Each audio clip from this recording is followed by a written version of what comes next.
right. Hello, everyone. I see so many wonderful people already in the chat saying hello to everybody. That's awesome. I am so excited because I've got Tim from over the years. Hello, everybody. It's great to be here. I'm super excited. Thank you very much to Trisha for having me on this evening. Uh, Trisha has an amazing channel. My Dukes and I watch your sales all the time, and you've Oh, been a thank you huge so much. supporter of what we do on over the years for a very long time. So, this is I'm super excited about this. I listen. You told me to bring some nice pieces, so I'm excited for what I brought for everybody tonight. Well, I took a peek at your little picture that you put on Instagram, and yeah, if you're not following Tim on Instagram, I do have the link in the description below, but absolutely click on that because he'll post amazing pictures of the glass that he's bringing to his sales, which are Mondays. So if you want to find me on a Monday and know where I'm at, I'm going to be over at Tim's sale, 8 o'clock Eastern. So mark your calendars. That is the place to be. 8 o'clock Eastern. Be on over the years. I am going to, in fact, because I'm going to go through and say hello to everybody. I'm going to put Tim's link in for his channel. Take a second, go over, subscribe if you haven't subscribed, and just double check. If you think that you are subscribed, check, because last week, no, maybe 2 weeks ago now, YouTube unsubscribed me from two channels that I frequently go to. I get notifications. And yeah, YouTube just randomly decided to unsubscribe me from two channels. So thank you, YouTube. It's always fun to try to figure out who you are and aren't subscribed to. But yes, everybody, please go over to Tim's Sales. Now, I'm going to say hello to everybody really quick, give everybody a chance to get in here, and then I'm going to let Tim talk a little bit about what's going on his channel, but want as many people to be here in the chat as possible. So I'm going to quickly say hello to Becky, who was first. Awesome. And hi, Steph. And hi, Sherry. Let's see. Christina Dugan is here. Jeanette and Paula. And let's see. Margaret. Oh, Sue Powell. So thank you guys so much for being here. And Cricket, Donna. Deanna. And Angela, Debbie from Chicago, and Mary and Cher Fine. So nice to see you. Leanne and Cam and Jan. And had a lot of fun with Jan last night on my live, so that was great. And Book, hello there. Snowy Bear, LaDonna, and Fiona. So nice to see everyone. And Susan and Jonathan and Lucid. And oh, my chat just jumped. So I'm not quite sure where I was. Spirit Junkie, I saw you, Sarah Lee. And if I don't say hello, just please keep talking in the chat to give us an opportunity to say hello again. And Linda, Geneva, Pamela, hello there. Lady Elaine, Fish Chick Finds. So I'm going to mess that up one of these days and say something else. Let's see. Leanne and Cheryl, Laura, and Sabrina. And again, if I didn't say hello, please keep talking in the chat and we absolutely will be saying hello again. So Tim, I'm going to turn the mic over to Tim so he can talk about what's going on his vintage channel. He's got more than one YouTube channel. So you or someone in your household might be interested in his second day job and the stuff he's doing. So please, Tim, take it away and let everybody know what's going on. Yes, once again, it is an absolute pleasure to be here. So, hello to everybody in the chat. I see a ton of old faces and new faces, so I'm super excited about that. So, I am actually a full-time reseller. This is what I do for a living. I specialize in vintage and antique glass and ceramics, but I do resell everything, vintage clothing, vintage hats, you name it, I've probably sold it. I sell on 7 platforms. So I sell on eBay, Etsy, Macari, Poshmark, Depop, Grailed, and Whatnot. I've actually been selling on Whatnot for almost a year now. So I was one of the early people in on Whatnot, and I was telling everybody about it. And now it seems like it's starting to catch on a little bit. So I'm super excited for Mhm. everybody to be over there. Basically, my channel is just all about having fun and educating as much as possible. I always try to give as much free information as I possibly can because to me, that's what it's all about. It's all about learning and having fun and doing it, for free for people. So that's basically our big thing on over the years. I do have actually 3 YouTube channels. I have a fourth one coming soon. So I do over the years, which is like my basic, my original channel, and I haven't been uploading a lot of videos lately because I am in the process of getting married and moving into a new house with my lovely fiance Josie. If you guys don't know, Josie and Ma Dukes are two of the characters that are reoccurring characters on the Over the Years channel. I also do Over the Years Sports, which is a brand new channel which I just launched, which goes over sports memorabilia and sports collectibles, collecting, buying, and reselling those items. And then also, I have a live sports show which airs 3 or 4 times a week during the NFL season. So I'm a busy person, but I love it, and like I said, I'm always trying to hunt for the next treasure. I'm always trying to learn something new, and then anytime I learn something new, I share it with everybody that I possibly can.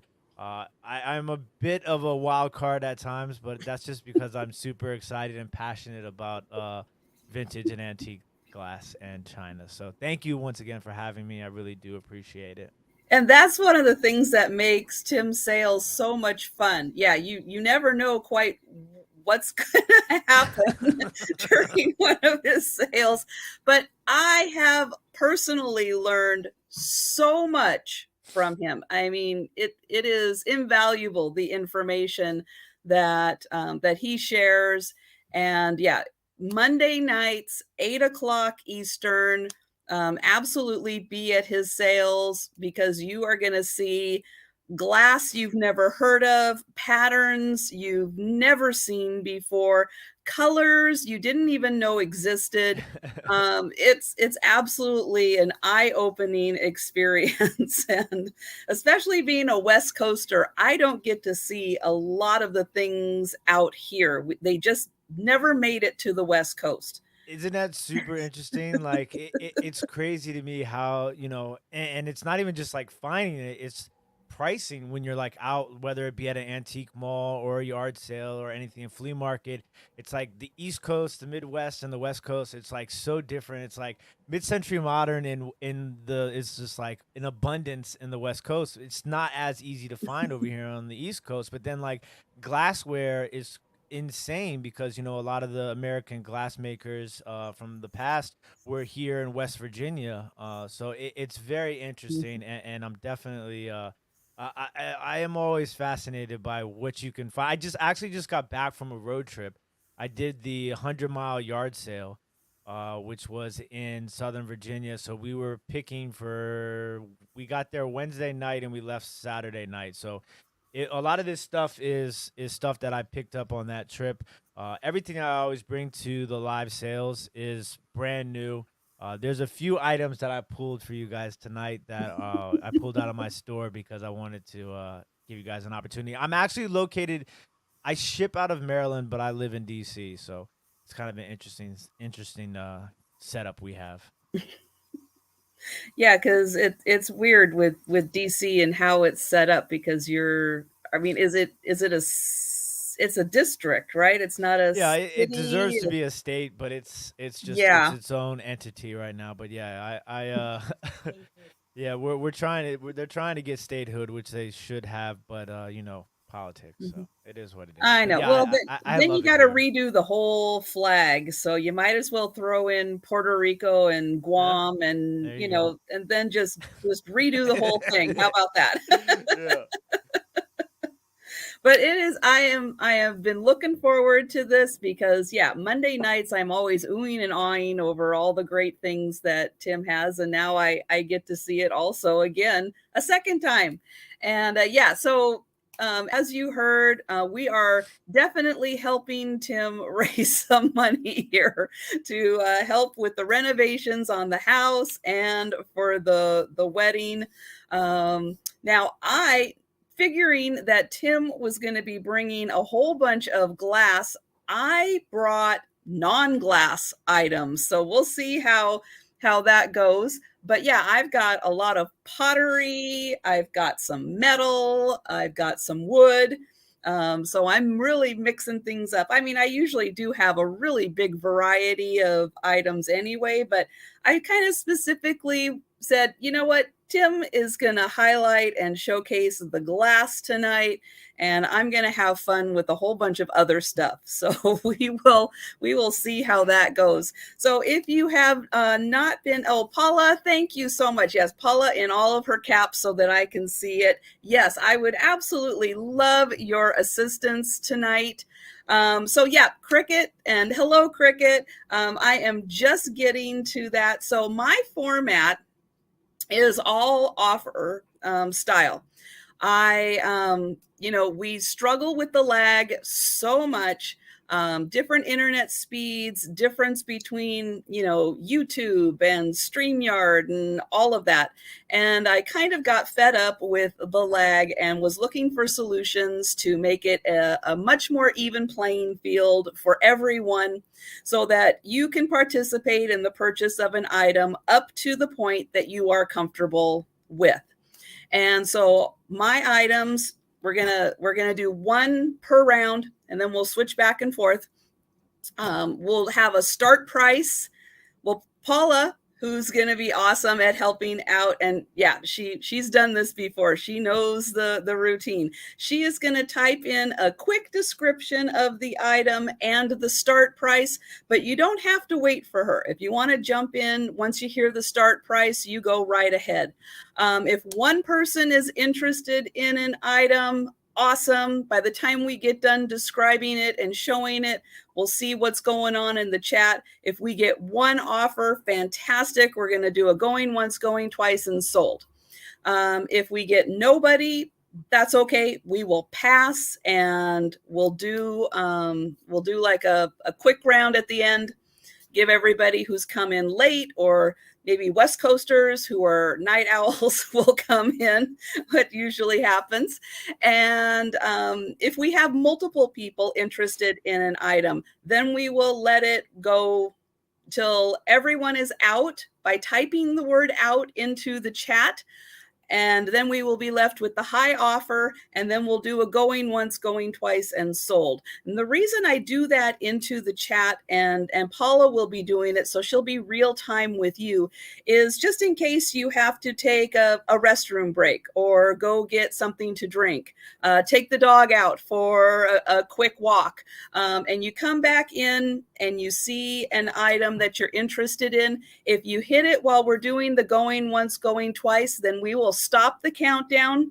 We'll let you put your offer in again until everyone is out except the high offer, and then we'll do the going once, going twice again. It's worked out really well in the past, and I've gotten really good feedback on it, so I just am keeping doing it. If you have questions about anything we're showing, measurements, colors, all of that stuff, throw that into the chat, and we absolutely will do our best to pull out any of the questions and make sure they get answered before we call an item.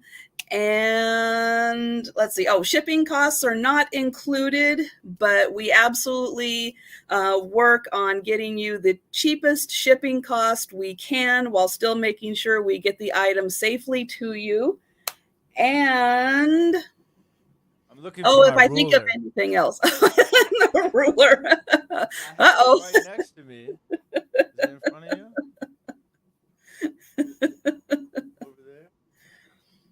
Okay, it's time for Tim now to have about 17 rulers in the room to make sure he can always find it.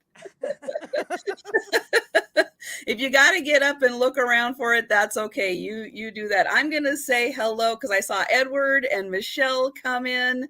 Hello, everyone. And hi, Georgia and Irene. I saw you and Vinny. Hello there. And did you find the ruler? No, but I'm just gonna No. get a tape measure. All right. We'll make it work. I have no idea what happened to it. It was literally next to me the whole Well, a lot of times we just hold things up to our head and say it's about that big. And people know about how big that is, so that works.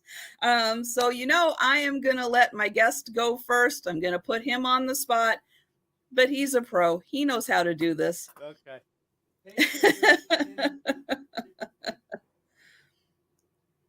All right, let's rock and roll. Okay.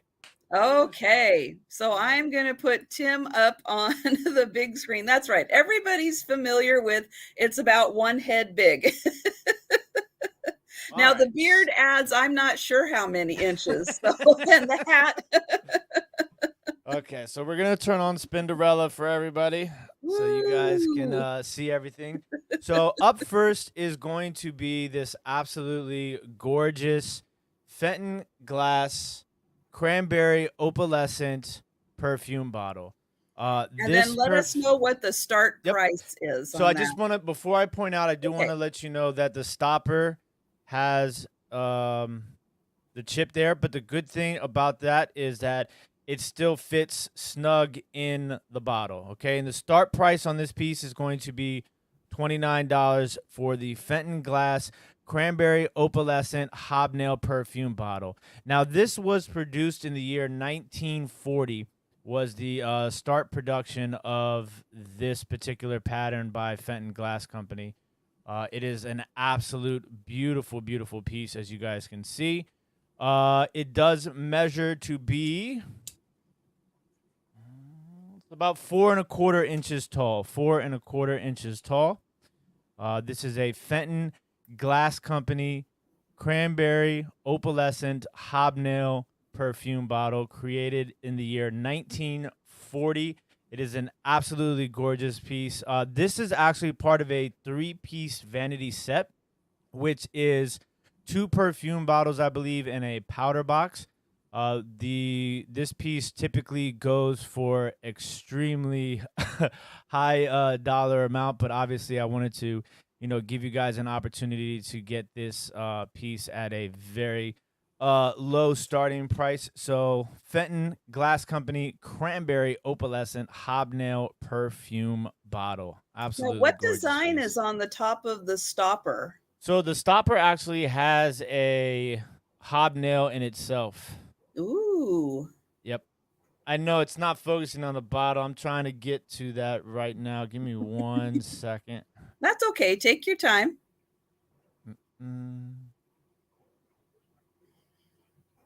There's always bugs to work out. Yeah, so this is actually the original stopper that this came with. And what's really interesting about this piece, too, is that typically that white, the opalescent part, doesn't go as far down the bottle. This one has a lot of that white opalescence on the that goes further down the bottle than what you normally see. So I'm getting ready. Yep, there you go, Ma Dukes. Ma Dukes is going to give you guys a little bit of an up-close look really fast. Hi, Ma Dukes. I work on the focus. Sandy Otto says hi. There we go. I do not know why the...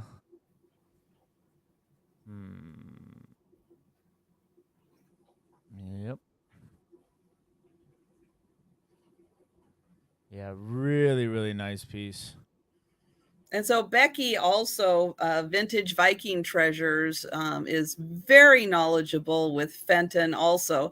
And she says that that they would mix and match colors and not always matchy-matchy with the perfume bottles.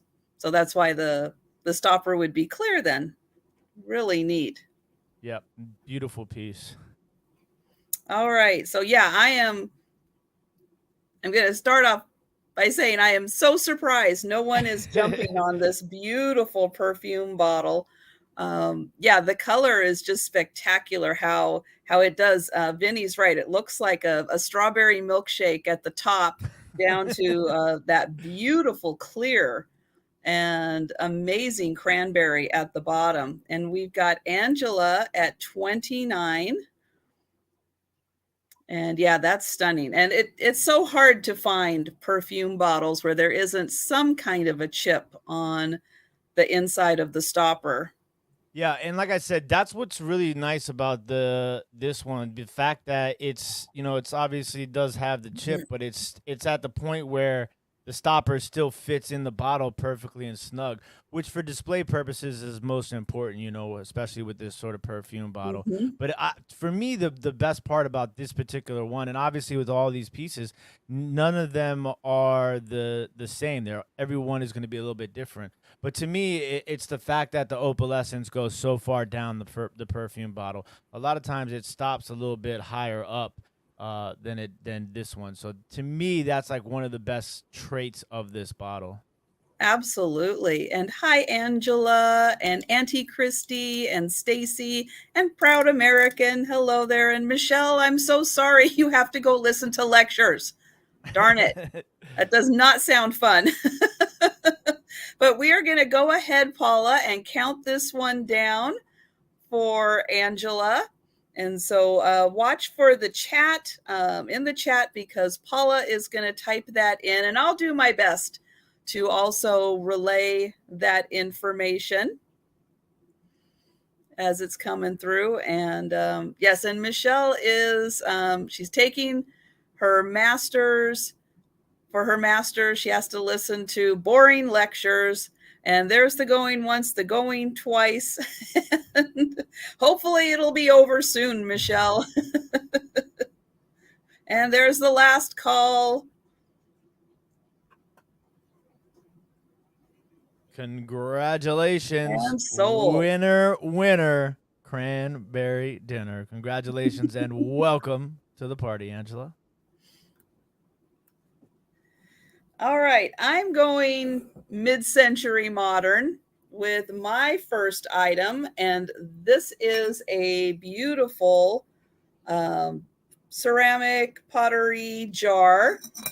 This is going to start at $35, and it is, let's see, with the handle, it's about 9 inches tall.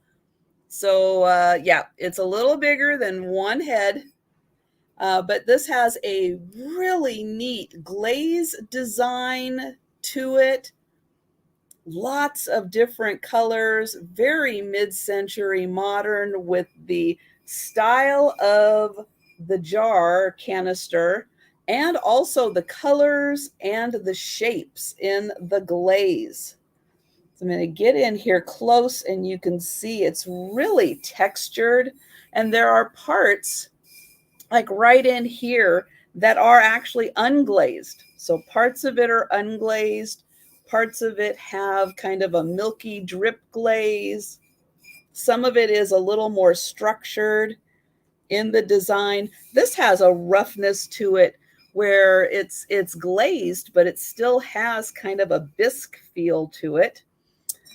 Here is the inside of the jar. It is shiny and glazed, but the rim is not. It is signed, and I think it says Leah on the bottom. The lid does have like a little bit from the firing right there. And yes, book, it is bulbous. You got that right. So here is the lid.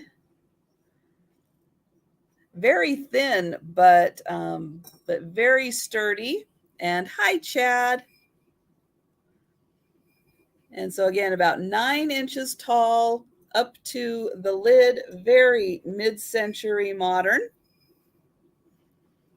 And I'm not seeing any takers on this right now.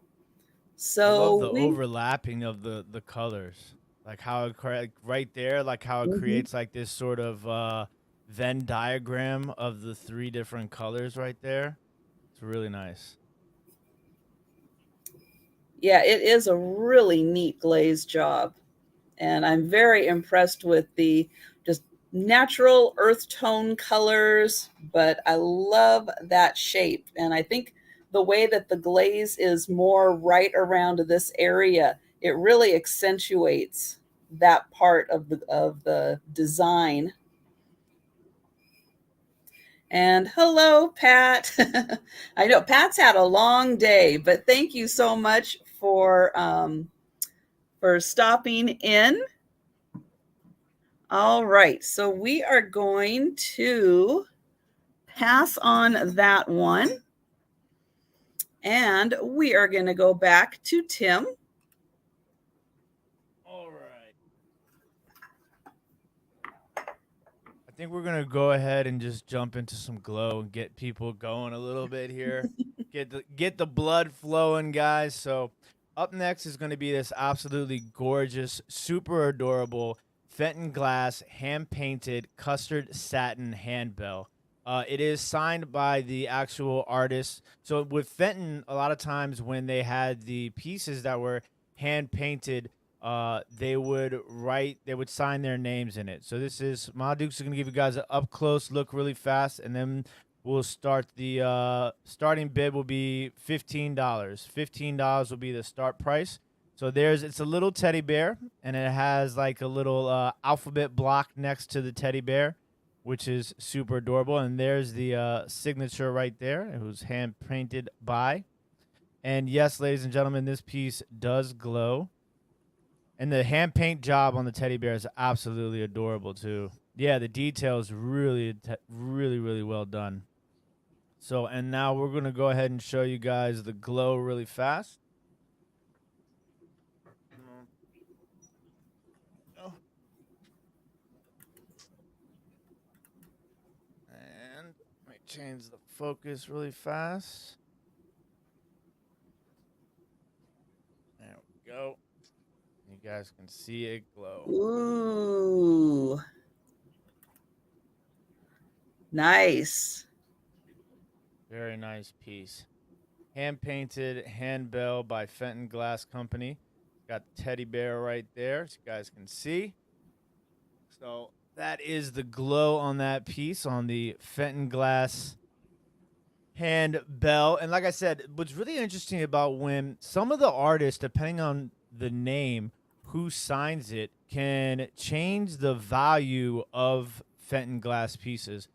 So if just for everybody, when you're out there looking for things, you want to kind of like Robert Fenton, if his signature is on a piece, like that's going to increase the value a lot. So certain Fenton collectors are very serious about collecting certain artists who hand painted or worked on certain pieces. So And could this you let is us know the name yes, on that one? the name on this one, it was hand painted by, I want to say it says Dane F or Jane F, excuse me, Jane F, which could possibly be a Jane Fenton.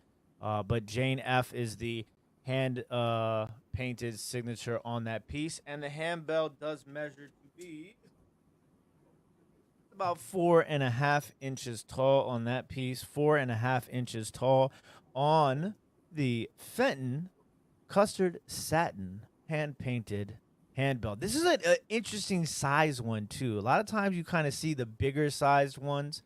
Yes. This is a little bit of a smaller one, which I think kind of gives it a little bit more of an appeal, especially because the teddy bear itself takes up a nice portion of the face side in which it was hand painted on. So and it has that red line down at the base too, which kind of adds a little bit of nice touch to it as well, especially because the bow on the bear itself is blue, so it's a nice little touch. Travel size, says Auntie Christy. I like that.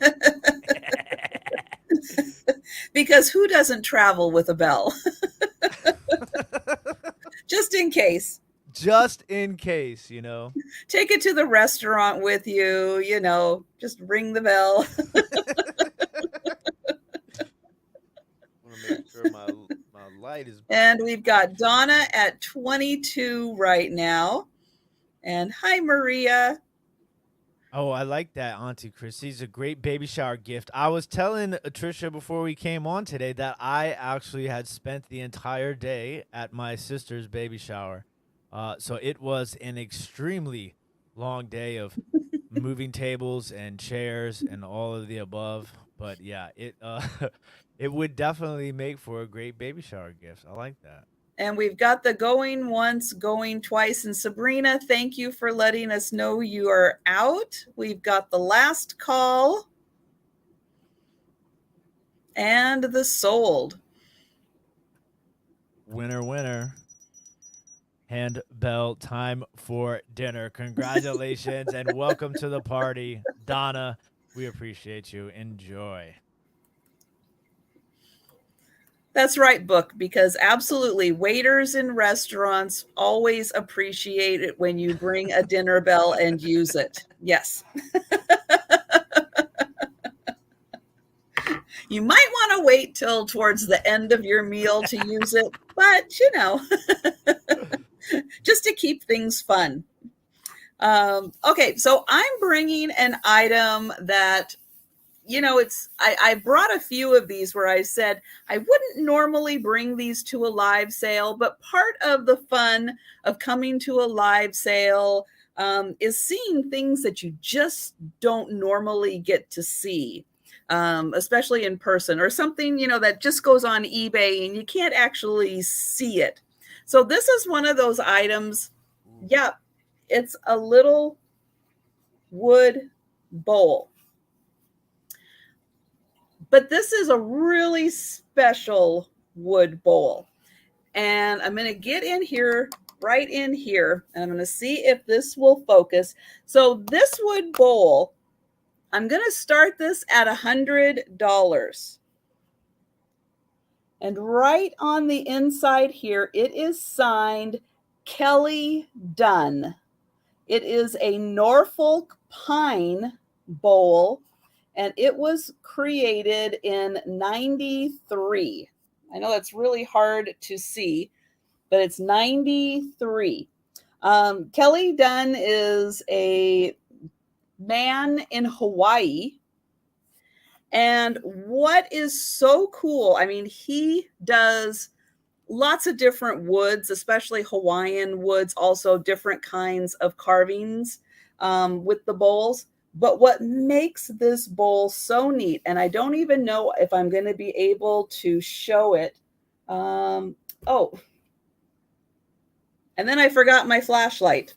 But this bowl is almost translucent, but it's made out of wood. It's really crazy. I'm trying to even find my black light. There it is. I'm going to see if I can get it in here to show, because I don't have my flashlight. What did I do with it? You can almost see it when you hold it up to like that left side of it. You can like see the light. Yeah, there it goes, right there. You could see it.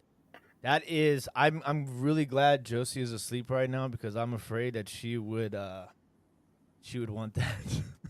But That is isn't a that just spectacular piece. Yeah, oh there you can really see all the little Yeah. lights in my ring light, or in my flashlight. You can see each one of those through a piece of wood. Isn't that amazing? This is gorgeous piece of wood, and off center. So I love how it creates kind of its own little optical illusion being off center. This little bowl is about 8 inches. And so it sits with the little pedestal right there. And even here you can see the light is trying to go through it. It's a gorgeous piece. And yeah, so this is one of those things I don't expect to sell it. I mean, if someone is looking for one of these, or if you do some research on it and come back and decide later that you are interested in this, because this is a really spectacular piece. And yeah, but part of the fun of doing these live sales is being able to bring you guys new things that you wouldn't normally see, stuff that you didn't even know existed, and then you can go on and get more information about things and then possibly start new collections of things. So again, right down there carved. It does. Oh, I'm sorry. I did forget to highlight. Paula was so great and she created the little entry.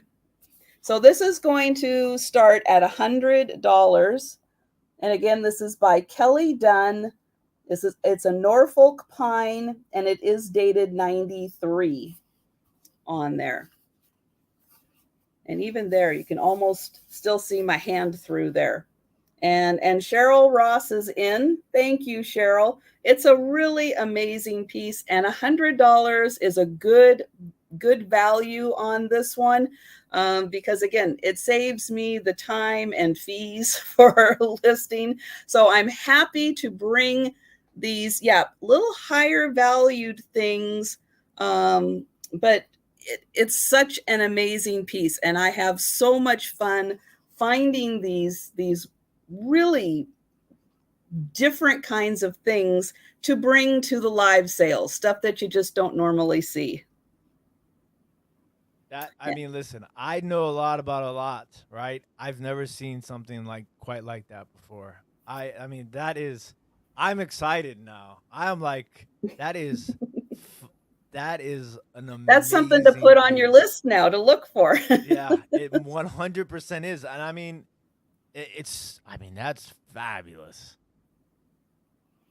And Paula, we can go ahead and count that down. Because I mean, you could display that so many different ways. You could hang that on the wall flat. You could, have it sit like how it normally does. Right. There's a lot of, Yeah, you could put it in a plate stand. Yep, plate stand. And display it that way. On a countertop, you absolutely could. And so Paula will go ahead, and I know she was just getting her last call. So we do have another, okay, and we've got another offer. So Cheryl, so Janet, thank you. Janet came in at 125 and Cheryl came in at 126. But I really admire, and I've had a few wood pieces. People who've come to my sale know that I do, find some really interesting wood pieces. And I am always impressed with a woodworker's ability to cut a piece of wood in such a way that they know it's going to turn out and look like this. Because that they're not into wasting wood or, doing anything just to cut. It's like they want to make sure they are getting, the right cut into a beautiful piece of wood, especially like this, so that you can get other pieces out of it. And I am so impressed with the ability to just visualize that in your mind and know exactly where you want to cut it. And we've got Janet at 130. Ooh, so say if you displayed it on, a plate stand, you could almost have if you had backlighting behind it, strip lighting, where you had a couple of pieces, and it would really show that thinness to the piece of wood also. Yes. Ooh. Yes. That's a piece. That's a piece right there.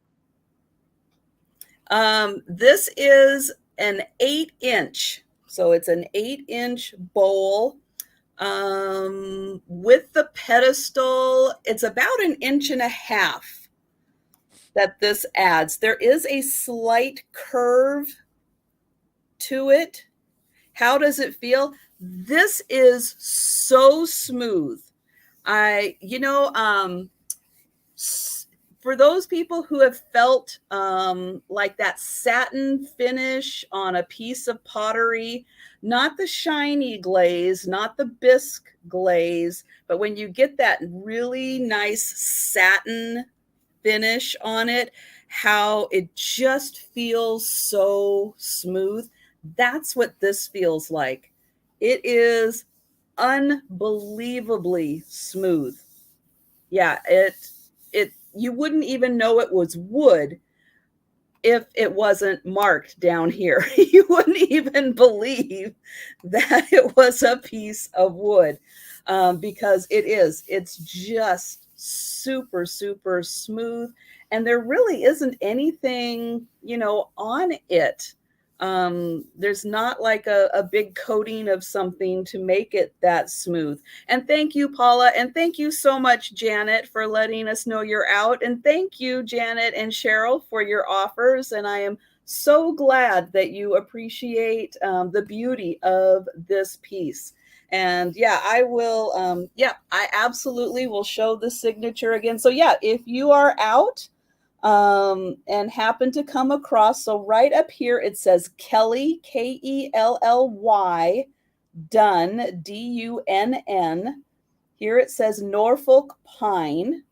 And right down there, you can kind of see the 9, but that is a 93. Then that's where the signature is. And thank you so much. And we're going to go to Tim. Well, that's gonna be tough to follow up, but let's see what we can do. All right, I like how you said some things that you don't really see that often. This piece right here is over 130 years old. Okay, Ooh. this piece of glass comes from the year between the years 1885 and 1891. Okay, so this pickle dish right here, which I will explain as soon as I get the start bid, will be $29 on this piece. Okay, $29 is the start bid on this piece. So this, like I said, this piece dates between the years 1885 and 1891. What's really interesting about this piece, and Ma Dukes is going to give you guys a little bit of an up close look really fast, is there are a difference of 2 makers that make this particular piece. Okay, both are American glass making companies, and they are in 1885. This pattern was produced by, and this is a gorgeous sort of ice blue color. In 1885, this pattern was produced by a glass company called King and Son. And it was also produced in the year 1891 by a glass company called Richards and Hartley. The name of this pattern is called Two Panel. It is also sometimes called Daisy in Square, is another AKA name for it. But it is called Two Panel. This is a pickle dish, and it is in absolutely phenomenal condition. Considering that this piece is from the years 1885 to 1891, is just amazing that it is actually still in this condition. What's really cool too is you saw the pattern goes up these handles right here, and the reason why it is referred to as 2 panels is because it does have the 2 blank panels here with the sort of daisy in the square pattern throughout the rest of the pickle dish. It does measure to be 9 inches wide from handle to handle. Hi, Margaret. And we've got Margaret for 29. And then 4.5 wide and 1 3/4 inches tall. Just if you I think I got inspired, when you brought up the fact that, try to bring pieces that you might not necessarily be able to find every day. Now, just like we try to give you guys this sort of information, they do make this pattern in a Vaseline glass as well. So I have sold the large compote dish of this same exact pattern in Vaseline glass.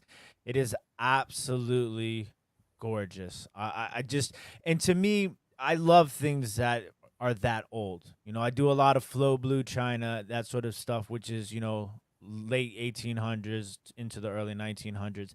And a lot of times that stuff will sell no matter the condition. But to find a piece of glass that is over 130 years old without a chip or a crack on it is just, it's remarkable. And to me that just kind of, gets me excited and gets me going. So, yeah, this is a beautiful piece here. Two panel by Richards and Hartley and King and Sons. This is 1885 to 1891. You won't find this piece. I don't think there's any of this item listed currently on any platform, at least not properly listed. So it's pretty crazy. Yeah, proud American. That's a great point there. It's survived 130 years. I can't even keep a cell phone for a year without breaking the screen. Yeah, it's just So true. it's crazy to think, and I think that that's what to me adds value a lot of times. I mean, yes, obviously it adds value for the mere fact that it's that old, but to be that old and to be in this condition is just it's very No one difficult. was ever allowed to breathe on that dish. No, no, no, no, no. This is definitely something that was kept inside somebody's cabinet, like tucked away real nice. But yeah, an absolutely gorgeous piece. And I love it. And there are none around right now that I could find that are listed in this particular pattern and this particular piece. It's just fantastic. And The it's really color interesting. is Yeah, so beautiful. it's just this really nice sort of, I guess you would say aquamarine. You go aquamarine, ice blue. What do you think? Ice blue? Ma Duke says ice blue. She likes ice blue. But I just, and the way that the pattern is done too, like it goes on those all the way up the bottom of the handles right there. It's just a Well, and really, really considering the gorgeous piece. handles have edges and nothing's chipped off of those is pretty remarkable. And that's why I think that's one of the reasons why I like old stuff so much, because they just don't make things like this anymore. Like I mean, obviously, not too many people are going to the store and like, hey, honey, I think I'm gonna buy a pickle dish today. But it is quite fascinating. Shape, color, age, pattern. It's really, And really nowadays we fascinating. have one bowl and it's used for everything. We don't have a celery and a bread and an asparagus and a Yeah. pickle. But the history alone in it too is just fascinating, especially like Mhm.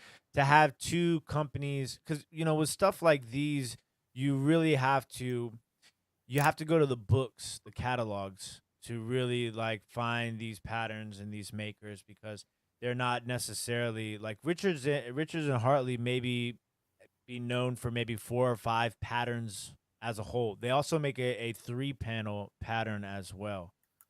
So it's just it's so difficult to find. Now it's what's interesting too is like when you see this like out in the wild, you're like, that's gonna be a Daisy and Button piece, but it's before even Daisy and Button.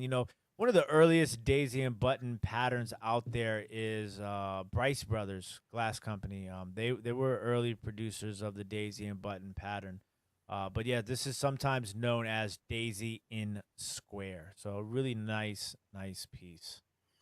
And Sherry, Shirley, if you could let us know if you will be continuing with offers or if you are out. And thank you everyone for putting in offers and then letting us know you are out. And Sherry is at 38. Man, it's just like sometimes I look at these things, I have to remind myself like how really pretty these pieces are. I think just the concept of this pattern, like when they were making it, to have like the smooth on the top of the handles, but to have the pattern of the daisy and the squares on the bottom of the handles is super fascinating to me. Definitely makes it easier to clean, that's for sure. And Paula's got the going once and the going twice. And Ronnie, thank you so much for typing out. And last call.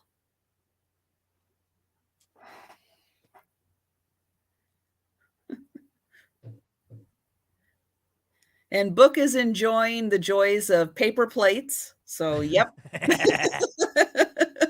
You are not lying. Congratulations to Sherry Shirley. You are the winner. Winner, winner. Ice blue dinner. Congratulations and welcome to the party. Yes, And, definitely gorgeous with the natural light for sure, Jen. mhm. Yeah, that would be spectacular with sunlight coming through there. All right. I have got it looks like a cup and saucer. However, after doing some research, this really isn't a cup and saucer. This is a plate, and this is just a cup. Um, but this is from Denmark, very mid-century modern. It's going to start, both of these pieces together are going to start at $40. This is, I'm not even sure I'm going to pronounce this correctly. Nimole, I don't know, Nymolle, Denmark. The pattern name is Fantasia. And I guess the artist is Havrup. The cup is also marked the same. Now, I'm going to show you this pattern, and you're going to look at it and go, wow, that's really intricate pattern for a plate that is only, 5 inches in diameter. Here's the remarkable thing. Not one of these patterns is repeated on the plate. And even more remarkable, I went through and looked at the cup. No, totally different again. There is not one single one of these that is repeated exactly on the cup or on the plate. Each one of these is its own distinct pattern. There are some that are very similar, but they are not alike. It is amazing that someone went through and created all of these patterns, and there are no repeats. And you can look and look and look, and you can go, oh, that's similar. Oh, nope, that's different. There are very, very subtle differences between them, but they are just a little different. And for this company, the Fantasia pattern is very hard to find available. Well, I can see why. This has got to be one of the coolest patterns I have ever seen. And my lighting might be, because I put in a new light bulb here, which is why part of my forehead is glowing. I gotta wait for that newness to wear off of the light bulb. But this is a teal green color. But oh, these patterns are just the coolest. I mean, you could just sit and stare at this for hours trying to find the identical, close to identical, very similar patterns, but there is something different about each one. I'm going to measure this cup really quick. It is about 2 3/4 inches. And hi, Fiona. This is pottery. So great question, Robert. And yes, I did not specify that, but this is a pottery piece. And it is just such a fun, very modernist, I mean, you kind of expect that from the, kind of 60s time period with Denmark. Lots of minimalist, lots of modernist designs. But I here, mean, I would put that next to the Kelly Dunn piece, I think. Just like, can you imagine those two things next to each other? Like that would This is quite. I'm enjoying this right now. That is Well, a good. awesome piece. I think that's one of the reasons why a lot of resellers, enjoy watching sales also, because we have a lot of fun seeing, different things. And 100% true. 100%. but yeah, this is just such a fun piece. And like I said, you can just stare at it for hours trying to find the similarities in the pieces, but there are just very subtle differences. And it's just so impressive that I just could not find a single one that was absolutely identical. And it's just been really fun looking through all of these. And thank you, Paula. She's got the going once, the going twice.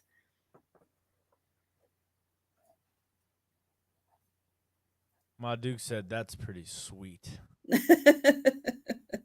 And it definitely could be used as a cup and saucer, but yeah, from what I could tell, not necessarily. That can be its own little standalone plate.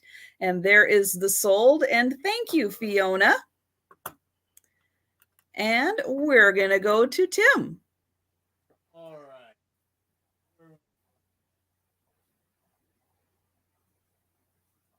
Okay. This is an awesome piece. Sorry, you guys can't hear me when I'm away from my mic. This is an awesome piece. Now, there are certain times anybody who tells you they know everything is a liar. Don't believe them. Okay. Because I listen, I will spend hours upon hours researching pieces. And I still have pieces, like I have like a little pile of pieces that I just haven't I just sit there and I have to revisit them, over time, before I feel comfortable even listing them.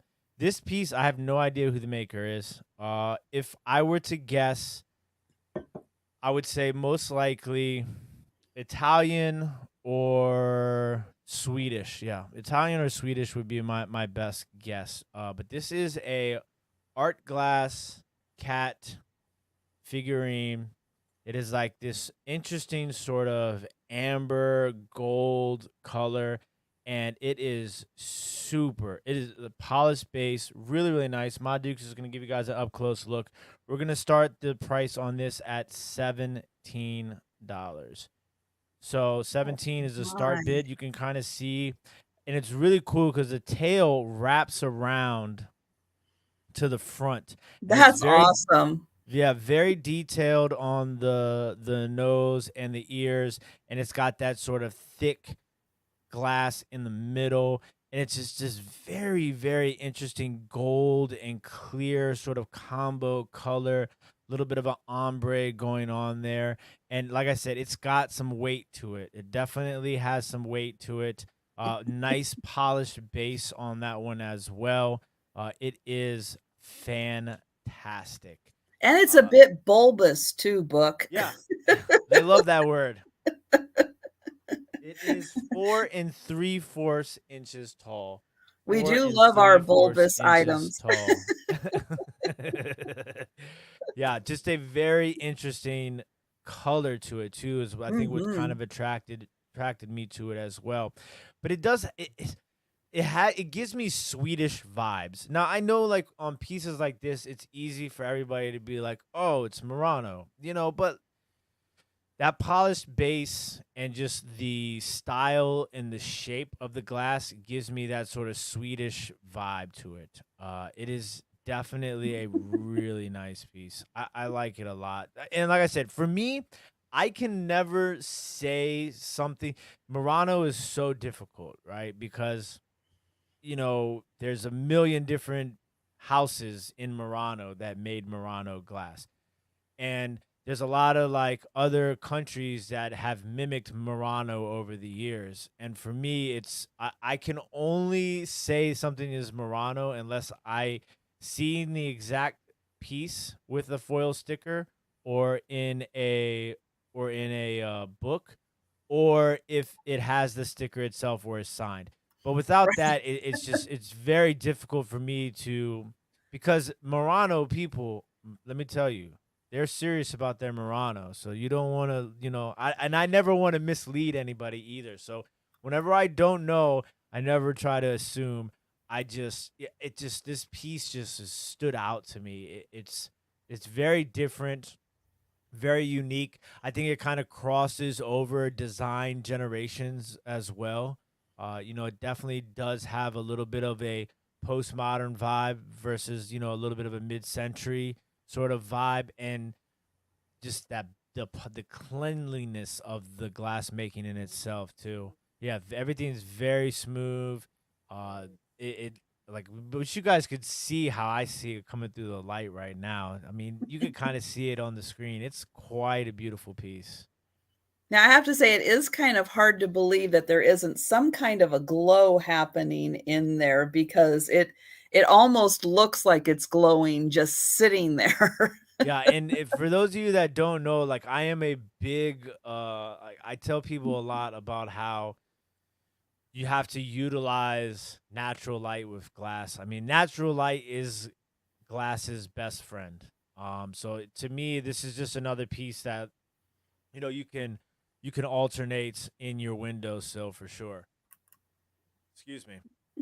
And I just that tail, the way that tail wraps around front too, Mhm. and it doesn't come, the back side of the tail isn't right in the middle either. It's kind of off to the side, so it's got a little bit of a, to go along with the theme of the off center.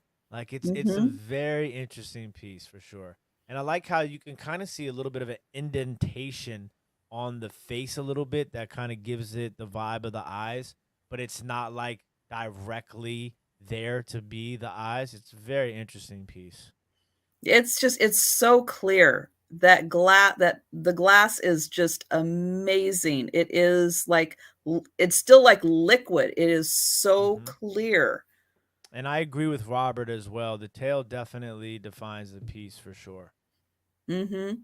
It's nice sometimes to have a piece with cats, a lot of times it is the ear, the whiskers, the something, and it is really refreshing to see a piece where the tail is the focal point.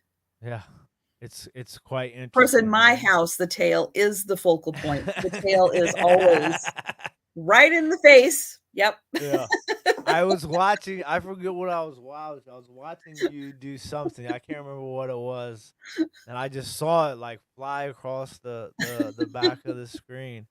I was like, "Oh, I know what that is." Yes, for anybody new to my channel, I have a cat tree back here, and I've got the ledge right here, and this is the favorite ledge of the cats. And so they will jump right up there, and a lot of times, yeah, all you'll see up behind my head is the tail. Yeah, and I see Ronnie and Christina Dugan are here as well, and I know they love their cats also. And I then, had yes, if my you old could house. I had 3 cats before I moved out. But yeah, I love animals no matter what. and okay, and Donna is out. Thank you so much. And so I think we are with Sabrina at 30 with the high offer. And I think everyone else has let us know that they are out. And so, yeah, Steph sells stuff by the seashore, Hmm. is a little more of our Italian expert in the house. And she's not getting Italian vibes off of that one. So So like that's I'm curious to think if she believes that it's She did Swedish. earlier in the chat think that it was more Swedish because she Yeah. wasn't getting the Italian off of it. So thank you, Steph. I appreciate you sharing that. And sold. Congratulations. Winner, winner, Swedish dinner. Congratulations and welcome to the party. All right, for my next item, I have a piece of Weller pottery. This is the lovely wild rose pattern. It is I guess it's a ewer or pitcher. because it's got those little indents right there. This, I think, was a popular pattern in the 20s and into the 30s. So this is getting up there in age. This is going to start at $25. Sorry, I can't even follow my own rules. $25 on the bottom. It says Weller Pottery since 1872. And this has a really nice satin finish to it also. Let's see. Overall, this is almost 7 inches tall up to the tallest part here. And here is the inside, if you can see that. This is in beautiful condition. And I'll get in close so you can see the pattern. So we've got the vines on the wild rose. Might be a thorn or two on there. And then this is a really nice pale pink. And this color is peachy. So it is a nice peachy color. And again, this is from somewhere in the 20s to 1930s that this was done, and absolutely gorgeous. No chips or cracks on this piece at all. It is beautiful, and it's got that nice shape to the handle. And nowadays, it would be really nice to use that as a vase for your summertime flowers, being that it's, well, let me measure it up to the break here. Let's see, that is about 5 inches. So up to that first one, 5 inches. So you still could get some nice stems. There's the word, stems in there to use that as a vase.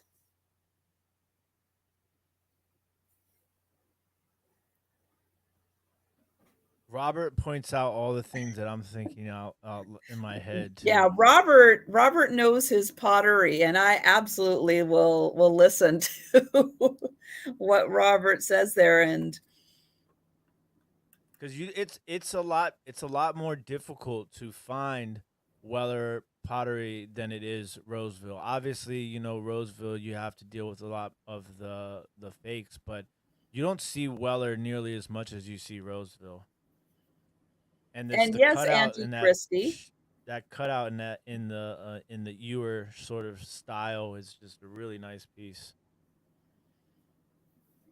And yes, this would be a nice complementary piece to the Franciscan Desert Rose. It has that very similar kind of spread out rose design. Okay. And I think everyone has had a chance to take a look at this. So Paula, I think we can go ahead and count this down for Laura. And thank you so much, Laura. It's always nice to find, oh, nope, Randy's in. So, and I see Laura put in 38, but I think Laura meant 28 on that one because Randy came in at 27. And yeah, I had a feeling, Laura.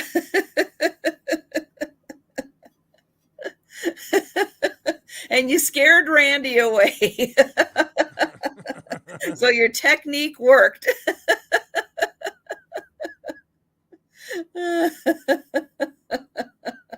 Oh, no, He's no. back. Randy's back. It almost worked, Laura. You were so close.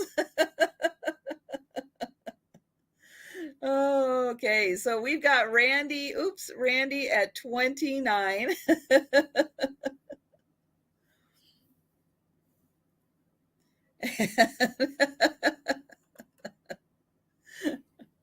I know. I think, Randy, she was just testing you to see if you were still awake or if you were sleep bidding. And now he is out. Okay. And so we've got Laura at 30, and Paula's got the going once in there and the going twice and the sold. I know, I think sometimes on the Saturday night sales, yes, sometimes people do sleep bid. And thank you, Randy. Thank you, Laura. And we'll go to Tim. All right, so since you brought out that one, I figured I'd bring out this one. So this is gonna be a Hull art pottery vase. There is crazing on this. Now, everybody has a different opinion on crazing. To me, sometimes crazing is a little bit stylish. Doesn't necessarily, as long as it's not stained crazing, doesn't really bother me.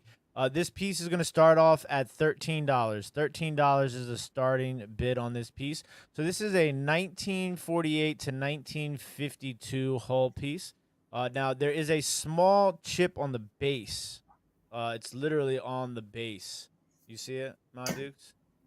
It's right. Rub your finger across right there. Yeah. It's actually on the base. Right there. There you go.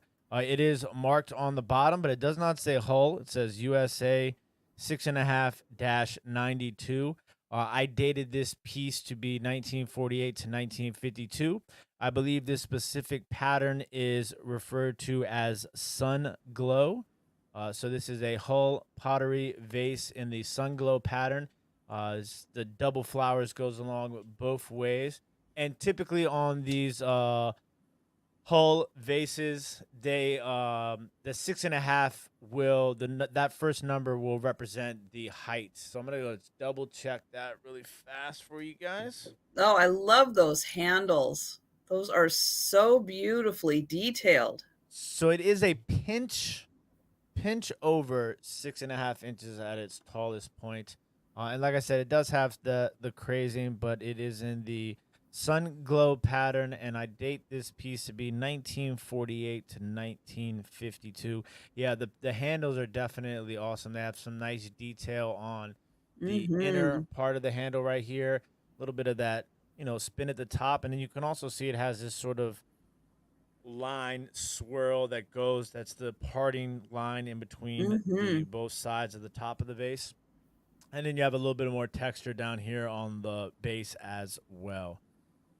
Yeah, Cheryl, that is something that I typically try to do a lot of the times is use that peroxide with transfer wear and flow blue, because a lot of times that's where you get most of that sort of stained crazing in is pieces like flow blue and ironstone transfer wear and things like that. So but I don't know, the colorways of this, that yellow, pink, and green gives me a really nice spring vibe. It's just, there's a lot going on in such a simple piece, and to me, I'm always attracted by complexity meets simplicity, and I think that you get a lot of that in this piece right here. Those are some of the most cheerful color combinations with those. They just make you smile. They're I'm a sucker for, I guess the yellow or the yellow, green, and that color of pink. But yeah, it's just like bright and cheery, and it just makes you smile to look at it. Yeah, and that pink is almost desert rose-ish. Almost.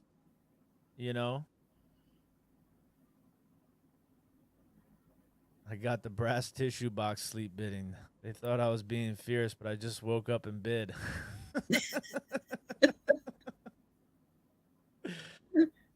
Oh man. And Paula, yes, I've got you, Paula. And good night, Aaron. Thanks for joining us.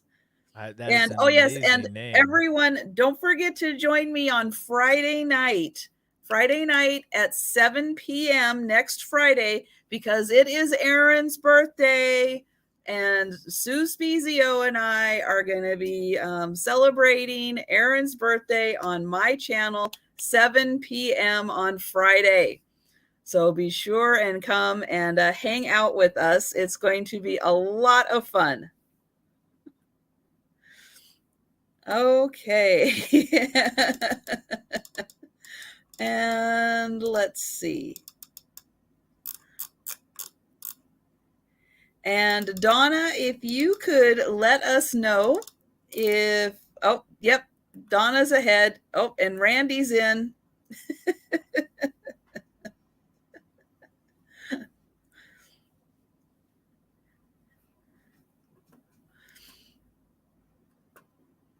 Okay, so we've got Randy at 17. And we've got Donna at, nope, we've got Paula first at 18. Cheryl says, born in 1947. I have crazing too.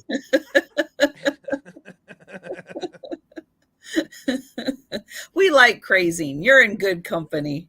Yeah, I mean, listen, look, everybody's got a little bit of crazing to them, if you know what I mean, you know.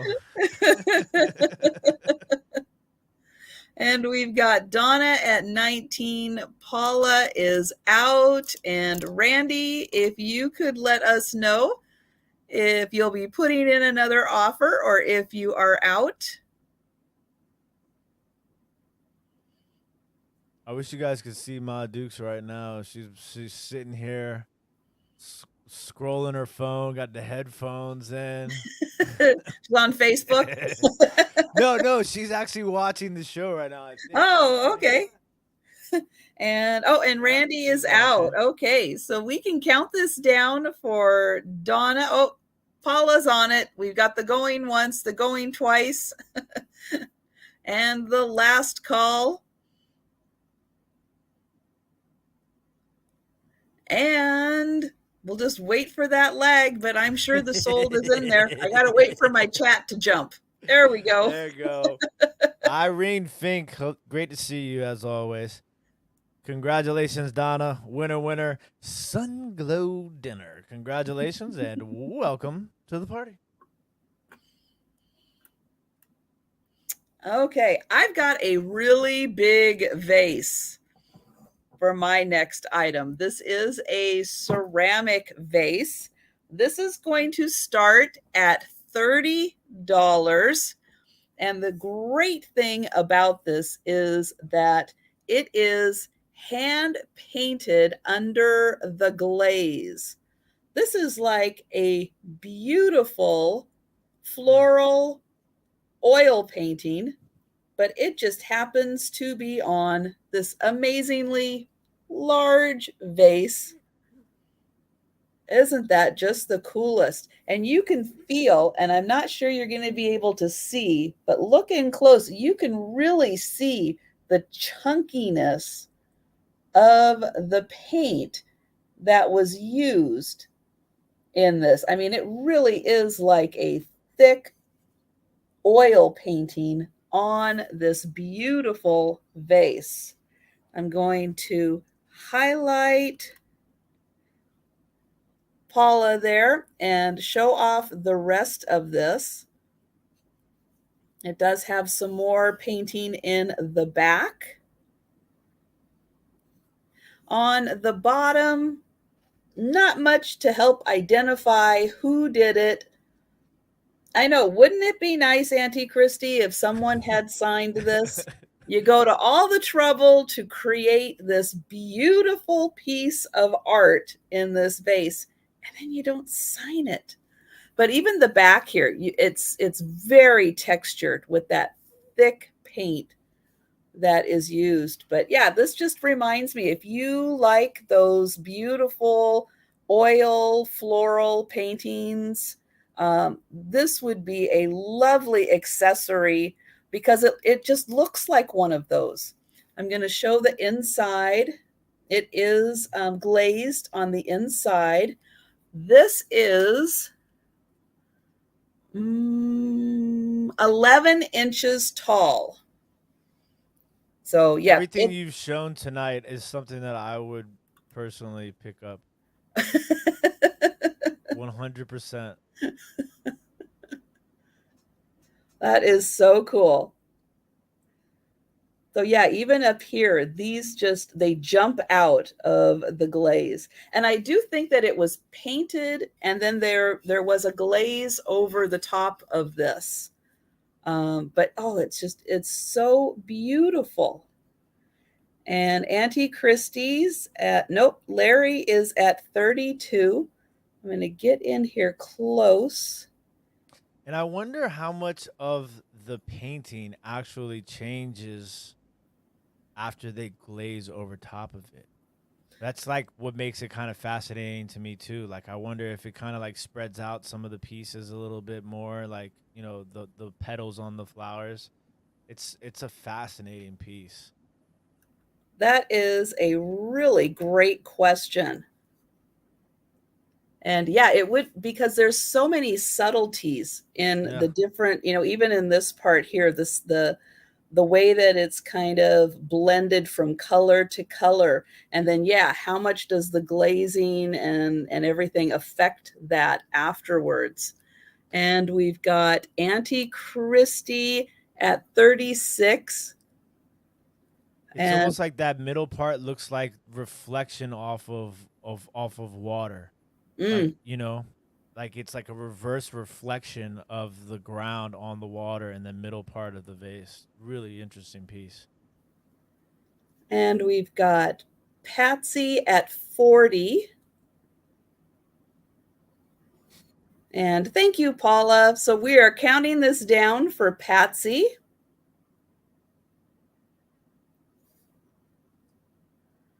And we've got the going twice in there.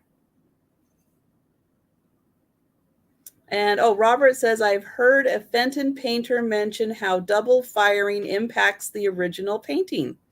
Yeah. And sold. And Patsy, thank you. Not that I wouldn't mind shipping this off to anyone, but since I'm in Washington State and Patsy's in Oregon, it will make me feel a little better about shipping this out. So for that, Patsy, I'm going to sleep a little better tonight. So thank you very much. And we're back to Tim. Okay, so since you went tall vase, I'm gonna go tall vase. I like this game. I'm gonna put that up there for one quick Ooh, second. look at that color. Oh yeah. Wow. So this is a doozy of a piece right here. I will tell you right now, I have not been able to find an exact example of this piece. Okay. This is one of the pieces I pulled from my listings because I thought that you guys would appreciate this. I'm going to start this at $45, which is more than half of what I am currently have this listed at. So this is a beautiful amethyst glass. My Dukes is going to give you guys an up close look. I'm going to try to bump up my ISO so you guys can really see this purple. It is Wow. The color gorgeous. and the pattern. Oh my So gosh. the pattern is actually an inverted pattern. So that thumbprint coin dot is not on the outside of the vase. It is actually on the inside of the vase. Wow. Yeah, it Oh, that is is. so cool. It is absolutely gorgeous. Yes, super, super Hi, gorgeous Doc purple. Diggle. And I'm going to measure it for you really fast. Oh my gosh. That is an outstanding piece. It is 8 inches tall and 5.5 inches wide. Yes, 8 inches Steph. tall. Yeah, that's my Tim's mom mom. is Ma Dukes. I listen, Larry. I don't think it's Blanco, and like I said, this is another piece that I tried, and I tried to figure out all the different. It's interesting because there are portions of the pattern that you kind of have like this sort of. You can feel the dots on the outside more so than on other places. It does have that on the base right there, but it is just an absolutely phenomenal amethyst color. And I've never been able to find another piece that is the exact same piece as this. It's just it just stands out so much to me. And I love so for those of you that don't know, inverted can means that a lot of times the pattern is actually on the inside as opposed to the outside. I don't necessarily know if I would consider this to be a pontail, more so than just a straw mark. Monduce is gonna show you guys the base really fast, as best as she possibly can. Lean it back a little bit, bring it up. Yeah, and now lean it back, lean it forward, right there.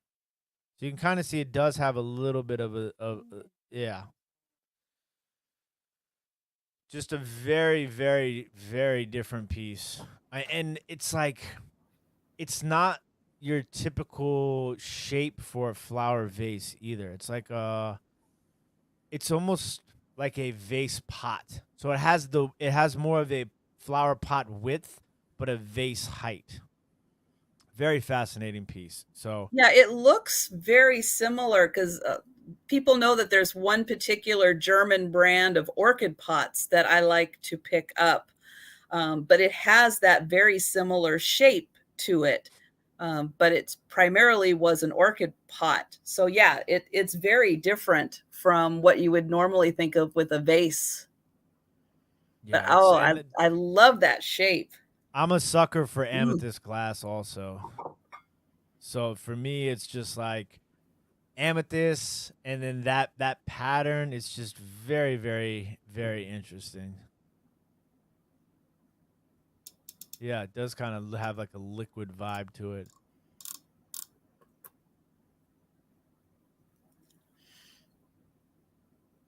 Yeah, and that's the thing is like, so when I'm researching something like that, I'm going coin dot, inverted coin dot, inverted thumbprint, like all of those different sort of patterns that I'm used to, like ones that I would use, keywords that I would use when searching or listing an item.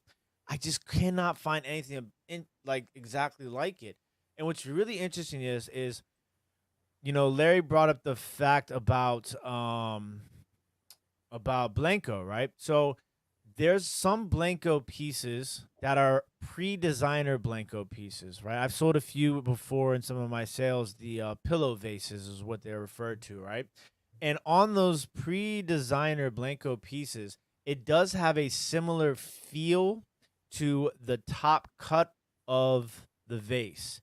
Now that was one of the only things that kind of pointed me in that direction originally. But like I said, Blanco's another thing that's like Murano. You never really want to say Blanco, and it's super difficult because Blanco, Kanawa, Pilgrim, like they were all such similar styles of glass making during that time period that without a foil sticker, it's almost impossible, or a book to really know. But I mean, this one, just that purple is just insane. Oh It's yeah, just, especially when you hold it up with your yellow hat yeah, right right there. there. Oh, But yeah, really, really, really cool piece. I'm a sucker for amethyst glass, and to me, it's like if I find something that I don't know what it is. That's just, it's got some weight to it. It's not like heavy, like case glass heavy. mm, But it's definitely got a little bit of weight to it, and most of the weight is in the base of it. A lot less weight up top, more weight in the base. nice. Yeah. And And we I like do the have the dots when it Patsy at spins. 45 on this one. And yeah, that's an outstanding piece. And I love those one of a kind pieces. I'm always looking for pieces that if your neighbor, your sister, your somebody your aunt comes over to your house and really likes it, they can't go down to Target or Ross or somewhere and pick it up. They can't find it. It's yours. It's one of a kind. They have to ooh and ah while it's at your house. Yeah, listen, it's rarity is key in design in today's world. I think that it's just everybody wants a conversation piece, and to me, this is one of those. I don't know. It's just so different, and I'm a very different person, so I like different. And oh yes, and we had the going once and the going twice and the sold. Congratulations, Patsy. You are the winner, winner, winner. Amethyst inverted flower pot vase dinner. Congratulations and welcome to the party. Now, who was it? I cannot remember, but somebody got one of your boxes and threw it off the second story. It was Michelle. It was Michelle? Okay. Yep. Yeah, Tim is such a good packer that Michelle, Emancipation 3000, just felt the need to go up to her second story, throw it down to the ground, and make sure that everything was okay, which of course it was. If you guys have ever bought anything from Tim, you know it is packed super well. I appreciate that. Yes, it is. It is my I take pride in the packing. Takes a long time, but I take pride in it. Yes, and Michelle, who's bought several wonderful items from Tim, knew that everything would be fine, but she was just dying to do it.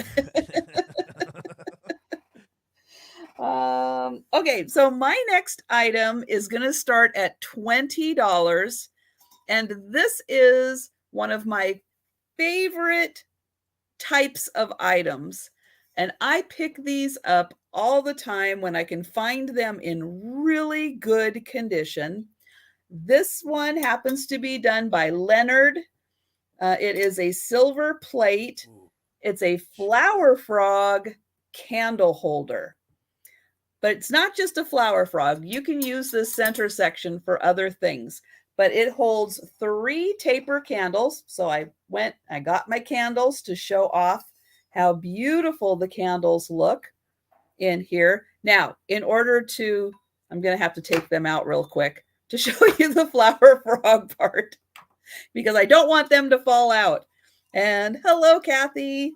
So here is the inside. So this is a beautiful lotus flower. And the inside there is the flower frog. So you absolutely can fill this with water because you can see you can fill it that far with water. You can put a whole bunch of rosebuds or any other type of little flower in there. And it just makes a beautiful centerpiece. There's so much detail right down here. Look at that. Beautiful detailing in the foot. We've got a fancy little scroll here for the candle holder. And what makes this great is you can actually, if you want to, you can take it out. There's the inside. This one is in beautiful condition. You can take that out and go, you know what? I just want to do this with candles. So you can put your candles in here. And then in the center, you can grab your nice big pillar. And there you go. You can use that for a candle holder. If you don't want to put flowers in the center, maybe it's winter and you can't find the flowers you want. There, you can just use that as a beautiful centerpiece, or there's still room in here. You can line that with, holly at winter, some greenery, some other flowers you can throw in there. So it's very versatile with how you want to use it. And then you can put the flower. My Dukes is enjoying this piece. I love these. I think these are like the greatest thing ever invented for really sprucing up your centerpiece. And again, it's so versatile. If you have, your lucite candles, if you have 3, a lot of people have 3. Maybe you can only find 1. Maybe you bought a pair and one was broken and you only have 3 good ones. You can put your lucite candles in here. You don't have to burn them. If you want to, then you can put, a candle in the center. You can put, your flowers in the center and just have your lucite candles in there. You don't have to burn anything. And it is just beautiful. But this is like instant wow of a centerpiece. And this whole thing is about, let's see, it's about 8 inches wide and almost 6 inches tall. And this one just happens to be, again, because they're silver plate, you know, yes, you can polish them if you want to. You don't have to. You can just let them go natural. But it is so beautiful. And yeah, oh yeah, sorry, I did forget to show the bottom. How I knew it was Leonard. Right in here, let me get in there. There, so it says Leonard, silver plated, and it's made in Hong Kong.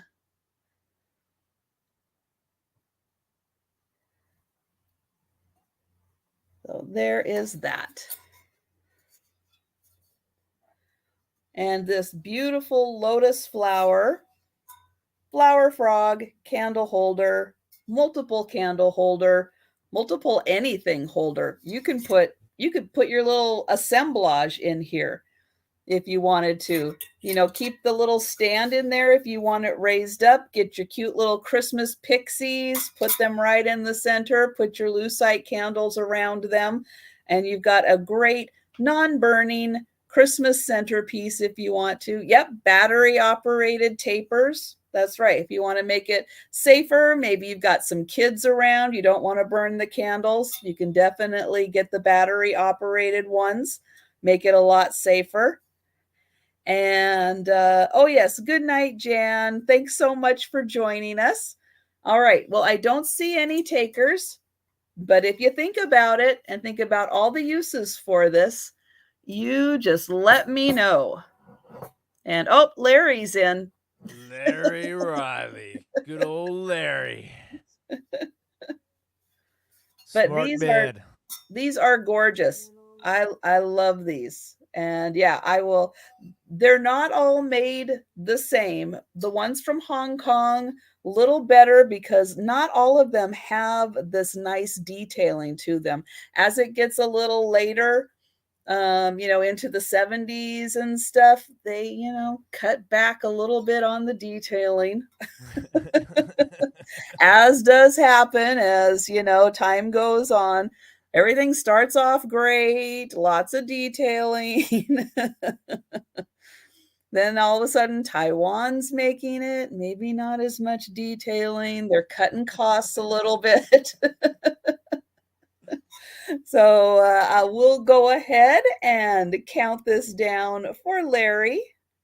And thank you so much, Larry. I think you're going to have a lot of fun using this in a lot of different ways. And I love the fact that this comes out. You know, you can use it for a flower frog, you can use it for a stand. But yeah, it's so versatile and yet very elegant when you've got that as a centerpiece on your table. And thank you so much, Larry. And oh, Did you see I will do that, Larry. Ma Duke says thank you, Larry. All right, so we are gonna throw up a nice little bluebird because everybody loves a good bluebird.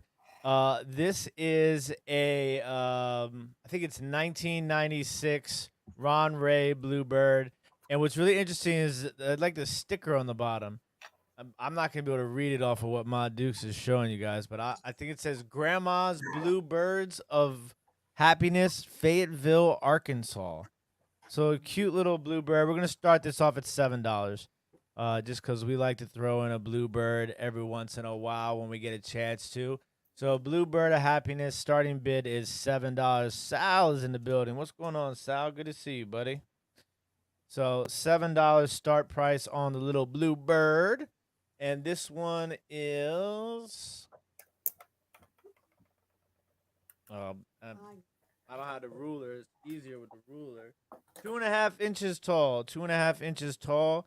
And from tail to beak is about 3.5 inches. So cute little blue bird of happiness.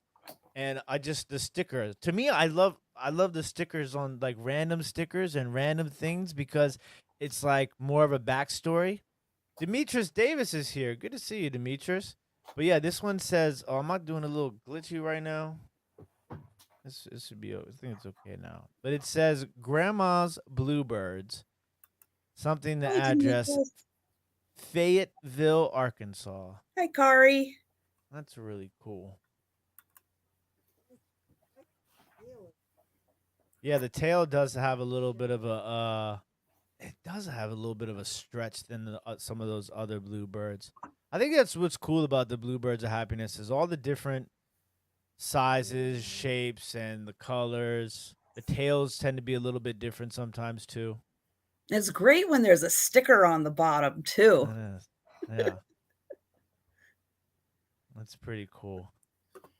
And we've got Sherry at 15. I still have two other glass animals tonight. So just so everybody knows, there are two other glass animals. I had a little bit of a glass animal jungle going on over here. So it's a cute one here. And then if everyone can let me know if they are out or if they and Demetrius is in at 16 and Sherry at 17.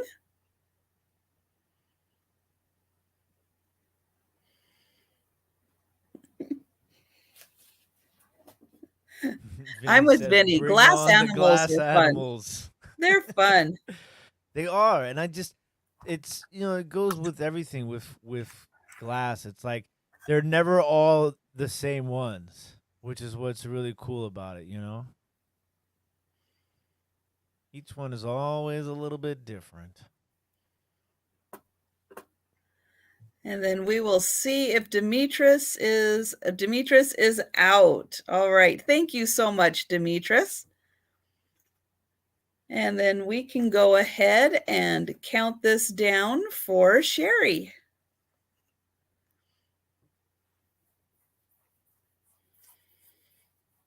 And that is the fun thing with glass animals is even if you have one color of one kind of animal, there's going to be more colors out there to collect.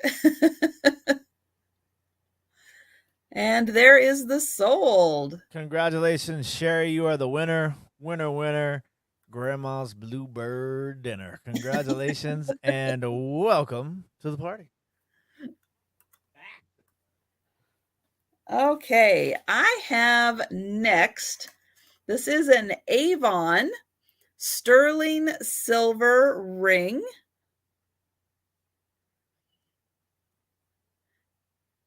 Oh, Cheryl, yeah. My yeah, somebody will put that in there. It is up on the screen, but I know sometimes it's really hard to see it there, so absolutely I know someone will be nice and type that into the chat.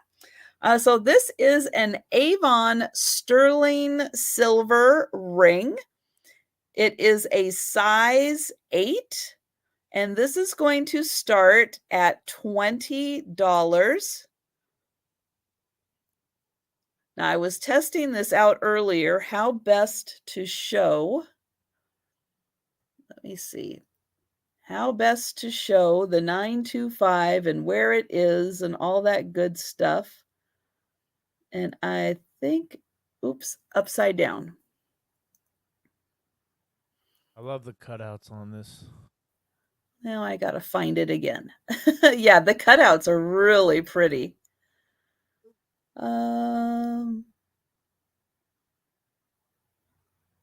Is it that's now one side says Avon, one side says 9. There it is.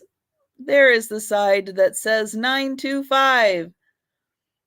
I knew I tested this to make sure that it would focus on it. So there it is. And this is a size 8. I did measure that. And so here it is on. So you can see the scroll work does kind of extend beyond your finger on each side. So that is nice. Lots of scroll work on there. And it is a beautiful ring.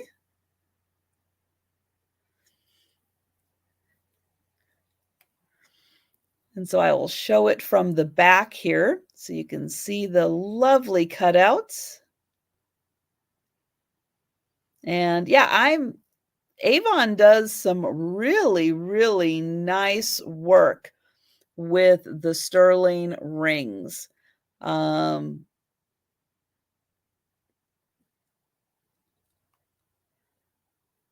Beautiful design.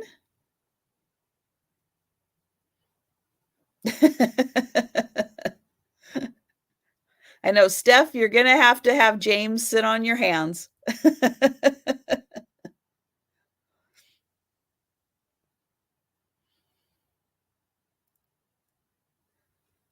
And so there it is. So I'll give everybody a chance to get a good look at this. And then there is the back part.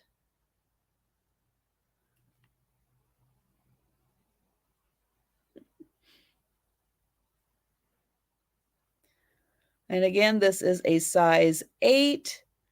And yeah, it's just a really nice, very light piece, not a heavy, ring, just, something very nice and light to wear. And I think that everyone's had a chance to get a good look at this. So we'll go ahead and we'll count this down for Auntie Christy. And Paula's got the going once and the going twice in there.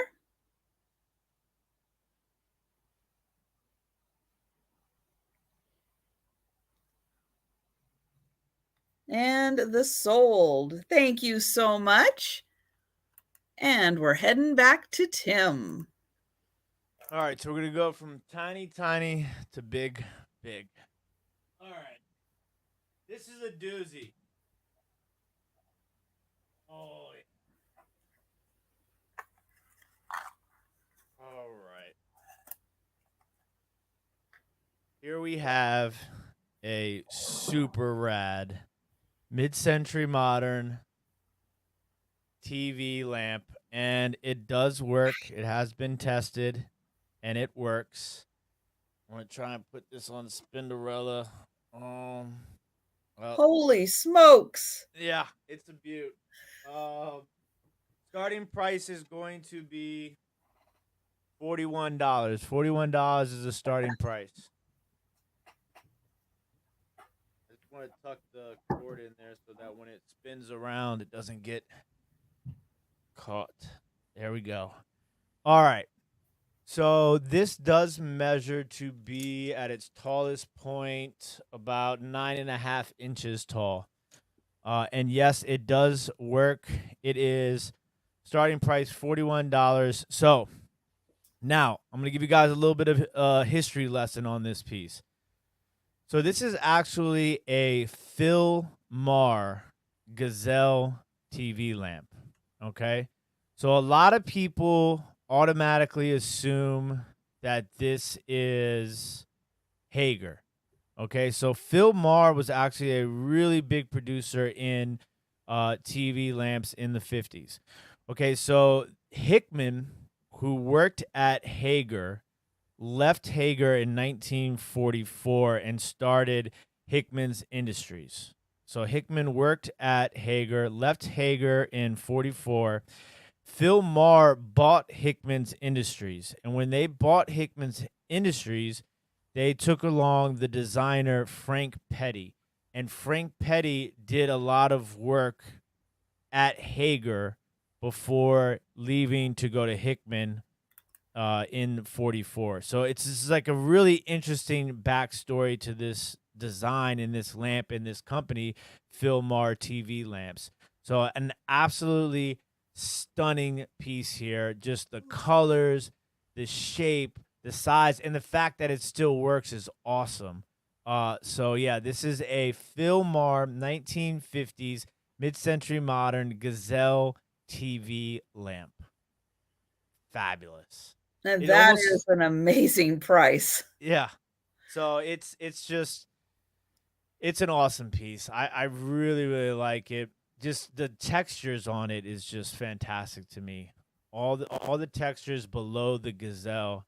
It's almost like the Gazelle is going through like a cloud or through a wave. It's just super rad. And I'm obviously a sucker for mid-century modern, and I'm sure most of you can tell by now. Uh, but yeah, I really really like this And piece. hi, Patty, and welcome. I just thought it was too cool not to bring to you guys. So hopefully you all will enjoy it as much as me. And I just the whole story behind Philmar to me is super interesting as well. Just because like I mean, even myself, like when I saw this, I immediately thought to myself, this is gotta be Hager. But then when you start doing the research and you start really, you know, uh, digging deep, you find stuff out about, things like Philmar, and it just kind of like opens your eyes to like all, and like I've went deep into Philmar. There's a catalog of mid-century modern TV lamps that really are just spectacular. So, and this is definitely one of them. I've seen a few in different colors, but I did not see a lot in this particular color, and it's almost like a olive greenish cream with that brown. And I know my camera's doing that funny glitchy thingy right now. I'm gonna fix it once Sandy goes. It's just a little loose plug. It's not too distracting though, so Yeah. we are okay. But yeah, that's such an amazing piece. So many details to it. Yeah, I mean, like I said, it's like I don't know if it's more like a wave or a cloud that the Gazelle is jumping off of. Beautiful. And we do have Sabrina at 41. So if anyone else is interested in this piece, please get your offers in. And yeah, it's wonderful that it still works. Yep, yep, tested and works. And I will send it with the light bulb for you because I know that those light bulbs are a little bit difficult to find. So I will send the light bulb with it for sure. And Leaping hi, through tall Ladybug. grass. That He's works running too. so fast, the tall grass is just whoosh.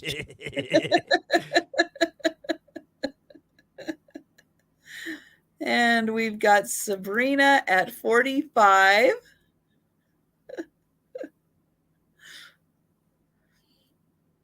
Yeah, I just love the thick glaze on that. Mm-hmm. Like they did not go cheap on it. That is some nice thick glaze.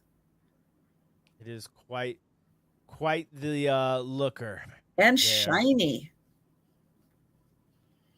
Got a beautiful Oh, he's shine. kicking up dirt. That's another good you see how like things like this like really like get your mind like working in a certain direction. Mhm. It's pretty awesome to think that there's so many different interpretations of what something really is. Yep. And in whatever you want it to be, like that's what it is. It's super interesting. And we've got Sabrina at 55. And Yes. Michelle's back from the lecture. Yes, Michelle, I was talking about the story of you throwing it off your box off of a second story, and filming it landing on the ground, and everything was a-okay. And we've got Sabrina at 65. And hello, Uncle Andy. And that's right, Auntie Christy. It is like an ink blot test. What do you see under the Gazelle? And Ladybug is out, and thank you so much. And we can go ahead and count this down for Sabrina. Oh, and Jeanette has a book on TV lamps. Wow. Ooh. That would be a fun book to have. Listen, one of these days I'm gonna make. I think when I move into my completely moving into my new house, I'm gonna do a video on all the books that I have. Oh, wow. Once you get them all unpacked. Yeah, I think I have over 100 Oh books. my gosh. Congratulations too. Simon says, let's make a deal. Winner, winner. TV lamp dinner. Congratulations and welcome back to the party. All right. For my next item, I have a beautiful pottery bowl. This is mid-century modern, most likely from the 1960s. This is a Japanese salt glaze bowl, and this is going to start at $30. So I'm going to show the outside. It is a footed bowl, so it does have 3 feet on it. It's got a beautiful cut-in design here, and then it also has kind of a wave of glaze on the outside, and you can see it has like a shimmer to it, like a speckle shimmer to it. And so that is the salt glaze that is on this piece. It creates that effect. And then you can see that the artist did, draw in some designs.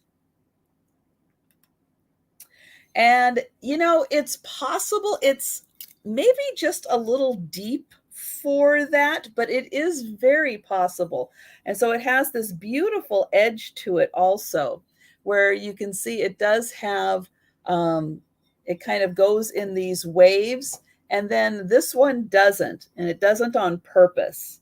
And it kind of follows the design up here, but this one doesn't have a little peak to it. Here is the inside, and look at the beautiful coloring. It's just screams mid-century modern. Just the way that the color is put in here. And again, you can see it has that sparkle to it. And that again is the salt that is creating that extra sparkle. And you can see it's nice and thick here. I'm Robert, absolutely. I'm going to get to the dimensions. This is about 8.5 inches wide. The bowl itself is about 3.5 inches, and then about another inch for the legs. So about 3.5 inches for the total of the bowl, and then 8 inches. Was it 8 inches? 8.5 inches across. There is a signature on the bottom, and I'm going to get in here close. It is a Japanese signature. Can I get the light to shine on there enough for you to see it? It is really small. You can see it next to my fingernail, but it is right in there. So there is a signature. And we've got Fiona at 32. But this is just stunning. I love the color. So it is kind of a greenish, like a grayish green that is in the center here. And then we've got the white and then this kind of brown. Josie would be doing some serious shopping if she was awake right now. Isn't that nice? But it is, yeah, this is so beautiful. There's just so much to look at with this because, again, there's this little bit of under design right there, just with, just the little swishes there. But again, it just creates a nice flowing effect. The feet too. The feet are awesome. Yeah, the way that they're kind of wedgy. Mm-hmm. And then it just has that beautiful salt glaze sparkle to it. Such a lovely shimmer.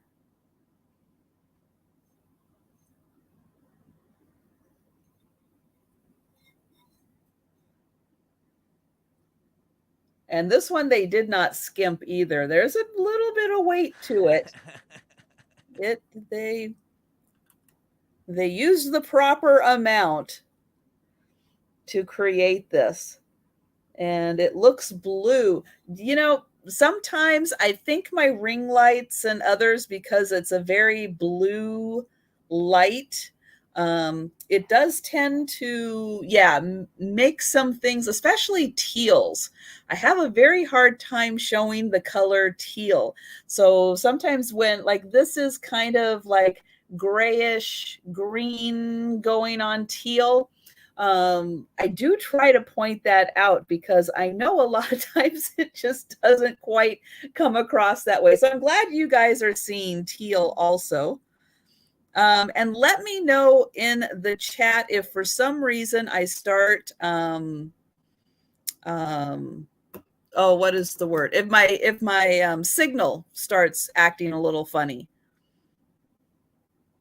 because I can see my little Wi-Fi meter coming up here. So I want to make sure it looks I look A-okay. So if something happens, let me know if I'm buffering or anything. Okay, so we've got Fiona at 36. So I am freezing on and off. Okay.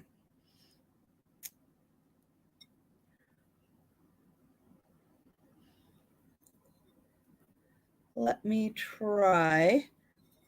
I'm going to put that down.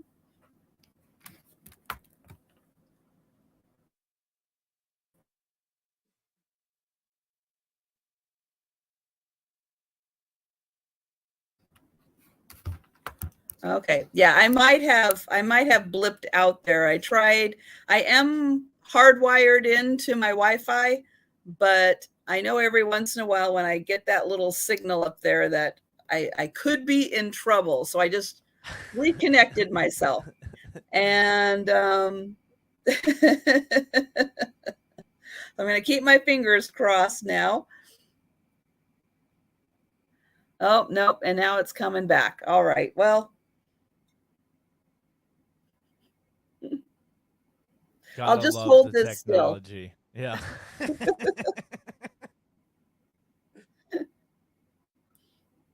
So sorry, guys. I'm sorry that I'm blipping a little bit, but thank you so much, Fiona, and thank you, Robert.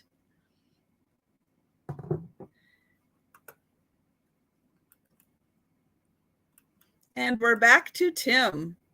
All right. Up next, we're gonna do a little bit more mid-century modern. So we are gonna go with these horsehead bookends. The starting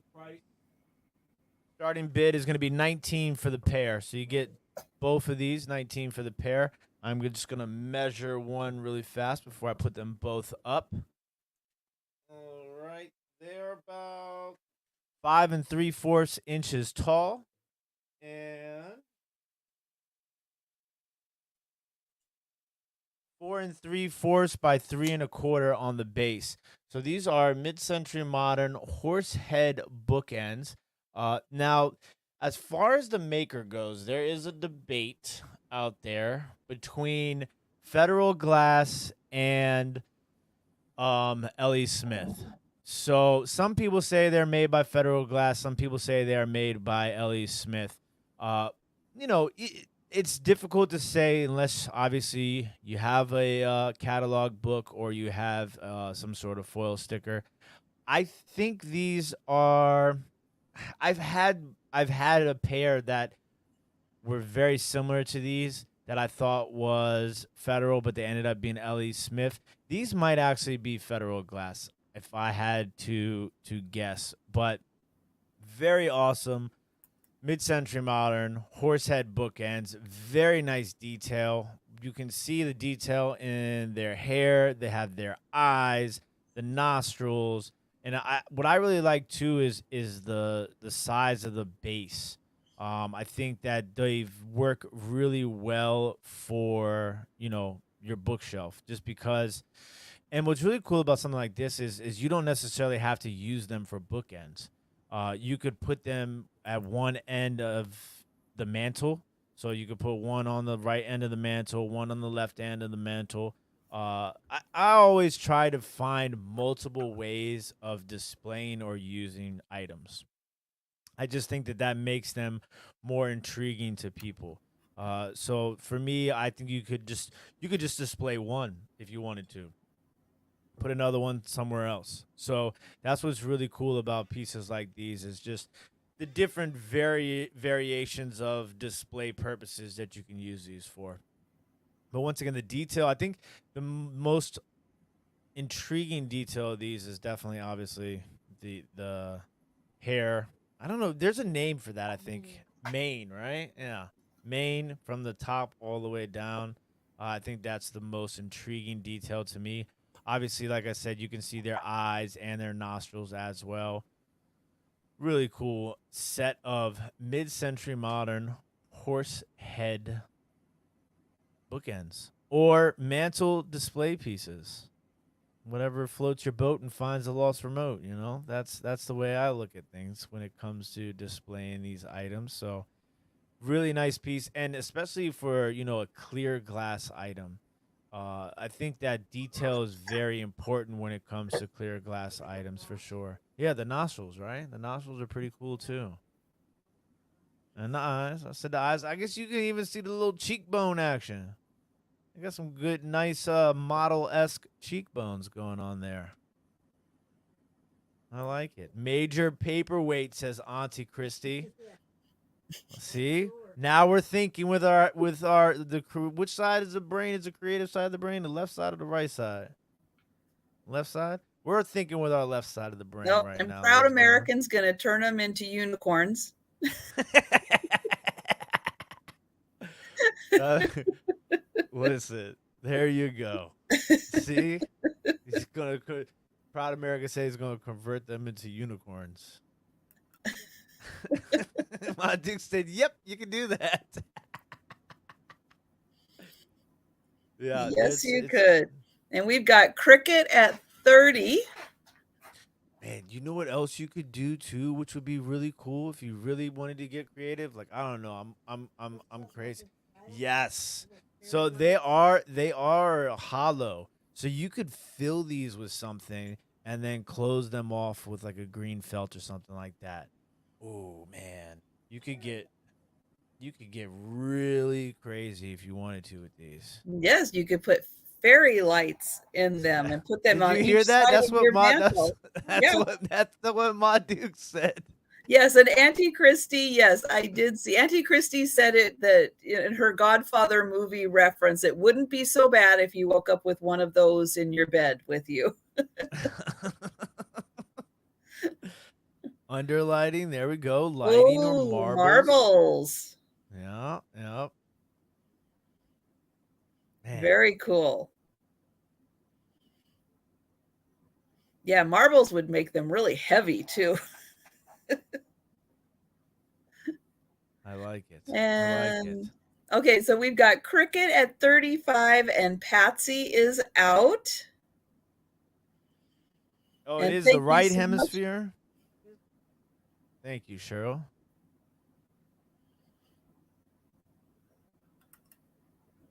Colored sand. I love it, Jeanette.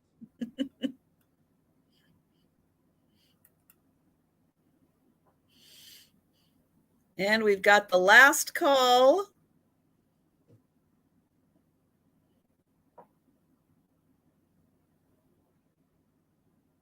Congratulations Yes. to Cricket Harrington. You are the winner. Winner, winner. right brain hemisphere dinner. Congratulations and welcome to the party. Those are great, Cricket. You are going to have a lot of fun with those.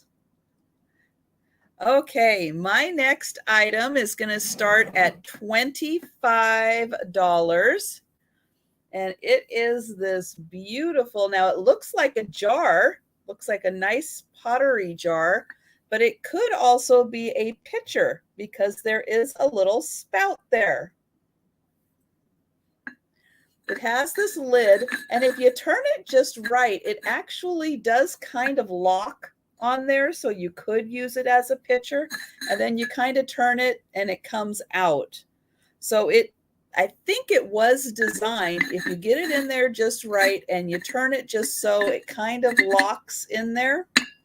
And so you can use this, and then you got to keep spinning it to unlock it. Sure. Well, I will get it undone, but I'm going to show it to you first before I waste the time doing that. But here is the glaze on here and these beautiful flowers.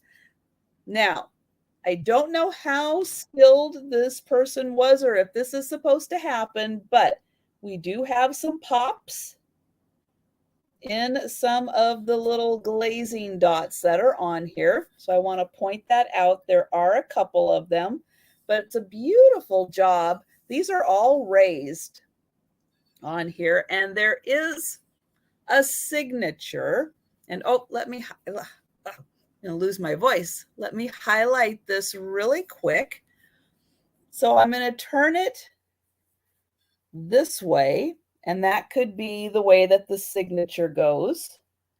Or I'm going to turn it this way, and this way could be the way that the signature goes. I'm not sure. Somebody got really creative with the signature. Okay, now, Mr. Lid. Here we go.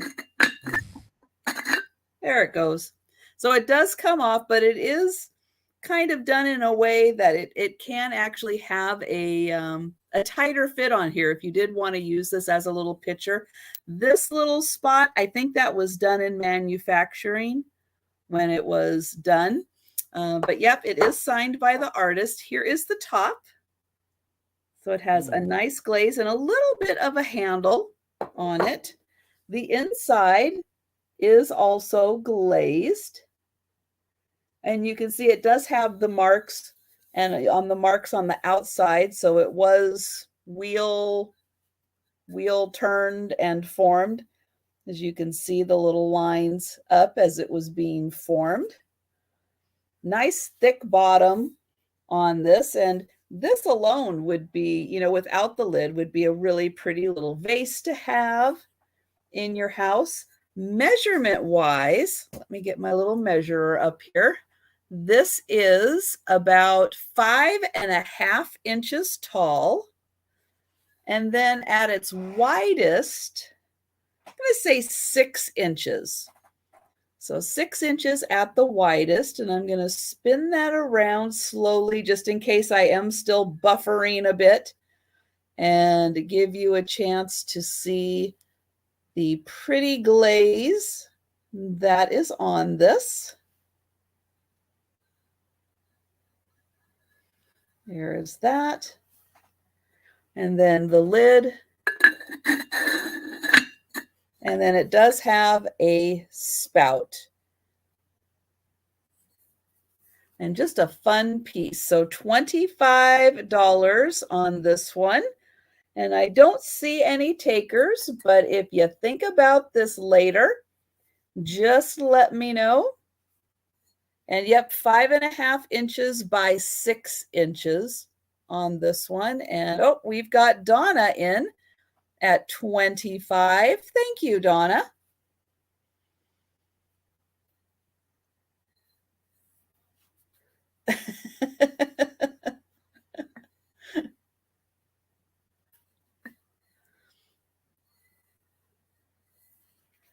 And I think everyone has had, yep, Paula's on it, a good chance to take a look at this. So we've got the going once and the going twice.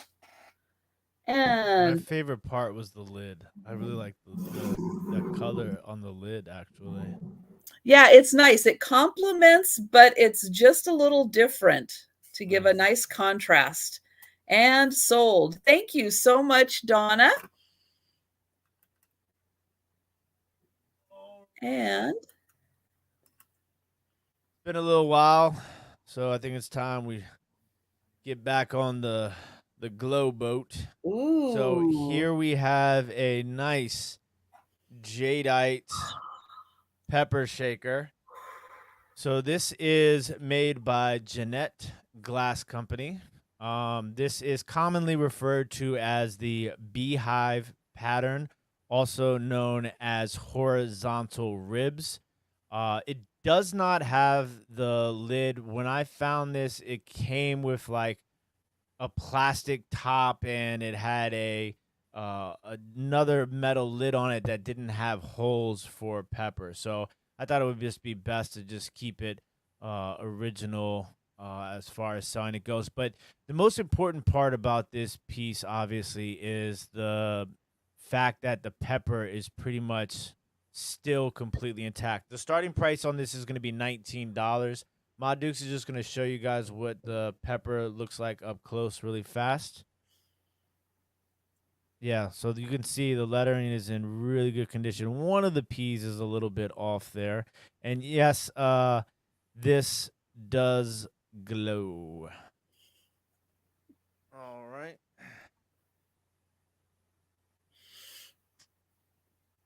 Oh yeah. ooh, my. Yep, that's a Wow. glower. You gotta love it. And so a lot of times you will see this as a reproduction piece. In this particular pattern, this is how you determine that it is not a reproduction because the Jeanette Glass ones will glow. So definitely a really, really nice piece. That is good to know. Yeah. So that's one of the because this particular pattern is one that you'll see reproduced, and that's how you determine if it's Is that one original of or the not. ones that Martha Stewart liked and reproduced it? Yeah, yeah. There's a lot of those. I mean, you'll see them in antique malls a lot of times next to like the Sunbeam Shaker Jadeite ones and stuff like that.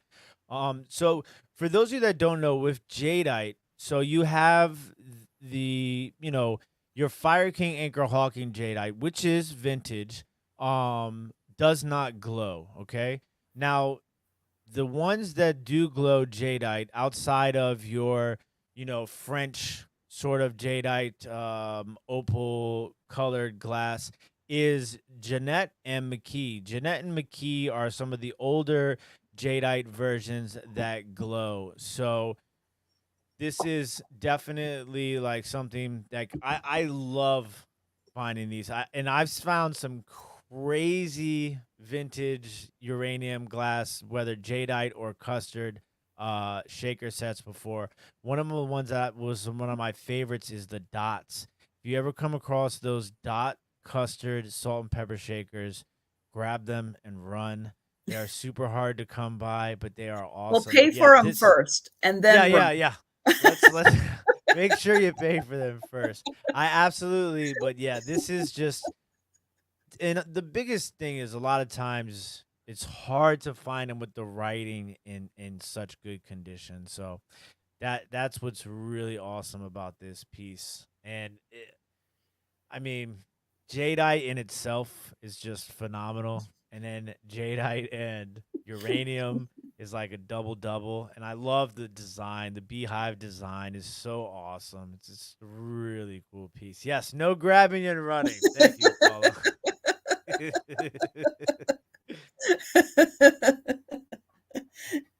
And don't tell him you heard about it from Tim. No. Yes, Auntie Christy, is it? It is. It is. And listen, I am like, my mind is still spinning off of that wood bowl. I'll tell you that much. I am like, that was such a rad piece. Super excited about that. Oh, let me know if your flag is your out. Sal is waving the white flag. That's right, Sal, and Sal might not know, but yeah, I do ask that if you do put in an offer, that when it hits your max, that you just let us know that you are out. So, yep. And Paula's got the going once and the going twice. And well, I share because it's the right thing to do, share the knowledge. I learned from, it's like I watch Patrick, I've watched Patrick from, oh my gosh, I can't even remember how long. I saw Tim do his Yeah, that was very my first first sale. sale with Yeah. Patrick.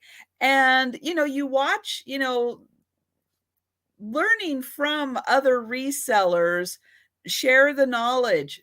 That's how we all become a better community, by sharing the knowledge. And hi, 100%. Jody.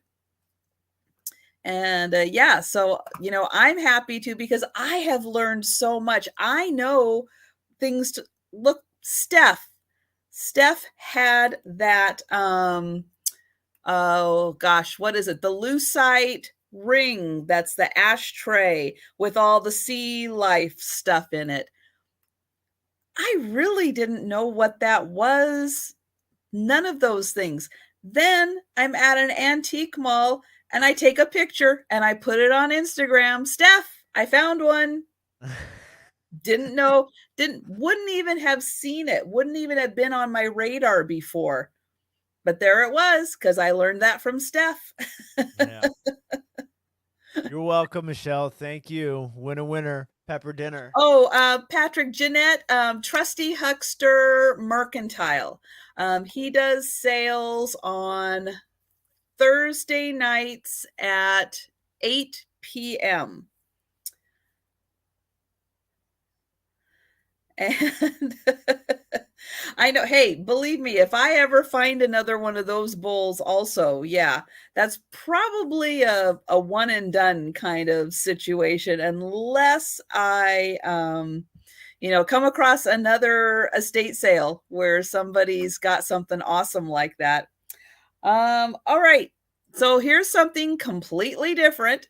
This is going to have a $15 start, and it is a brass door handle. So if you have got maybe a more modern house that you want to have a vintage look to, maybe you have a vintage house where some of the fixtures, have been changed out for something more modern, and you want to go back to something a little more, traditional looking, here is a beautiful brass door handle. That's so rad. So it's got the hole up here and then a hole down here to attach to the door. And oh, it's also got one right here. It's hidden right there. So yeah, this can really be, attached to your door. It's got a spot there for the handle, for the doorknob to come through, but beautiful lines on this. And then here is the bottom. And this is a really big one. Let's see. That is just over 13 inches. And That's like yes, you opening could. up the drawbridge, and then you got the door. Like, man, that is awesome. But yeah, if you wanted to, yeah, say you have like a gallery wall and you just Yeah. want a nice brass accent, you totally could put a little picture right in there. Steph is thinking outside the box. Right brain. We are all about the right brain today. I love it. But this has got some really beautiful detailing, like right in here, really nice details. And then I'm going to show off just right down here on the bottom. It does have a little bit of patina I to was gonna it. say it's a nice color. but not too much on the outside there. It really shows off the brass. Oh, Auntie Christie is in for 15. And yeah, I just thought this was so cool. And as you know, for my condo built in 1979, I mean, how exciting do my fixtures get? Whoa. But I looked around at my doors and everything, but because it's 1979, I have no way to use this in my house. So I would love to have it. Hi, Debbie. Love to have kept this, but I just could not figure out where to make this work. I wasn't thinking outside the box like Steph was and thinking, oh, you could just hang that on your wall and be really super cool about it. But yeah, so we'll see what Auntie Christie comes up to do with this. And I think we can go ahead and count this down. Thank you, Paula. Going once and going twice.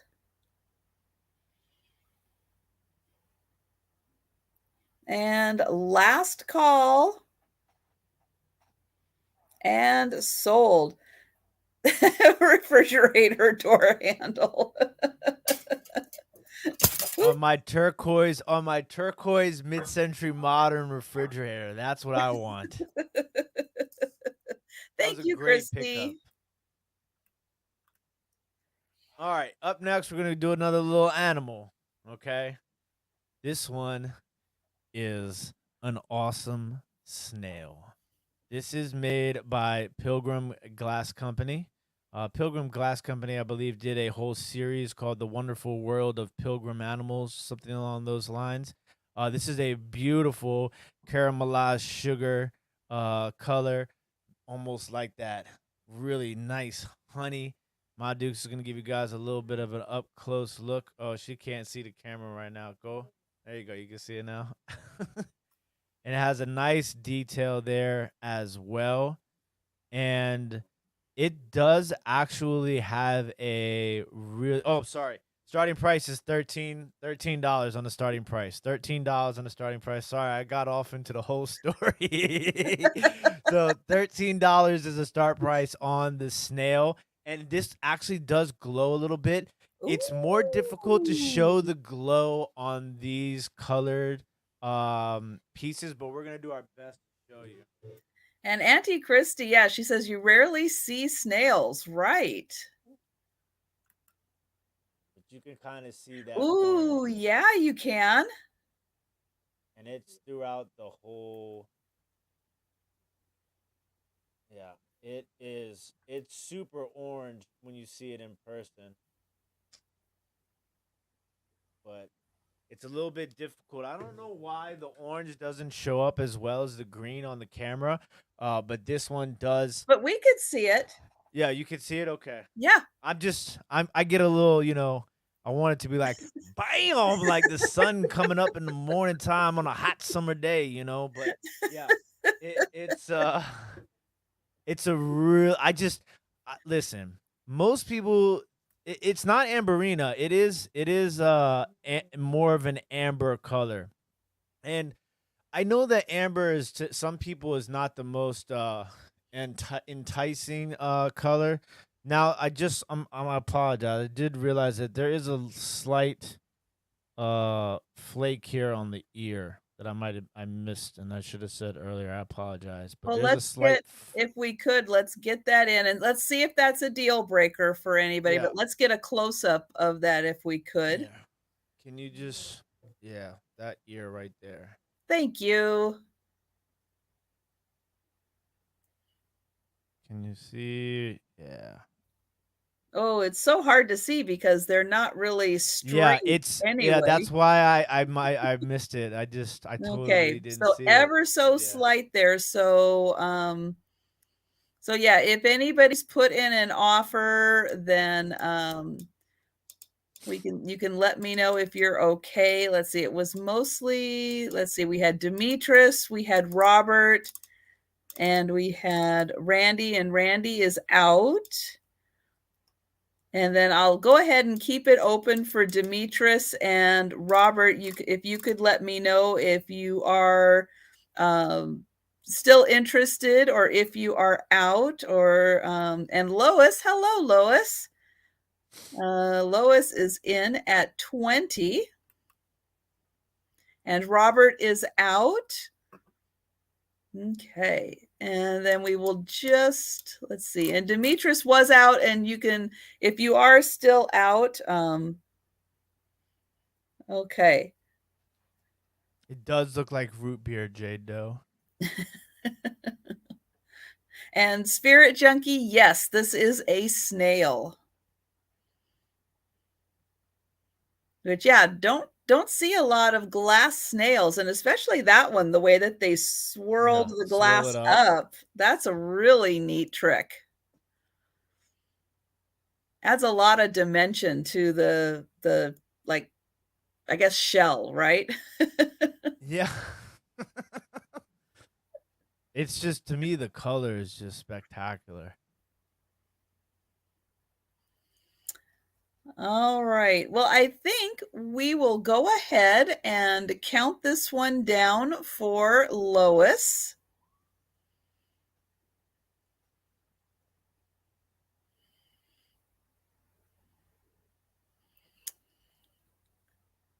And I was just reading Book's comment there. Yeah, amber glasses is very nice. And there's a lot of different shades of amber, just like Yeah. blue, from light blue to very dark blue. Amber has very light to very dark amber also. And we are sold. Congratulations. Lois, you are the winner, winner, escargot dinner. Congratulations and welcome to the party.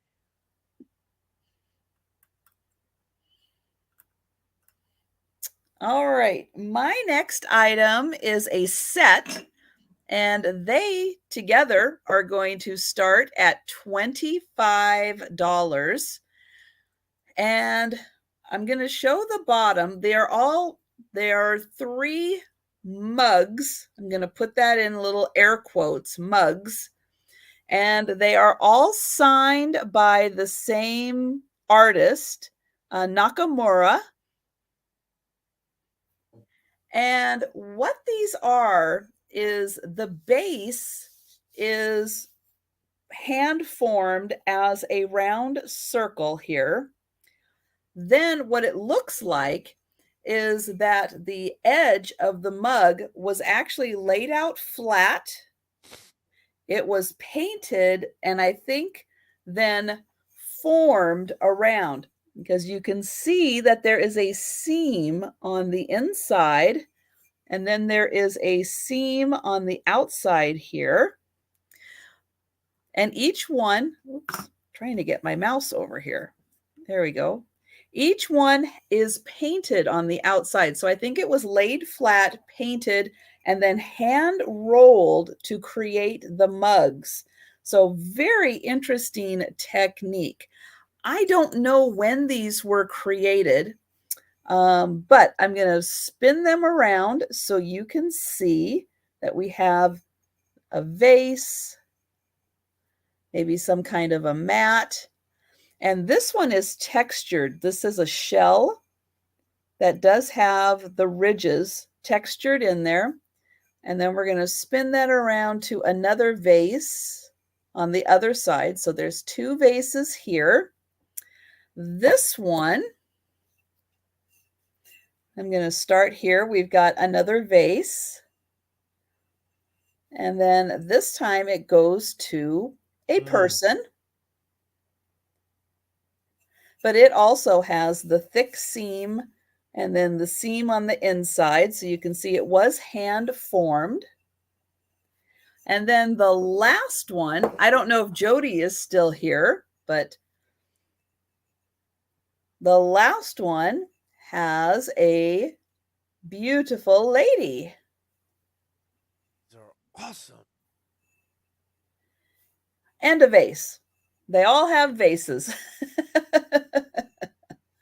But this one has the lovely lady on it, and it also has that thick seam.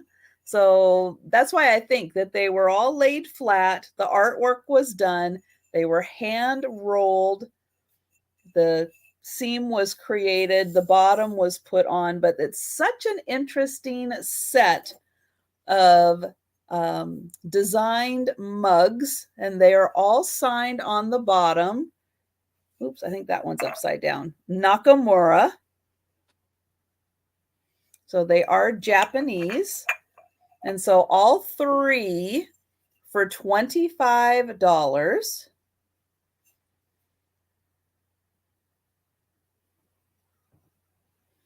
Are they heavy? They're not too heavy. They're about, I'd say, like an average coffee cup weight. They are about 4 inches tall, each one about 4 inches tall. So they're not abnormally heavy. But if you were, like, if I go to pick one up, it feels like how a cup of coffee, that kind of coffee cup weight. And they are almost 3 inches in diameter. So about 4 by 3 on them. But yeah, just really interesting. Haven't really seen anything quite like this, with them being hand shaped the way that they are. I just thought that I was very intrigued by them. And if I'm intrigued by something, a lot of times I want to pick it up. I want to do some research. I want to try to figure, things out, especially if it's something I've really never seen before. And I just thought that these were really cool and different. But you can think about that and let me know. And yeah, each one is just its own little work of art. And I like this one, how they actually texturized it for the seashell. I thought that was a really neat touch. And definitely very unique, and something that you wouldn't necessarily use for drinking, but they could be, just fun with some flowers, dried flowers on your desk, to be used by, I don't know if these are made by, I did see Faye Nakamura. The art style is just different enough that I was not comfortable saying that they are Faye Nakamura. I just felt that they were, if it was, maybe it was early, maybe it was later, maybe the style had changed a bit, but I wasn't 100% sure that it was done by that person. So I did not want to specifically say that. It could be just someone local in my area because, being on the West Coast, we do have a lot of Nakamuras. You left for a minute. Did you see the beautiful lady, Jody? So this is one of them. We've got the absolutely lovely lady on this one. Very nicely done. I like the bent arm here. I thought that was a good touch because, if you're laying, you're going to have the bent arm. And they kind of do look like teacups. Yes. Yes, you are right, Fiona. All right. So think about those. If you're interested, you know how to get in touch with me right there. And we're going back to Tim. I might have to pull the trigger on those. I think those would be like really cool. I don't know. I'm always talking about decorating a mantle, but I don't have a mantle. But I just, if I had like a wall shelf or something, like I'd put the one with the lady in the middle and then the other two on the end. I just think, yeah, beautiful in a grouping for sure. Those are really nice. Yep. All right. Yeah, and next? A succulent in them. Yeah, Robert, that would be a great idea too. Right hemisphere, people. Yep. Right hemisphere. we are on that mode today. So that's right, Tim. Piece, you're gonna have to build a mantle in your house. just for these items. Up next is a really, really, really hard to find piece of Fenton glass. Okay, this still has its Fenton tag, opalescent. This is from like probably the 1980s. Fenton. Yeah, this is a Lily of the Valley opalescent iridescent handkerchief face. We're gonna start the bidding at $39. Ma Dukes is gonna give you guys an up close look. If you guys look these, yeah, it is fabulous. There's the top, and then it's like a pink sort of iridescence to it. Lily of the Valley is the pattern. You have that gorgeous milky. It's like, oh, the top part of this piece is Mm. fantastic. Yes, this piece, if you look these up, these are going for quite the pretty penny. The This Lily of the Valley pattern is so insanely popular. Yeah, it is. This one is. It's a. If you've never seen that, Ma Dukes is saying I've never seen the iridescence like this before. She's been up there at that camera for a second. I think she's looking at it more herself than showing it to you guys. That's But okay. You enjoy that. That's a it beautiful is. piece. Yeah, it is an That's right. What absolutely. is the start price on that? I was just going to Oh, I'm ask sorry. I Paula thought I if said it. if we It do was what the start price. 39. 39. There we Yes, go. ma'am. Thank you guys.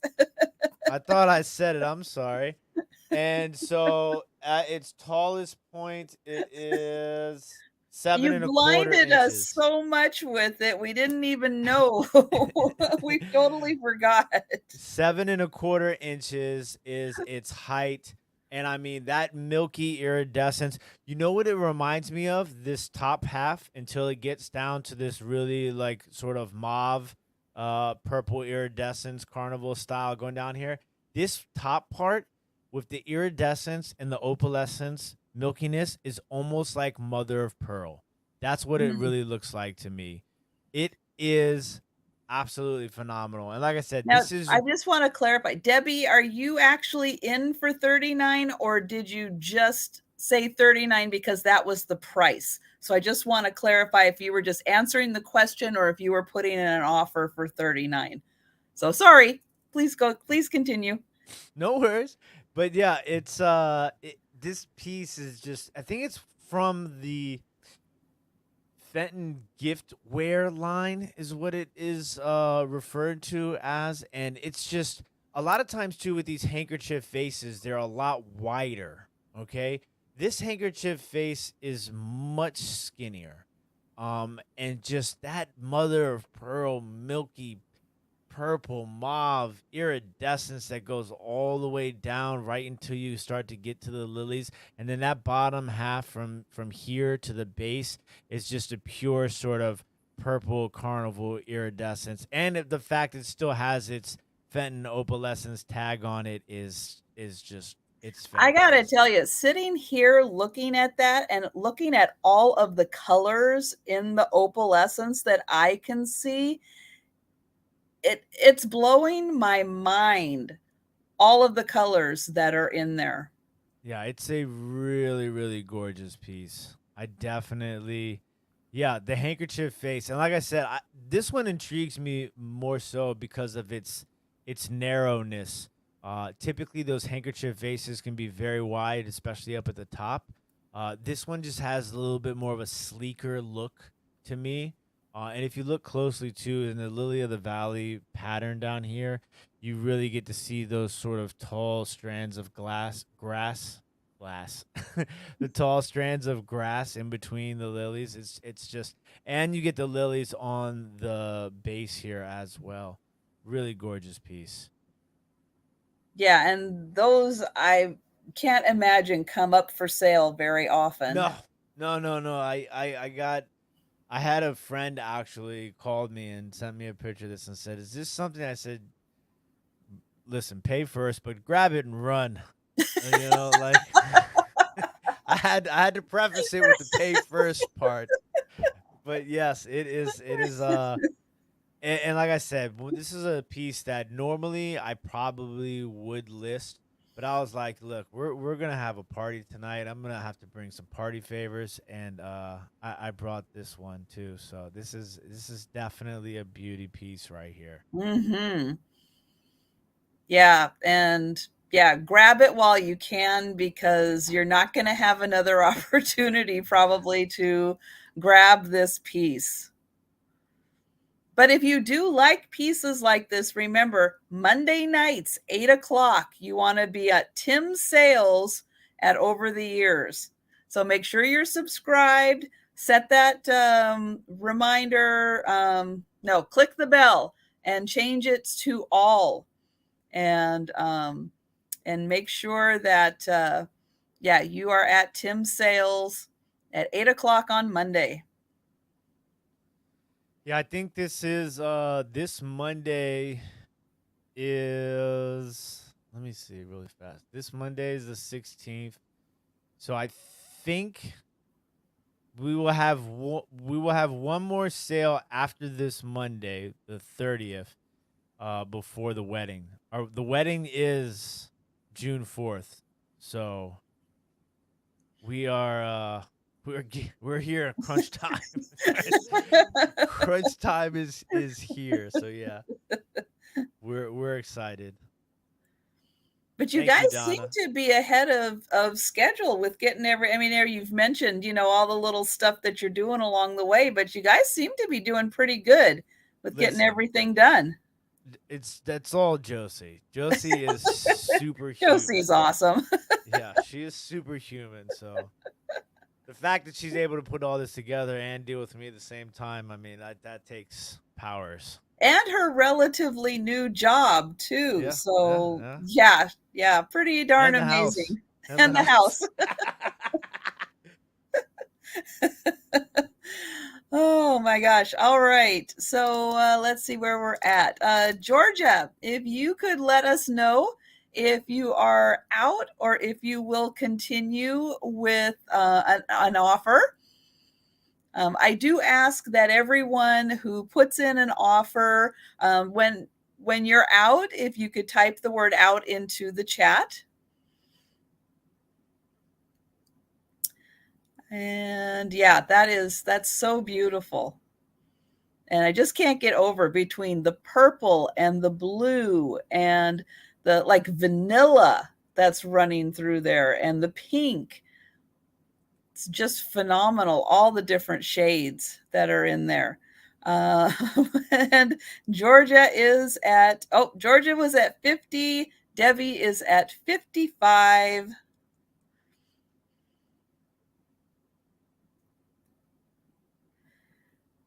And yes, once the wedding and everything, so probably towards the end of June, you'll be getting kind of back on schedule. Yeah, I think we'll be gone for after the wedding. We'll be gone for like a week or so for the honeymoon, and then we will be back. And then by then, I think I'll have the setup, the whole studio setup, moved from Ma Duke's house to our house. That's the plan. I have a whole new room that's dedicated just for YouTube at the house, so I'm excited about that.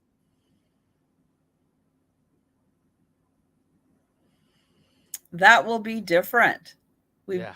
We've gotten used to this. To the football helmets and during the glass shows. What, we're not going to have all the football memorabilia for the glass shows anymore? Oh, darn. Only for the football shows. Oh. I'm going to have a whole new glass backdrop for the glass Oh, shows. all right. That'll be fun too. Congratulations to Angelic Vintage Treasures winner, Lily of the Valley Dinner. Congratulations and welcome to the party. Okay, my next item is going to start at $40. And this is an etching in marble. If you'll remember, if you've been to my sales, I did have a Montana marble. This one is Washington marble. It does have a sticker on the back. that does say Washington Mint. What else does it say? Cultured marble lithograph, but it is actually etched into the marble. So it's beautifully framed. This is called, oops, let me get in here. It is called, now I knew it was called Caribou. Something, oh, for goodness sake. You'd think I would have read this beforehand. Okay, let me double check here. Oh, barren ground caribou. I'm pretty sure that's what it says. Barren ground caribou. This is by John Wills, done in 1979. This has a $40 start. And I'll get you a measurement on the frame, and then I'll get you a close-up of the picture. So this is 13 by about 11 and a half. 13 by 11 and a half. The marble is 9.5 by 8. So 9.5 by 8. And I'm going to get in here close. Let's see. There we go. So you can see the beautiful caribou etched into the marble.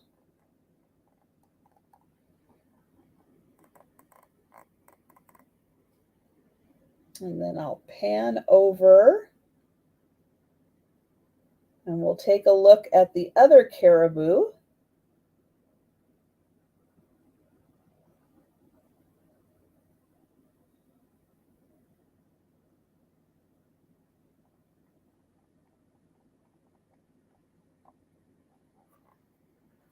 I'll try to get in here really close so you can see how it is etched in.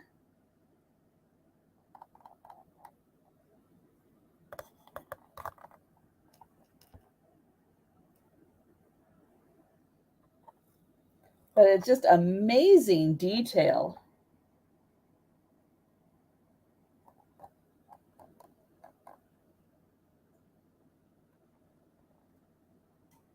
And let's see, let's get in close on the feet here.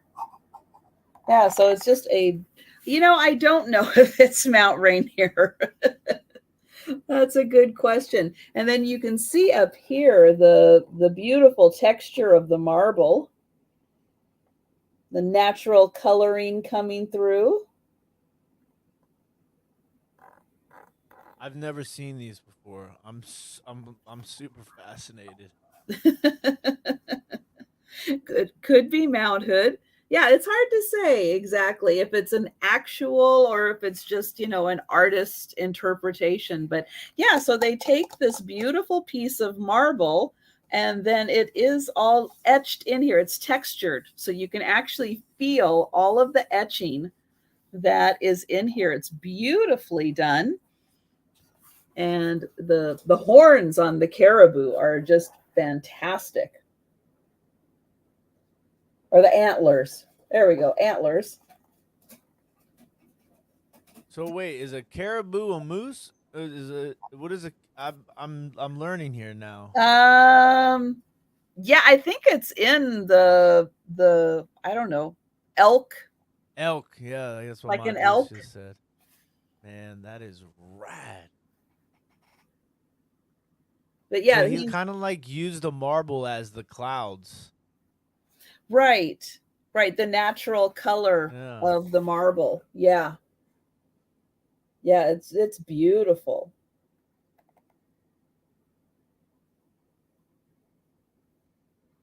And then it's hard to get a good like 3D of it, but yeah, it's all etched in there. And yeah, it's very texturized.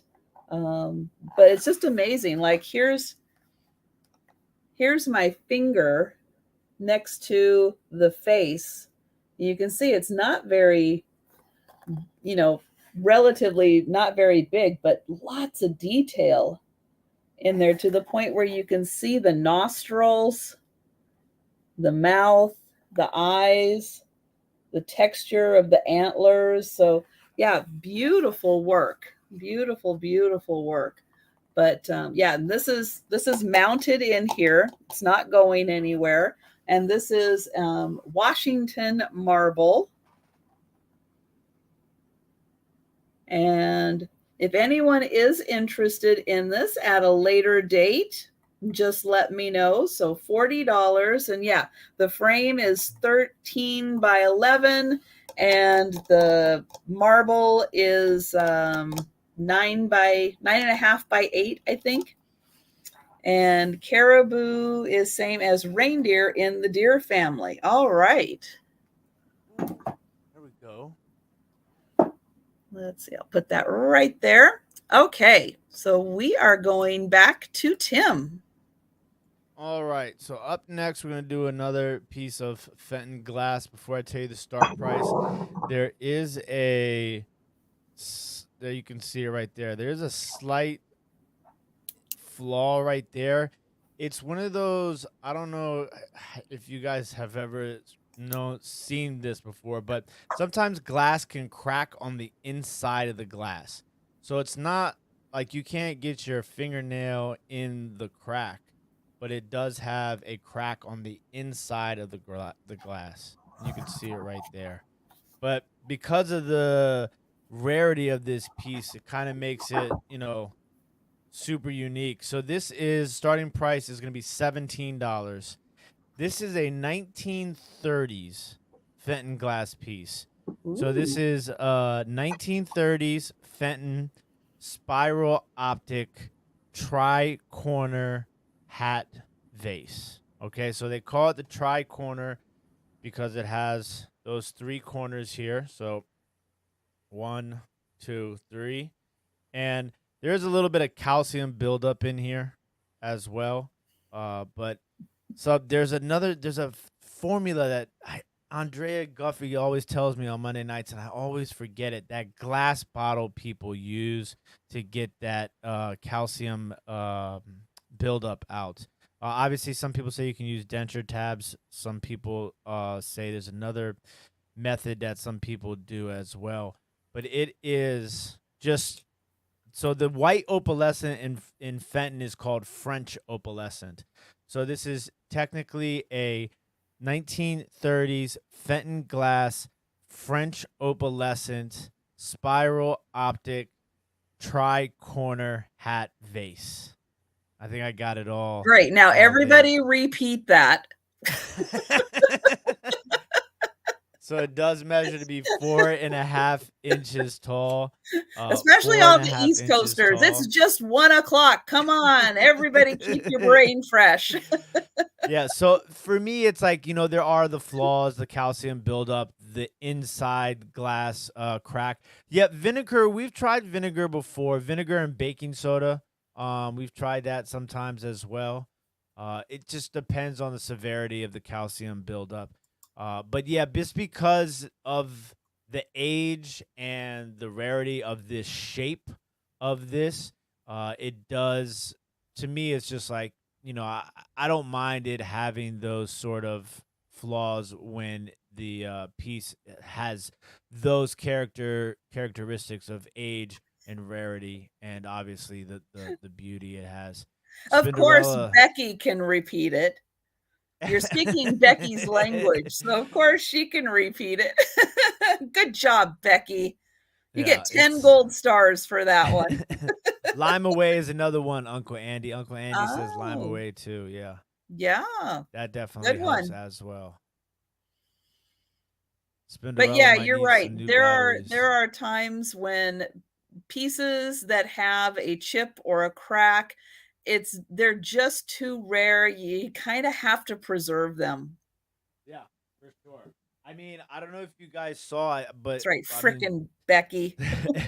some people might not have seen it because you guys probably have no idea who I am. But I did do a video on how you can. There are still pieces damaged that are still super valuable. Josie and I were picking once a couple months back, and Josie found a Minton Tiffany teapot, and the teapot was completely. It was made by Minton specifically for Tiffany and Company, and it had a giant crack through the bottom of the teapot, and it sold for $250.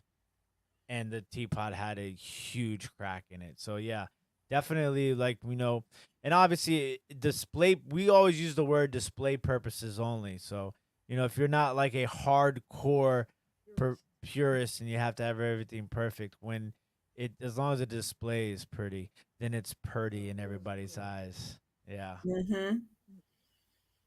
Yeah, because, once these rare pieces are gone, they're gone. And if all they have is a little chip or a crack, and yes, you can still enjoy the beauty of the piece. It's like, let's preserve that little bit of life that's left in them. Let's give them a chance.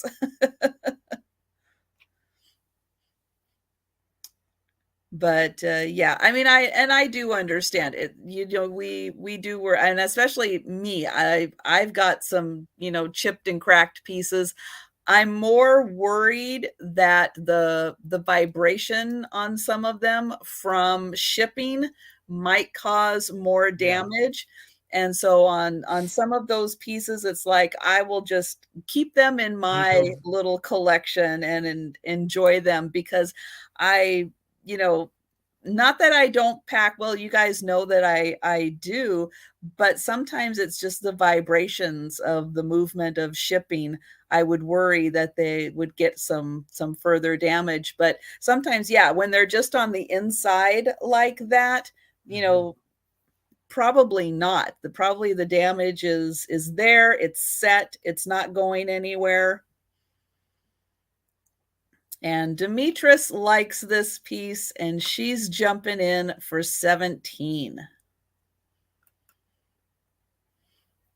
Demetrius is awesome, by the way. Yes, she is. And yeah, it's kind of mesmerizing watching that pattern go around. It's a little hypnotic. That's a good question, Patsy. When we washed this, I believe it was fine. There was no the water didn't get into the crack, I believe. Please stop gluing all the vintage glass together. And we've got Sherry at 20.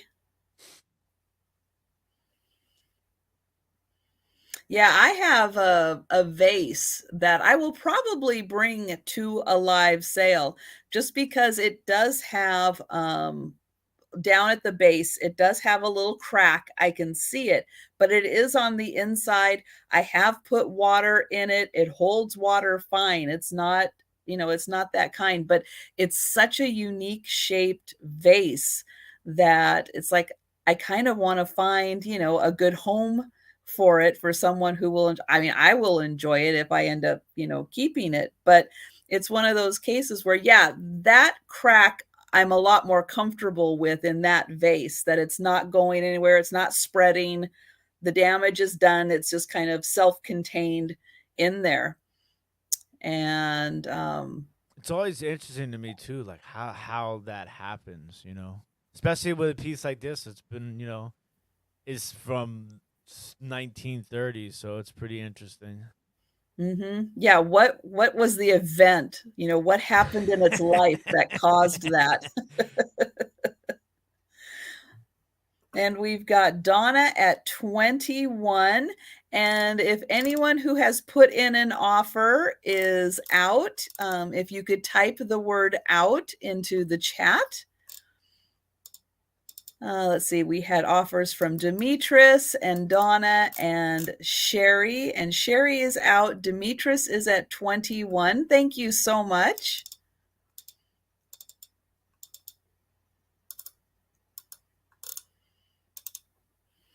And then we will Kind of wait. hypnotizing the spiral. Yes, it is. It's pretty cool design. And Donna, if you could let us know. Oh, Donna's at 21. Sorry. Donna was first at 21. There we go. Okay. And Demetris is out. There we go. I'm caught up now. We're all caught up. All right. So I think our high offer is Donna at 21. So we can go ahead and count this down. And yeah, you would think on a piece like that it would be that beautiful ruffled top that would have had the damage first. Yeah. Considering that's such a big ruffle. Yeah, it is quite the crimping going on there. And there is the sold. Congratulations, Donna. You are the winner. French Opalescent dinner. Congratulations and welcome to the party. Let's see. Becky says her mom used to collect Lily of the Valley, more common around here in cameo and blues. Yeah, I've only had I've had 2 Lily of the Valley fairy lamps. One was in amber and one was in amethyst.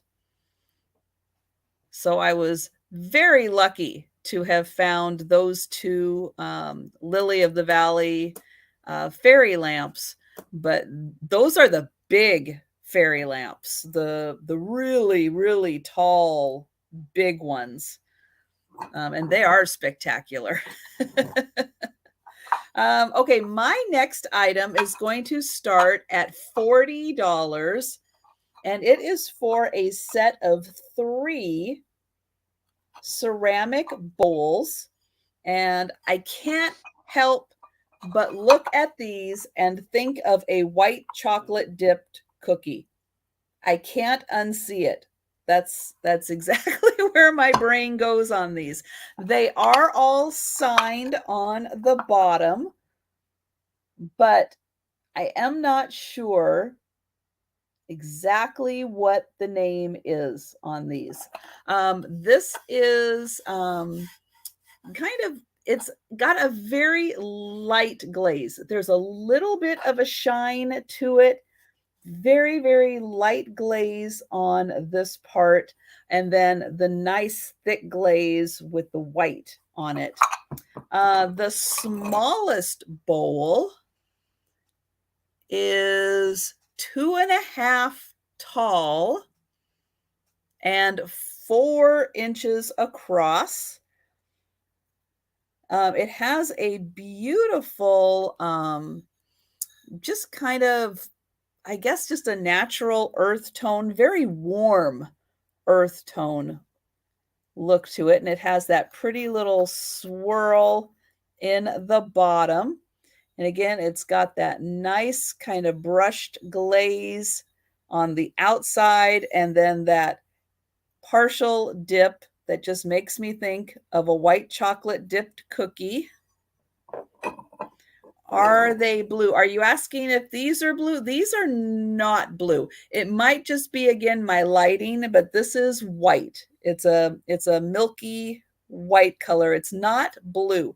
If it looks blue, it's my lighting making it look a little blue. But it is white. And then here is the second bowl. And it is a little over 3 inches by about 5.5 inches. So this is the medium bowl. And it also does have the signature on it. And they nest very nicely together. They fit together great. And then the largest bowl is 4 by 6.5. So it is a good size, 4 by 6.5. And there's the signature. Oops, there we go. There's the signature. And that also has that little swirl in the center. And so you'll get all 3 bowls, $40 for all 3. And yep, I just can't help. My brain automatically goes to the white chocolate dipped cookie. I want a cookie so bad right now. So I am not seeing any takers. But again, if you're watching this later, watching on the replay, and you are interested, you just let me know. And yeah, so each one is individually signed. Each one has that really cool little swirl design on the inside. And we will go ahead and pass on those for right now. And we're going to go back to Tim. All right. Up next, I'm going to do the last piece of glow because Ma Dukes is getting ready to tap out and she turns off one of the lights for me. So we have, this is a Diamond Glass Company double swan uranium glass bowl. Now, there is I don't know if it's a straw mark or if it's just a deep scratch. It's on the base of the inside of the bowl. Ma Dukes is going to show you guys that up close really fast. Yeah, you see it?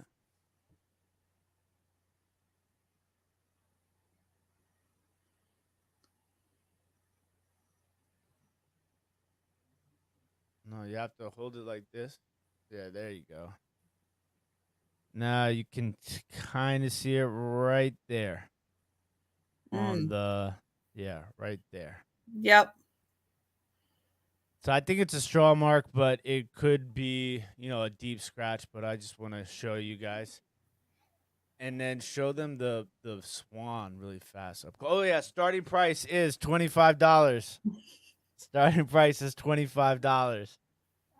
Yeah, you see? So the swan head is right there, and, like, if you hold it, you can see how it has the wings, too, as the swan. Yeah, right there. There you go. You could see the wings and the swan head. Absolutely amazing piece. This is super old, probably early 1900s. Is made by a company called Diamond Glass Company. The double-headed swan bowl, and we will show the glow. Give me 1 second, my dukes. Let me turn my ISO down. All right.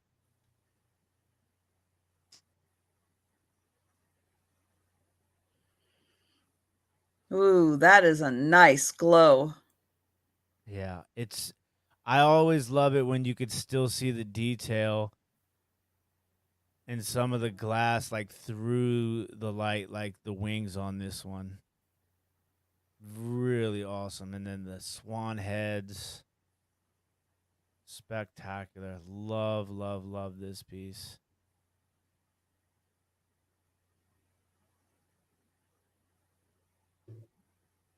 And let me measure really fast.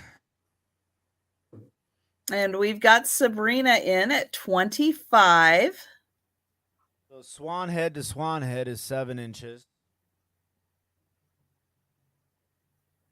And then it is by 7.5 inches and 3.5 inches tall. Really cool piece. And once again, this is, super old. I'd say well over 100 years old. So definitely really awesome. Steph wants to know what she missed.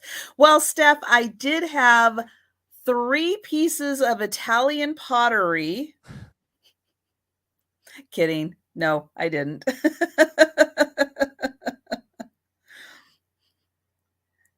Let's see. I was just White getting ready chocolate to covered say. cookies, though. That's right. I did have white chocolate covered cookies.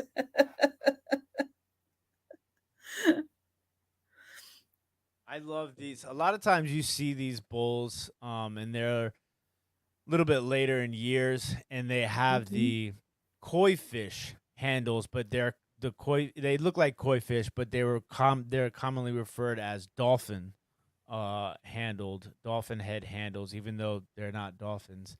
But yeah, the swan one I had never really seen many of, so it's a really awesome piece. Yeah, that sure is. And it's got such a strong glow to it.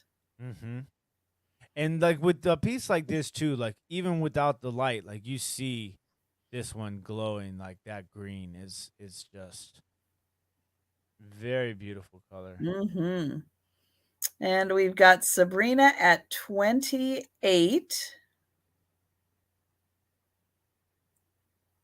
And hello, Marnie, and welcome.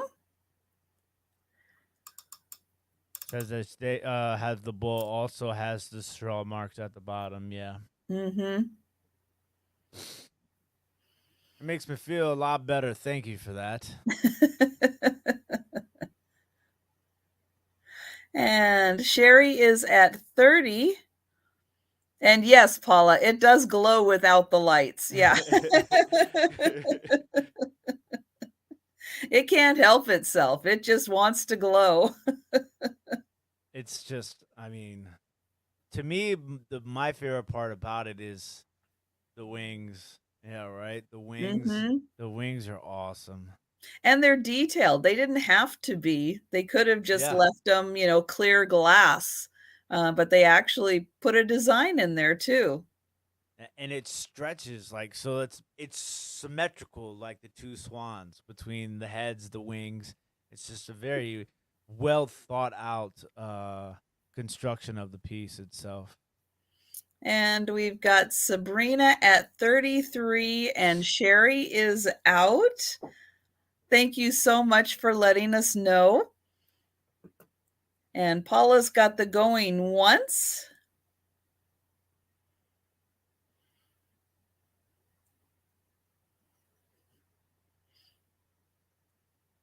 And going twice.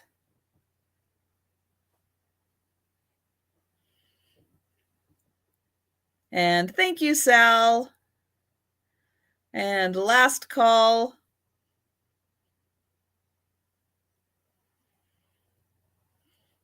And then I just have to wait for my chat. There we go. Sold.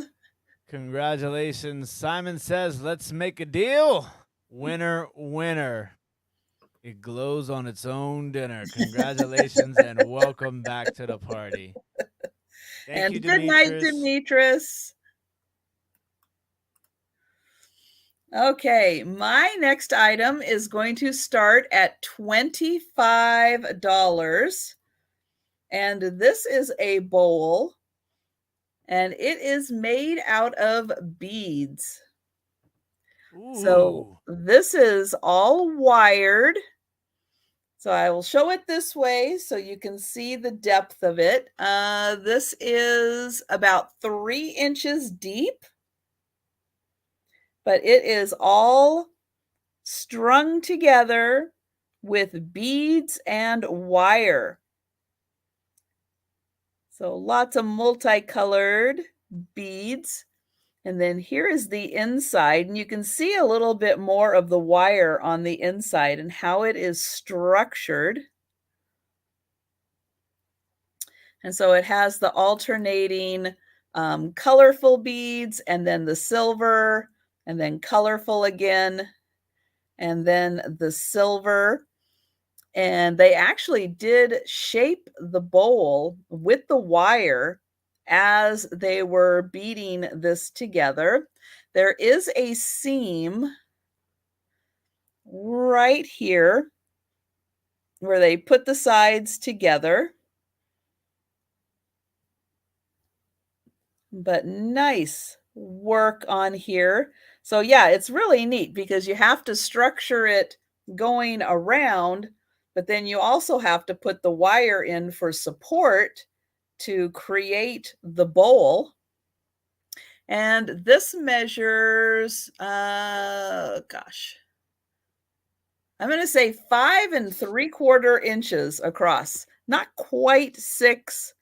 And then the top has a little bit of a wave to it. the way that they did the beads. It kind of goes down, you can see, and then it's up here and down and then up, where they put a few beads to kind of give it a little bit of a wave around.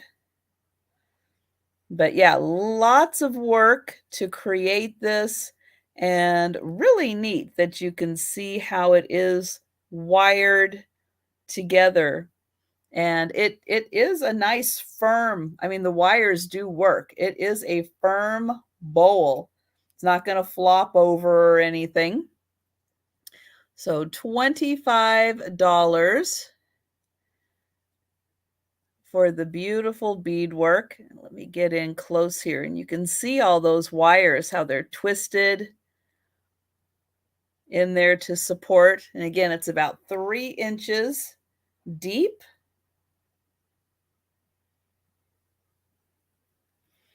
And then there is the outside.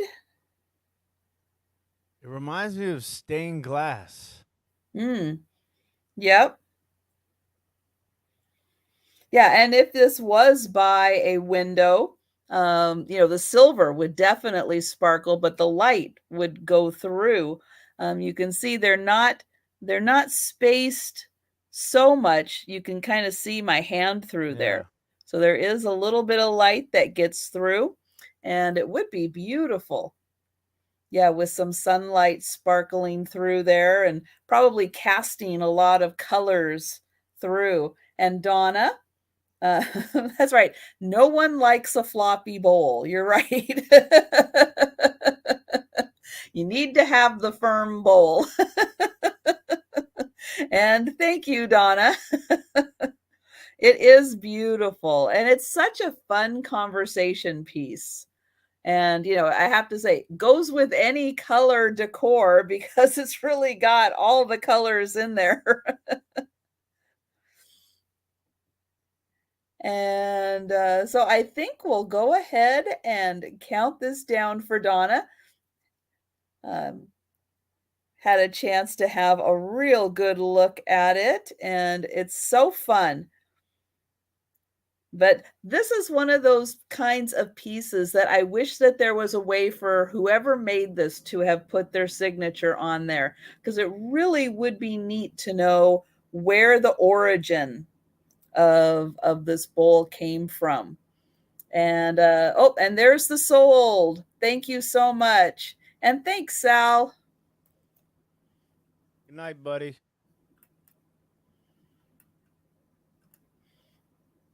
All right. Up next, I don't know what song this plays. We tried to figure it out, but it's a little bit slow on the. You want to wind that up really quick? So this is going to be a owl. This is a ceramic owl music box. It is made by Ardalt, so made in Japan. It's going to start at 25. My Dukes is going to wind it up really fast. I don't know what the music is that it plays. Well, she's going to show it to you first before she winds it up. There it goes. But it has really nice detail. This is a Ardalt Owl music box. It has the sticker on the base still. The starting bid on this is 25 on the Ardalt made in Japan ceramic owl music box. Yeah, show them the back. Super good detail. Nice colors. Really interesting piece design. A lot of texture, too, on that. All right. I always mess these up, so I got to ask my Dukes first. Which way do you turn it? She said, don't do that. Let me do it.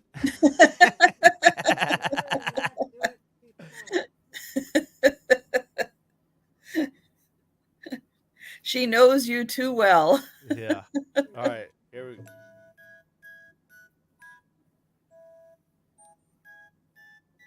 Oh, I know what it is. I know what it is. I know what it is. I'm like the human Shazam now. Okay. It is Strangers in the Night. Ooh. To the we were Hi, Midge. strangers, lovers at first sight. That's it. That's it. Winner, winner, Strangers in the Night dinner. I got it. Well, that's very fitting. I guess an owl is a stranger in the night, isn't he?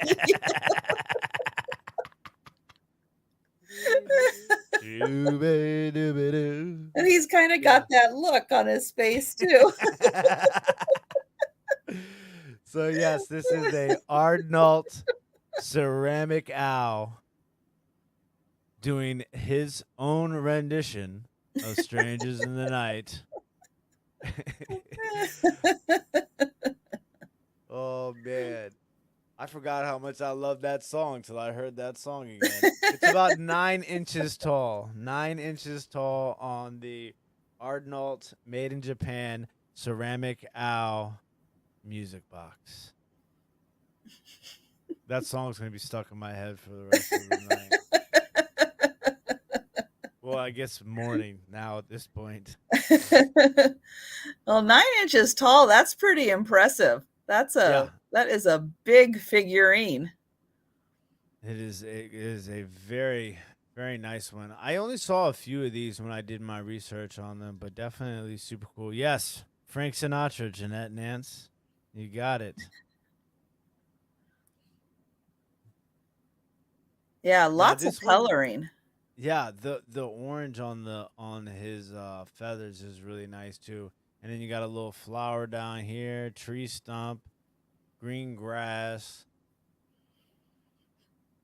And this one doesn't have one of those things. You know, sometimes like on the mugs and stuff like that, it'll have like the little stopper that it will stop the music if you put it down a certain way. This one just keeps playing. You can't stop him. You can't stop him. Frank's He's gonna keep going. You gotta wait for him to be done. Oh my gosh. Okay. Wow. No takers on an owl. Oh my goodness. That's a little shocking. Well, again, if someone's watching, any of those owl lovers watching on the replay, get in touch with Tim for that wonderful music box owl. All right. My next item is going to start at $25. This is another pottery piece. It is a bowl, very under the sea type looking, because we've got like maybe I don't know, is that kelp, a plant? We've got a fish right here. We've got some like ocean currents happening. This is a signed piece, but I have absolutely no clue what that signature is. I can't. Amity on the bottom? Maybe? Sure. Ma Dukes is going to take a look. Do you know that signature, Ma Dukes? Yeah, I have. I'm not even sure it's even English at this point. You know, yeah, you might be right. Maybe it's Eastern European, Russian. But those blues. Those blues. Yeah. Now it does have a hook for hanging if you would like to hang it up. But yeah, the outside is all decorated also.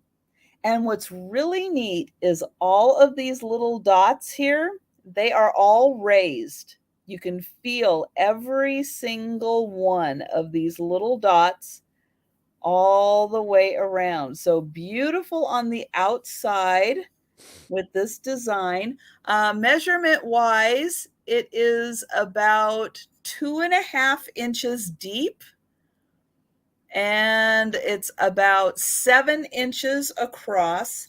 And then on the inside also, all of these little dots that look like, like the little bubbles that you would have in the ocean, they are all raised. You can feel all of them. It has a really smooth Like this blue, you can feel it has a nice, smooth, satiny glaze to it, but all of these bubbles are raised.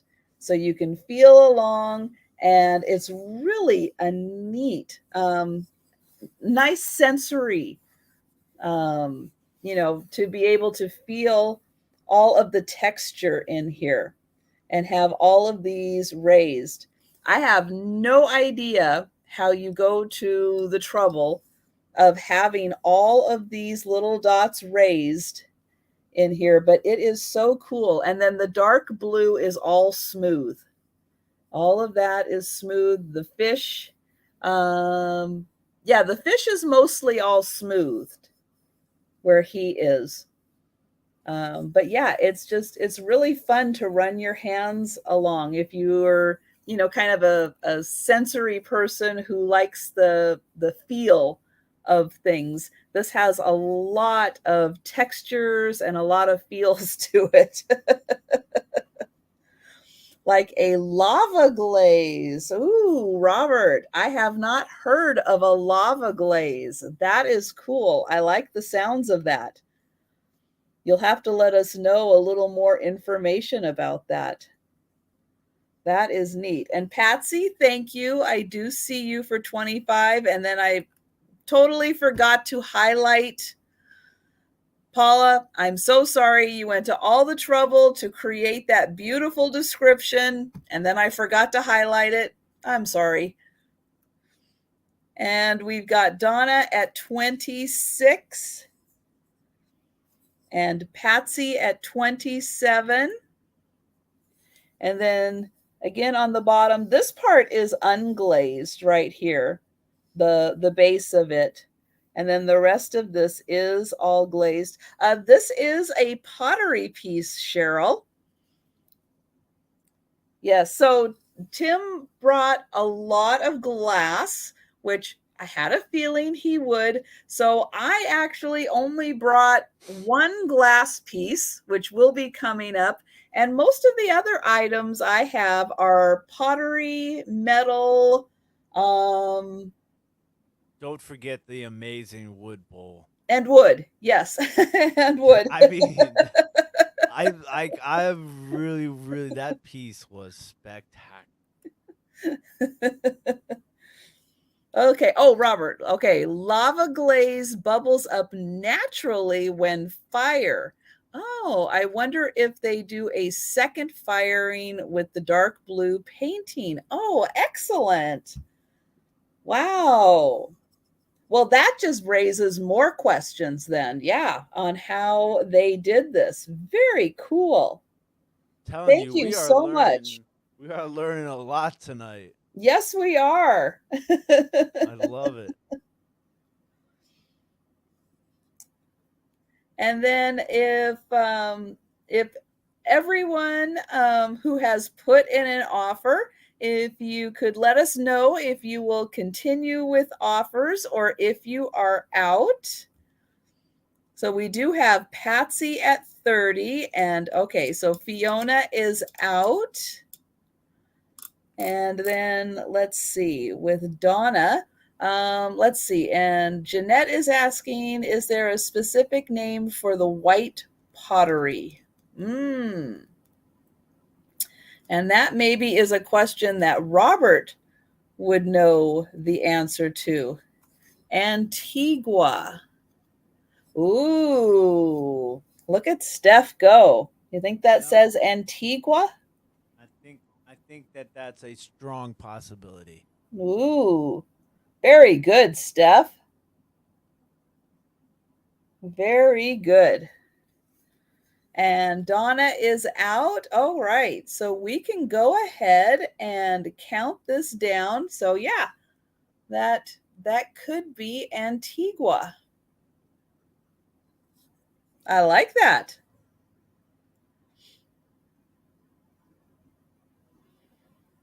I know. Steph, she's hydrated. She's probably fanning herself. Because she's in Southern California where the weather is nice and warm. but she's probably got it just about to the right temperature right now. So, yep, staying nice and hydrated, and centering herself. Yep, she's in the zone right now. And sold. Thank you, Patsy, and thank you everyone for your offers. And we're going back to Tim.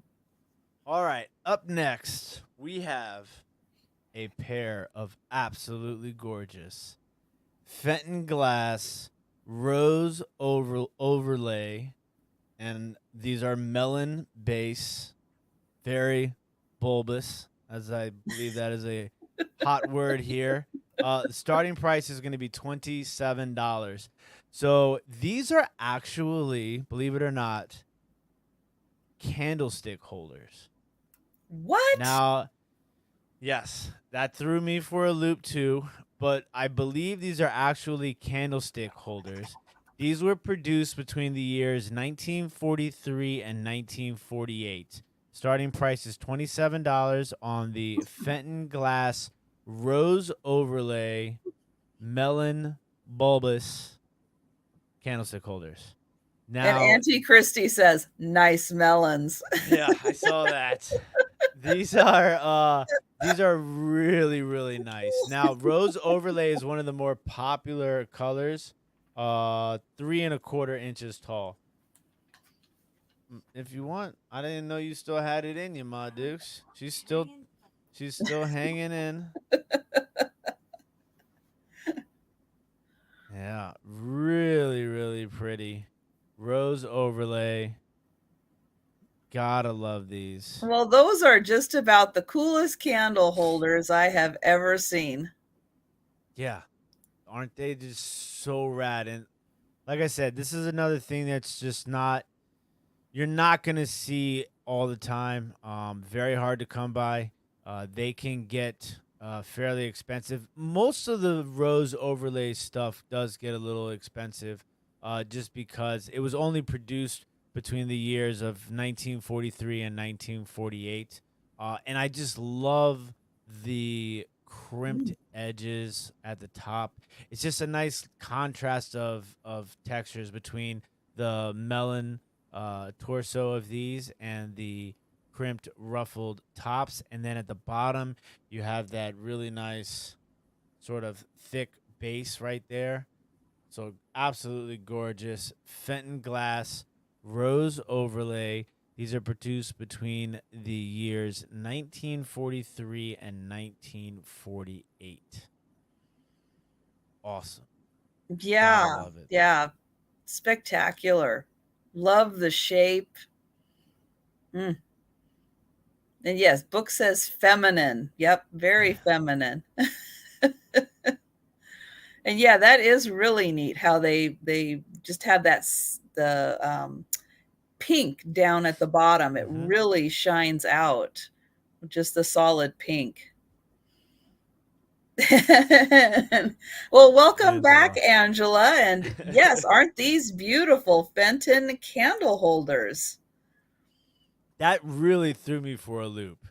Like I've seen some before, but I knew that they were a little small to be like a vase, maybe like a posy vase or something like that. And once again, obviously, thinking right brain here, you can definitely use these for something else besides candlestick holders, but they would definitely be really nice taper candles in those. Mm-hmm. And like I said, that rose overlay is just it's a beaut. I've had some rose overlay pieces where I've just been like blown away by uh, doing my research, like being like, wow, these do have some Can nice we see the value. inside of them again? Yeah, you want to show them the inside really quick, Ma? Thank you.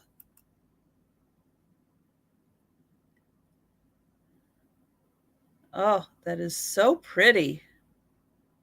Love that. It's so nice how light, that for looking through the melon part, how it's just thin enough that the light really shines through nicely. Yeah, and it's almost like there's like when you look at it from the overtop, You're right, Debbie. you can kind of see that same color pink that you have here on the base. When you look at them from the top, you can kind of see that a little bit on the ruffle here too as well. Mm. So I think just the the way in which they made the rose overlay is just really really pretty. Mm-hmm. Oh yeah, Lily in the Valley. In between these two pieces, the other vase, really pretty. I'll tell you, I have a Victorian age applied glass Vaseline glass vase that I picked up the same time I picked these up, and it has the applied glass pink over top of the like green yellow, and with that in between these two, it's like Wow. yeah, Yeah. I like to play a lot with Ma Dukes calls it the rule of three. Yeah. Yeah, so all these Your microphone is getting just a little crackles. crackly. Yeah. Thank you. It went a long time before it did that. Yeah, And let's see, we've got Paula at 42 right now.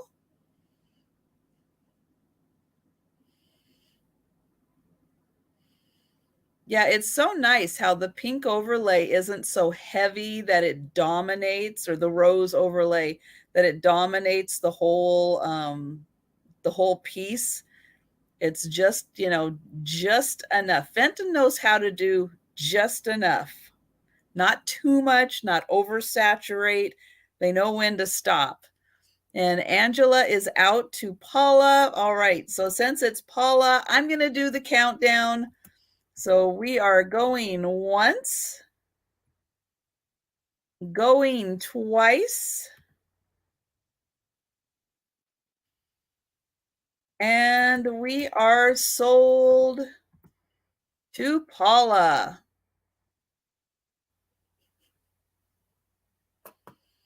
I'm And back. I'm back. congratulations. Winner, winner. Rose overlay melon dinner. Congratulations and welcome back to the party.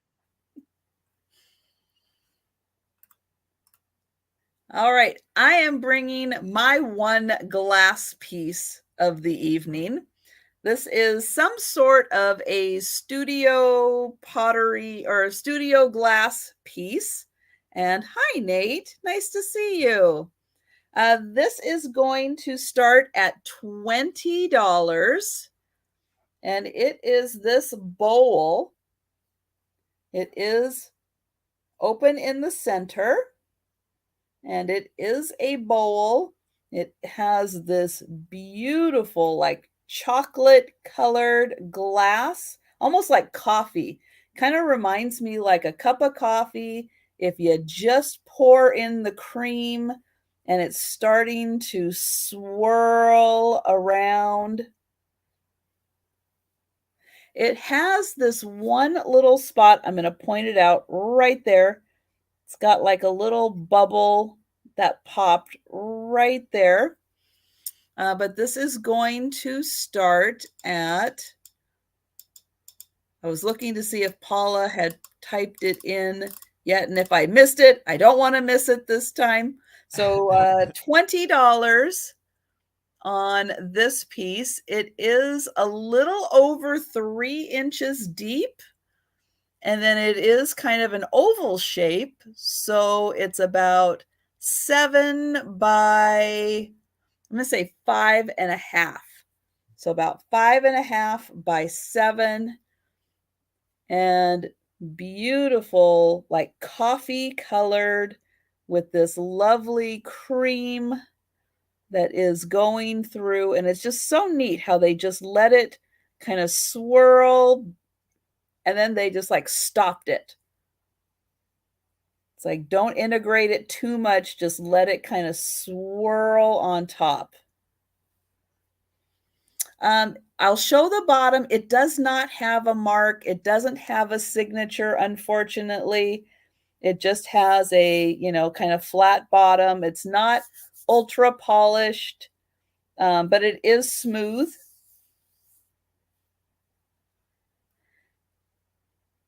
And we've got Laura at 22.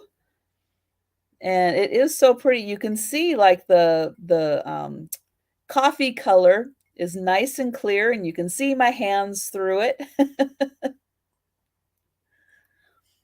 And we've got Donna at 23. And it's such a pretty piece. But yeah, I don't know why. It's like the three pottery bowls are the cookies dipped in white chocolate. This reminds me of coffee, you know. I don't know what part of the brain I'm using for that I associate all these things with food, but I do.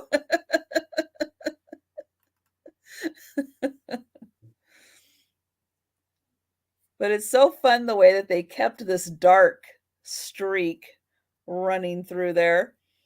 I do not know enough about glass blowing to know how to do that. And 26, yeah, gotcha, Laura, on that one. I love the shape. The shape for me is yeah. I just really like the shape. Yeah, it's a nice free form shape. It's like just kind of let it spin and let it do its thing, because even the top isn't exactly even. It's like it's just like they just kind of, as they were spinning the colors to, mix them together, they just kind of let it form on its own. But yeah, it's a really cool shape. Very nicely done and really thick glass. Even this part, which is very clear, it is a very thick piece of glass. And Paula's got the going once, going twice. Thank you, Paula. And a last call.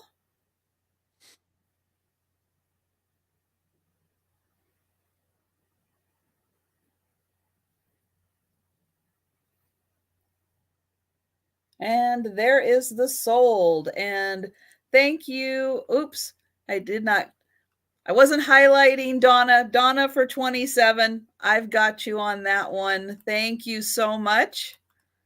And we're back to Tim. All right. Up next, we're going to do a little Fenton bear. So, my Dukes, you want to give him a little up close? The start price on this is going to be $9. So, this is a Fenton Glass Birth Stone bear. Okay, so you see the little red heart there. That is a garnet. It's not an actual garnet, but it represents garnet, which is the birthstone. I think it's a garnet birthstone of January, I believe. Yeah, so it is the 19. This was produced in the 1980s. This is a Fenton Glass birthstone bear. Super rad. It does have the Fenton marking on its behind a little bit. It just really stands out to me how that has the red heart right there. It does measure to be about 3 7/8 inches tall. This is a Fenton art glass birthstone teddy bear, and it is garnet for the month of January.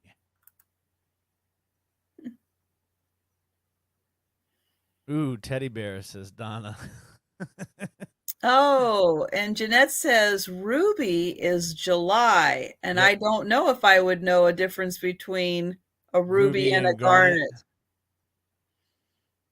garnet. So Hmm. listen, maybe this is a duo double dipping bear. How We'll would you have to tell the see. difference, my Dukes, between ruby and garnet?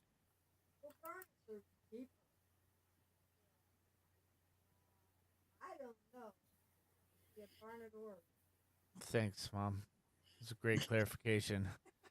She says garnet is deeper than ruby. It's a deeper red. If she Hmm. said she doesn't know, that could be a garnet or a ruby.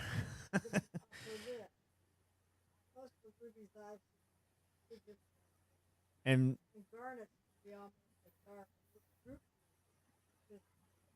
so, Vintage Viking Treasures, Becky says they use the same red heart for January and July. Ah, thank you, Becky. There it is. I have to say that would make it a lot easier, wouldn't it, to use the same one? But yeah, these Fenton teddy bears are actually really cool. I have one in my store right now that's a mother of pearl one, and it has like this Ooh. yeah, and it has a not a, I don't want to call it a choke collar. It has a necklace on it, which is really cool. And then I had a Vaseline glass one, which was it was awesome. But Sal bought that, so Oh. yeah. I listen. There's a lot of people that they see some things, and I try to take care of people because I Oh, know that yeah. they're collecting it, and so Mhm. I always love it when people get something and they send you a picture of how they end up displaying it, and you're like, man, that's awesome. But I just like this one right here is just super cool too because I mean you see how the light's hitting that, and then when it Mhm. comes around when just that red heart, yeah, it's got some good weight to it for sure. Yep. So Becky says that they used the same blue for 2 months also. So they're double dipping Gotcha. on the blue for 2 months. And Debbie said that yes, a garnet is a deeper color than the ruby would be. So if we had to tell the difference, the garnet would be a deeper Mhm. color. So good to know. Now, can we The remember that? That's the the learning question. keeps on going here tonight. I know we rely on all of us. It takes a village. Amen to that. Amen to that. Okay, so we've got Donna at 16. Let's see. We had Lois, let's see, and Donna. Okay, so Lois, if you could let us know if you are uh, going to have another offer or if you are out. And Edward, was your birthday yesterday? Well, happy birthday, Edward. Winner birthday dinner. And Lois is at 20.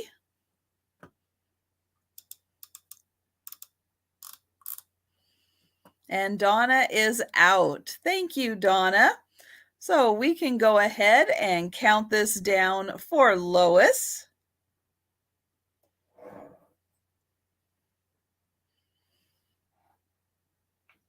And Book's giving you a whole week of birthdays, Edward. Book is feeling very generous tonight. That's awesome. Going once and going twice.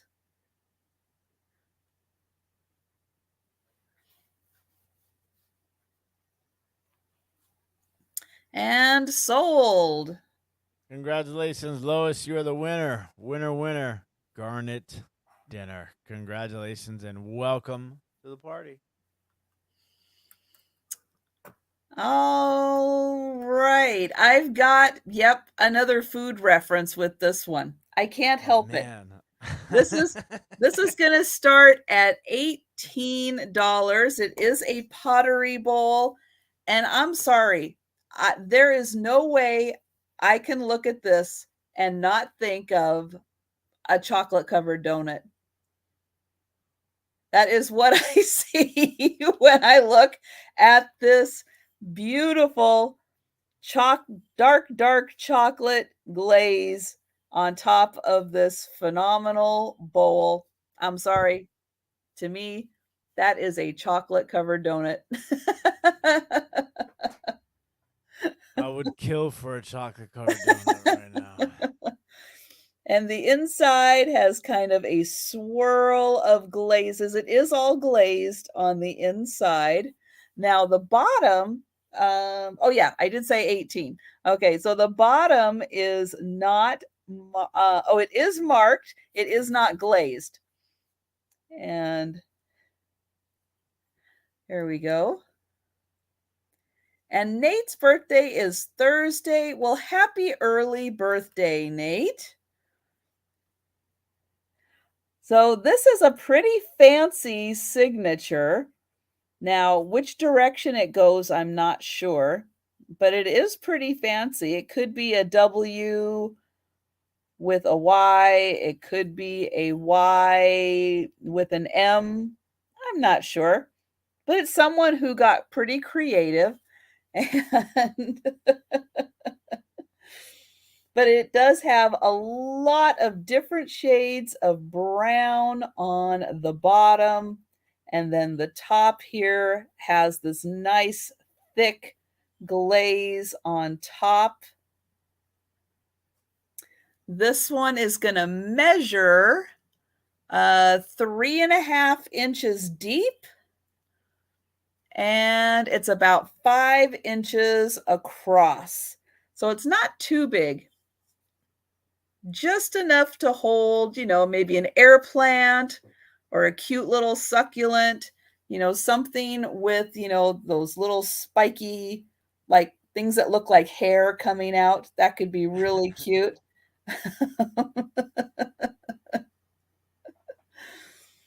But yeah, lots of different shades of brown in here. And then you can see that this does look like it was, what is it, wheel turned or turned? That it has the little rings going up as it was formed. And just a fun little pottery bowl. Now it does have some nice weight in the base. So the base is a little thicker. So it's got a good weight to it, not going to topple over. And so I will spin it around one more time, and then we will pass on this if there are no takers. But again, if you're watching on the replay and you are interested in that, just let me know. And we're going to go back to Tim. All right. Up next, we are going to do a absolutely gorgeous cranberry glass optic dot cruet. Starting price is going to be $19 on this piece. So this is commonly either referred to as dot optic or optic dot. A lot of times when you hear that optic, it's almost like how we talked about the inverted thumbprint or inverted coin dot last time. It appears to have these dots on the outside, but they're actually on the inside. There is no stopper on this one, but this is just a classic, gorgeous cranberry piece. Should that have a stopper on it and Mm-hmm. it's just not, you just Yeah, don't have it? it would Okay. it would originally have a stopper. You Okay. can actually a lot of times when you're dealing with pieces like these, you can tell when it had a stopper because it has a stopper line here from out and in so much. So generally these will have what I don't know if there's another name for it, but I call them stopper lines. Just from where it's almost like it's made for the stopper to come in, and you can feel it too. It has like a little bit of an indentation in there for the stopper. But yeah, I thought I had the stopper. I think I might have left it in the grass when I was making a negotiation for this piece, but at that point in time, I couldn't remember, but it is absolutely amazing. Gorgeous color. The start price is $19. Ground for where the stopper fits, yes. I don't know if they call that what they would call that. I could call it a stopper line. And it is, for me, I'm a big optic guy, whether it's an optic swirl, optic dot, coin dot optic. It just is to the eye. It's very appealing to me. Um, Beautiful shape on the handle as well. Definitely a really nice piece. Fenton Dot Optic Cranberry Glass Cruet. Gorgeous.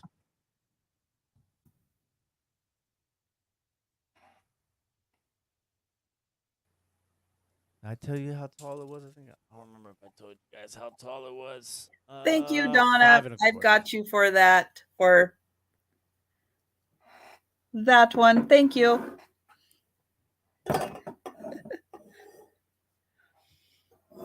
And Robert, I'm glad you're enjoying the pottery. You know, Becky's kind of the only other person that I have that typically brings, you know, a lot of the really beautiful glass that I sometimes feel like bringing more, you know, other things besides glass into sales. So I thought with Tim coming, it was the perfect opportunity to bring some of the other things. But yeah, I'm very drawn to the pottery, you know, yeah, the more artisan pottery pieces and pick them up. But you know, it's kind of one of those things that I think is still kind of being introduced to the community that that people are learning about. And see, And we've got that's the Donna for stuff I want to 19. decorate with. Like 100%. Like that's why earlier when I said that everything that you've brought tonight, I was like, these are things that I would pick up 100%, and like I would use to decorate. Like it's difficult. It's difficult. I'm still thinking about those 3 mugs too. Those were really nice. Yeah, So Tim bring every week. It is amazing the things that Tim finds. You know, because as you know, we don't have as resellers tons of time to watch, you know, other resellers. And a lot of times I go in, I watch, you know, other people's sales in the background. I say hi, I say, you know, hi to as many people as I can. But I kind of listen more than watching. Tim's sales, I watch. They are it's the always ones fun. It's that I always fun. enjoy. Yeah, and then like you said earlier too, it's just sometimes it's good to watch and listen to other people's sales because you can learn, you know, things like I said, we don't know everything, you know, so there's a lot to learn out there. And then also I think it's important too because it helps us gauge what people in the community are looking for, because you know sometimes you have to remember that like I'm not necessarily out here shopping for myself unless I'm buying these cool pottery pieces that Trisha's putting out today.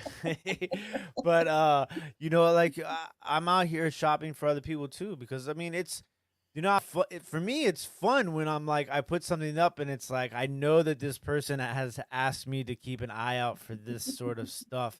And so when I can actually bring it and then they get excited, I get excited, and then we have a party. So it's a lot of fun. And then it's fun to find something completely new, completely Yeah, different, something because it that forces you really to learn. hasn't been tapped into. And yeah, and then we all get to learn something about it. Yep. All right. So we've got Patsy at 22. Oh, we've got Donna at 23. And yes, I saw the comment earlier. I'm not used to having 2 different Donnas. This is fun.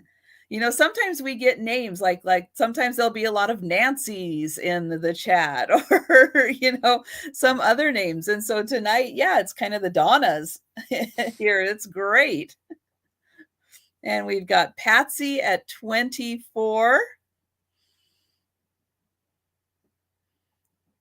And yeah, that pattern, it's very interesting. Again, not knowing a ton about how the molds and everything work with a lot of these pieces, but I would imagine that's probably not an easy piece Yeah. to make, to you know, with what however the mold is, to create all of those little indents in there. Yeah, and it's just it's like an illusion, and then that's why they're commonly referred to as optic, because it when you grab it, it's all smooth. You know, it's all smooth there, but when in reality the dots are on the inside of the glass, so it's super awesome. And thank you for typing out Patsy, and thanks for your offers. And Paula's got the going once and going twice in there. And the last call and sold. And that is to Donna RN. Congratulations, Donna. You are the winner, winner, winner. Cranberry dinner. Congratulations and welcome back to the party. All right. So I'm going to some brass, and I have, for a start price of $18, a pair of hanging candle holders that are made out of brass. One of these does have a Made in India sticker, and you can see that they do have the wall mounts right there. And this is a nice leaves pattern where the candle holder portion is the little flower. And then there are leaves underneath. This measures 9 inches. So 9 inches tall on these. So they are a little more than one head. But I thought that was such a cool design. You have the little flower head there, and that is the candle holder. And then we've got the leaves, and then the leaves here. And then you can see right back there is where the nail would go into for the security of hanging that on the wall. And then you have these two beautiful solid brass wall sconces. And yes, they would be lovely on a gallery wall, with a nice painting in between them, or a little grouping of paintings like Kim from Oh My Vintage has all those cute little flower paintings behind her. They're so pretty. But yeah, something like this would be lovely in a little grouping like that.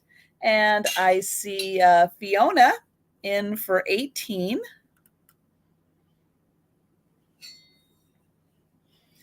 That's right, Paula. A little bigger than my head.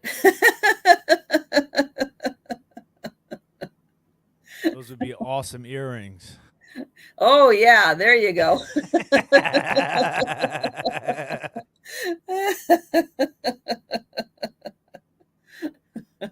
Oh, no. Fiona's not holding back anymore. She's not resisting. Uh-oh, look out. Fiona's gone wild.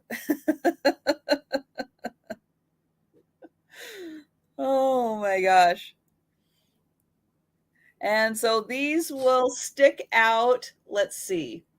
They will stick out from the wall, actually about 5 inches is the depth from, let's see.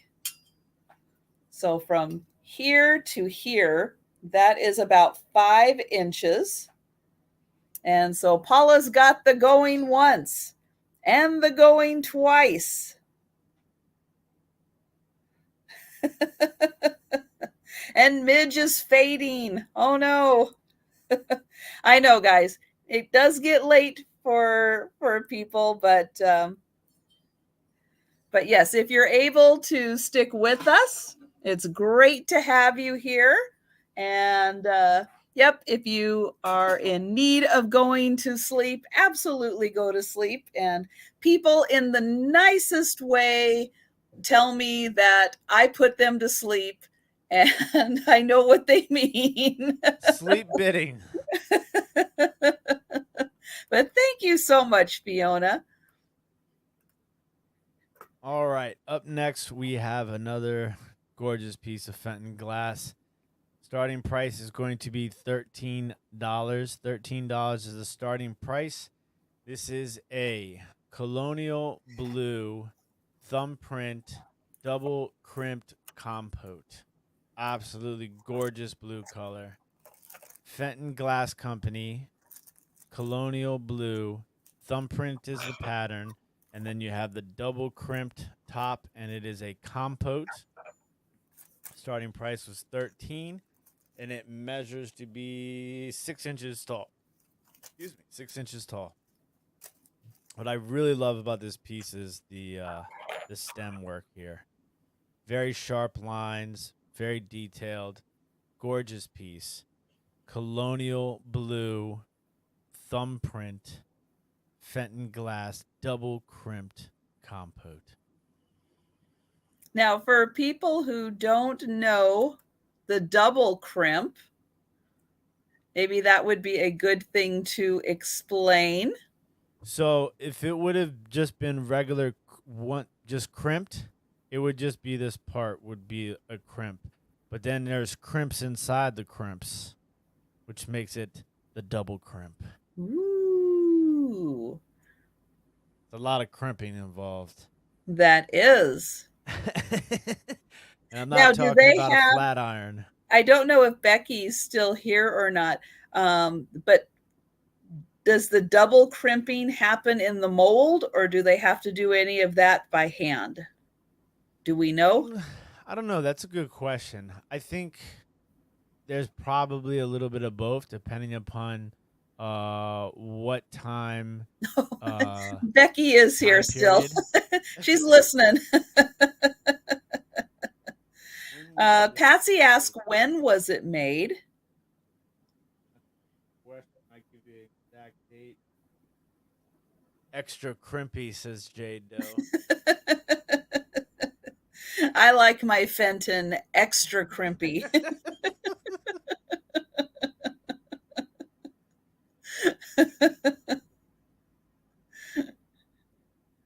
want to say this is after 70. It might be in the 70s because it doesn't have the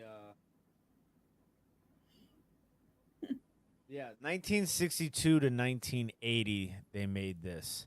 So I would say that this is prior to 1974 because I think it's late, so my brain's a little fried, but I think 74 is the cutoff date for when Fenton went from stickers to having the actual marking on the pieces. So I'm pretty sure that it would be prior to 74 in the early portion of that 1962 to 1980 range because it doesn't say Fenton on the bottom of it. And that color. Becky says that the extra crimping is done by hand finished on a crimp plate. There you go. Hand finished on a crimp plate. Man. Yes. Now, tomorrow, will I remember how funny the I like my Fenton extra crimpy? I don't know if I'm going to remember that. So if you're watching on the replay, have a good laugh now because I don't know if I'll be able to repeat that joke later. I think that deserves a t-shirt. I like my Fenton extra crimpy. Oh my gosh. But my friend got me this glass blowing hat. Oh, how cool is that? Yeah. Super rad. Very nice.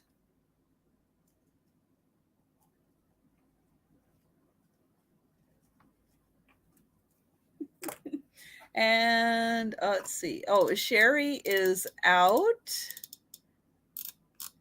Thank you, Sherry. And so we have Patsy at 15, and Paula's got the going once and the going twice.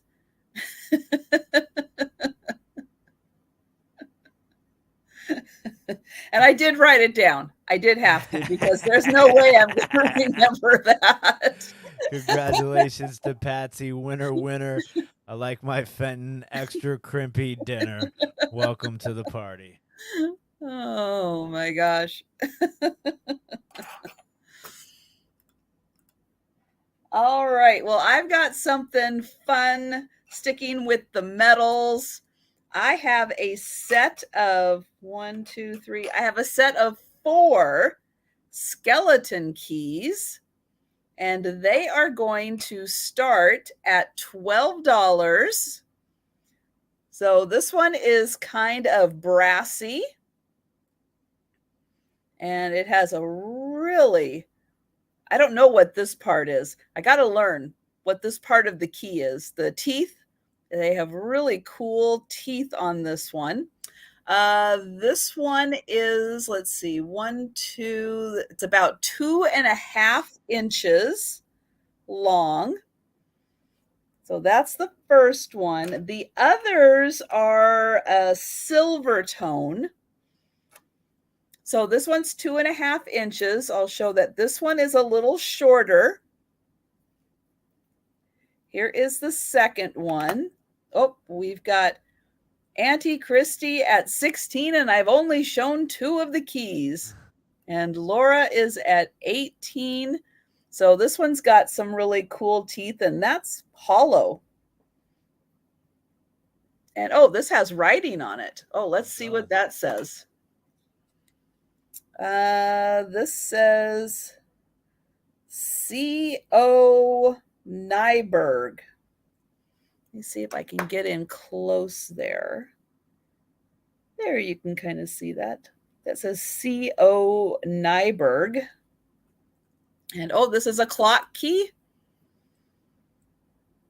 It doesn't look like my clock key, but I'm sure that there are lots of different kinds of clock keys. Okay.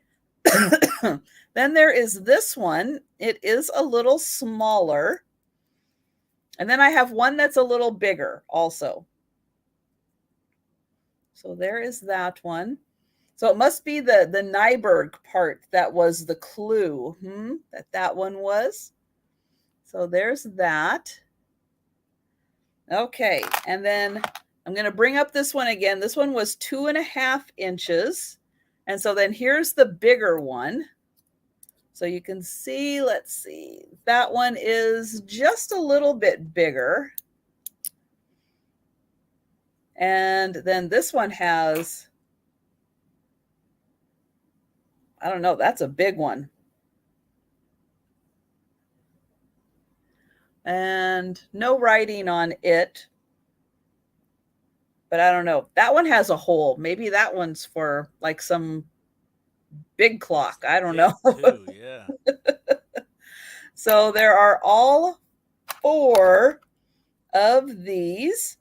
And I've got Auntie Christie at 20.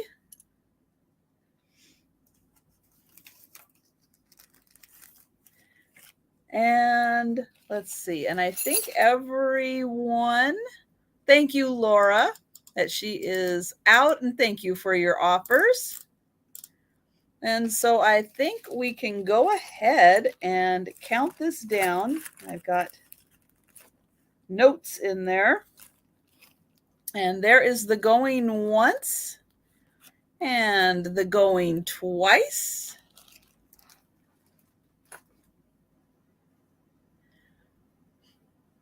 And last call and sold. And thank you, Auntie Christie. Yes, I saw Cheryl's comment about the Fenton and QVC. You know, what's interesting is there's a lot of the more valuable, newer pieces of Fenton glass come from those QVC shows because they were not as massively produced as some of the other stuff was. So that's something to keep an eye out if you guys are looking for Fenton pieces. All right, up next, I love. Here we go. This is a beaut. Yes. So this is Westmoreland glass. Starting price is going to be $15.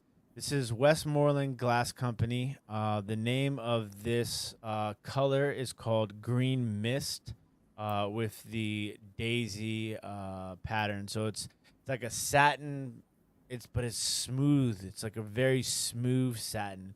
It's almost like glazy satin, and it has the hand painted daisy decal on there, and then you also have some of the hand painting on the top of the lid as well, which is really cool.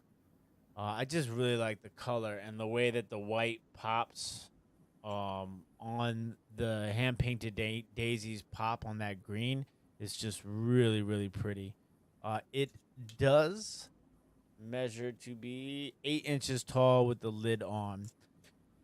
8 inches tall with the lid on. This is a Westmoreland Glass Company Green Miss Daisy decal. I think this is actually considered to be a covered compote or lidded compote, maybe even a candy dish as well. But just a really, you know what it kind of looks like? It looks like gummy bears. You know how a gummy bear looks? Like the color, like that's what it looks like. It looks like a giant, big green gummy bear, especially here on the top, where you really see it. Looks kind of looks like a gummy bear. But yeah, really nice work on the hand painted daisy decal. Westmoreland Glass Company. I'm not exactly sure the age on this one. I think it's probably 70s, I believe. Would be my best guess without looking it up right now. And yes, it is 8 inches tall with the lid. This is Westmoreland Glass Company Green Mist Daisy Decal Lidded Compote or Candy Box. One of those two. Now I And want some hi, gummy Lissa. bears.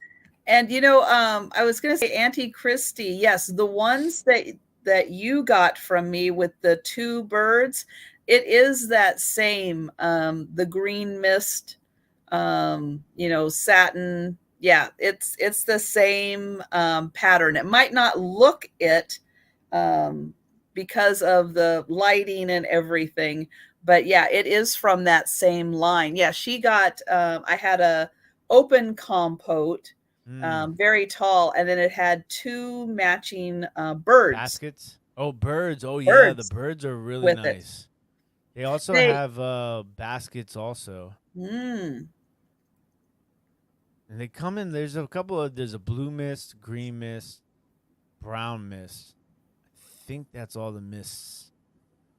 If I if I'm yeah, not that sounds like mistaken. the '70s for sure. Yeah. But to me, this just the way that the Daisy decal just really pops on this piece. Yes, it does. And I don't know as though I've I've seen that painted before, but I don't remember it being, or the at least the piece I saw, I don't remember it going up into the lid. Yeah, that's what's really cool too. And it's Hmm. on like both. It's on two sides of the lid also. And it's funny. We talk a lot of times with glass, like just regular glass, that it looks like Jolly Rancher flavors because it's so glossy and Mm-hmm. so bright. And so, yeah, we do. We compare colors of glass to gummy bears and Jolly Ranchers. Oh man. But they do, they just have that same, kind of look in the light as candy does. Can't help it, spun sugar and glass, yeah, kind of the same colors. I'd never thought about it until tonight, but we've been on this food kick all night that I said, you know what? That does kind of look like a gummy bear, all right.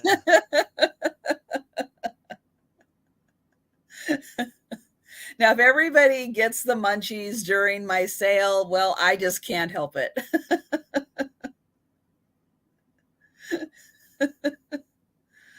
Oh my gosh, that's right. And Paula's jumping in. I was just going to say that.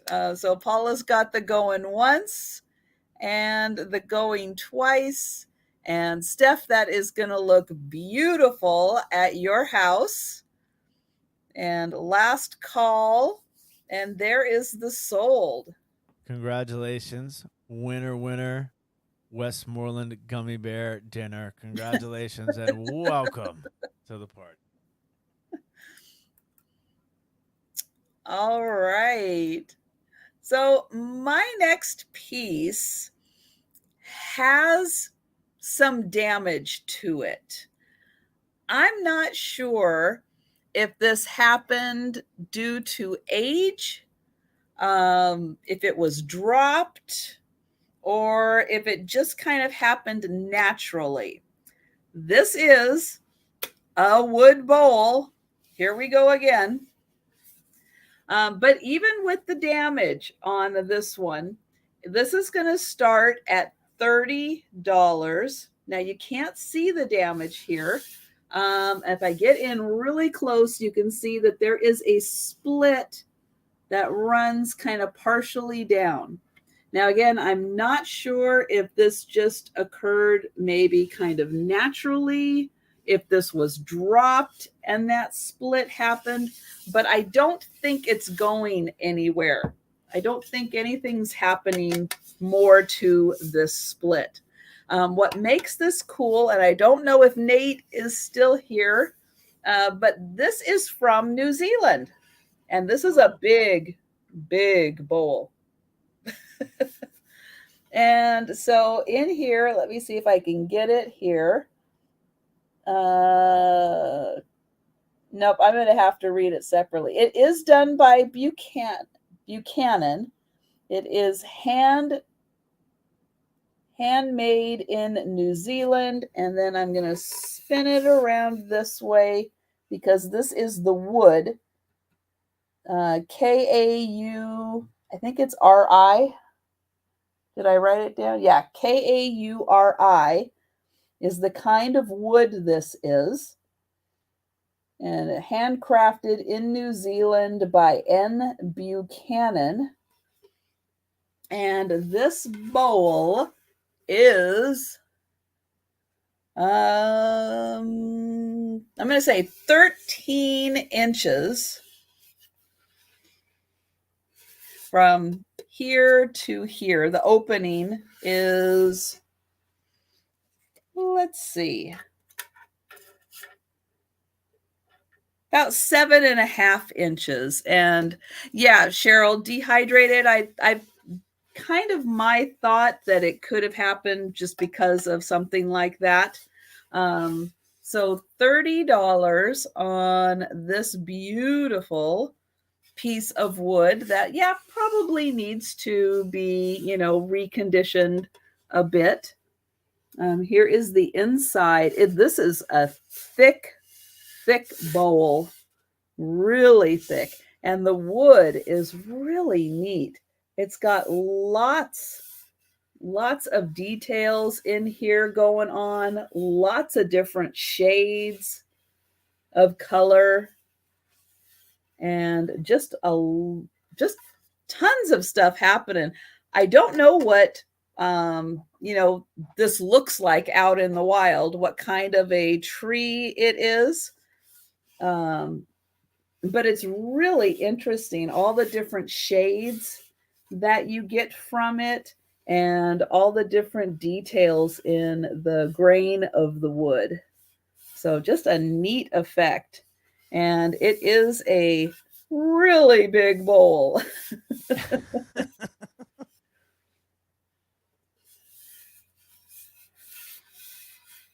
has a nice tone color to it.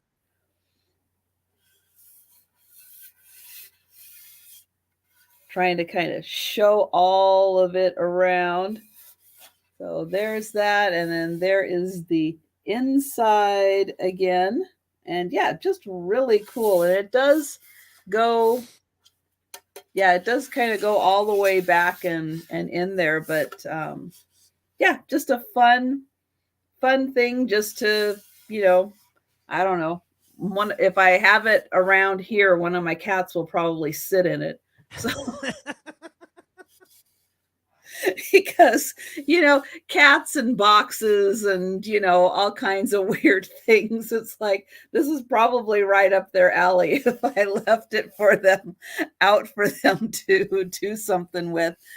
But think about this. And if you are interested in this beautiful bowl from New Zealand, let me know. And yeah, otherwise, yeah, because Steph, James would be in here.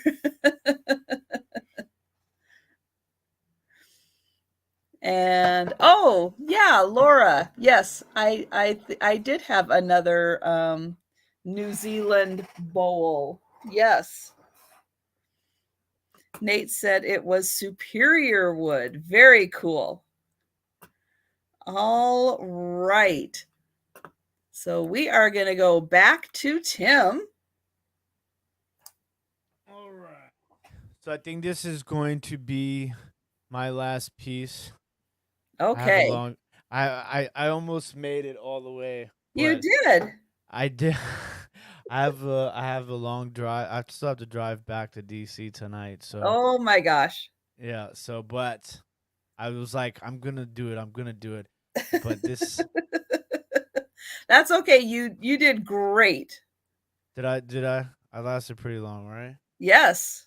I think I only fell short 3 pieces after this. All right. But I have to show this piece because I love this color. I'm gonna start this off at $11. Okay.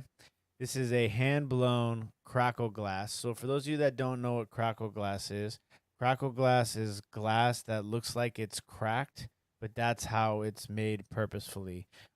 This is an absolutely beautiful blue color. This one is more like a royal blue, I feel like, more so than anything. I mean, it's like a cross between cobalt and that ice blue from the earlier piece. This is 4.25 inches tall. Absolutely gorgeous. Now, you guys want to know about, I talked about this earlier, glass that is really awesome with natural light and sitting in the windowsill. Crackle glass is one of the best types of glass that you can display with natural light. It creates some of the most amazing reflections and just captures the beauty of the glass so nice. It's amazing. Absolutely love it. And especially in a color like this that's just it's a little bit different than your typical one. And what else is really unique about this one is it has the side spout. So the handle and the spout is on the side, not directly across from the handle. So it's a side spout crackle glass. Um, I lost my train of thought. Side spout crackle glass hand blown royal blue. I'm always spitting like using every word possible to fit in a description title.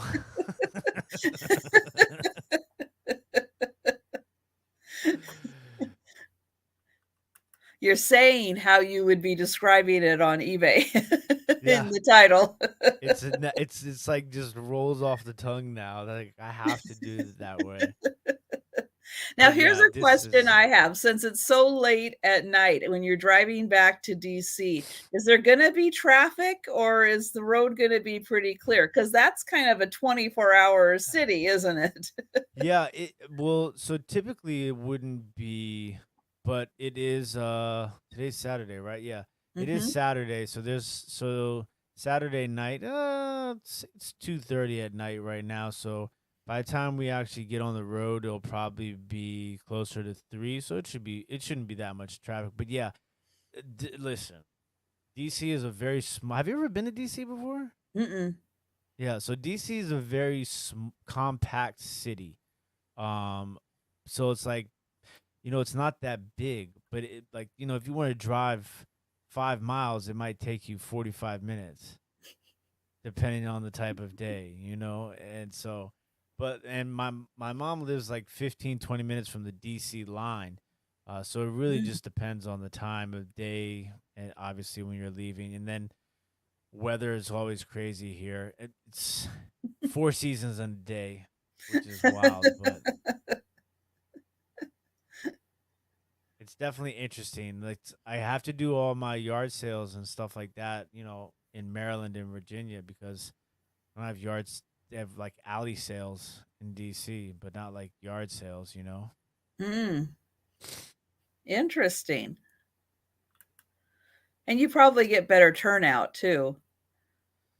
Yeah, it it's I'll tell you what though, when I was in Cincinnati last summer, Cincinnati and Kentucky, man, they have yard sales on Fridays, some yard sales on Thursdays.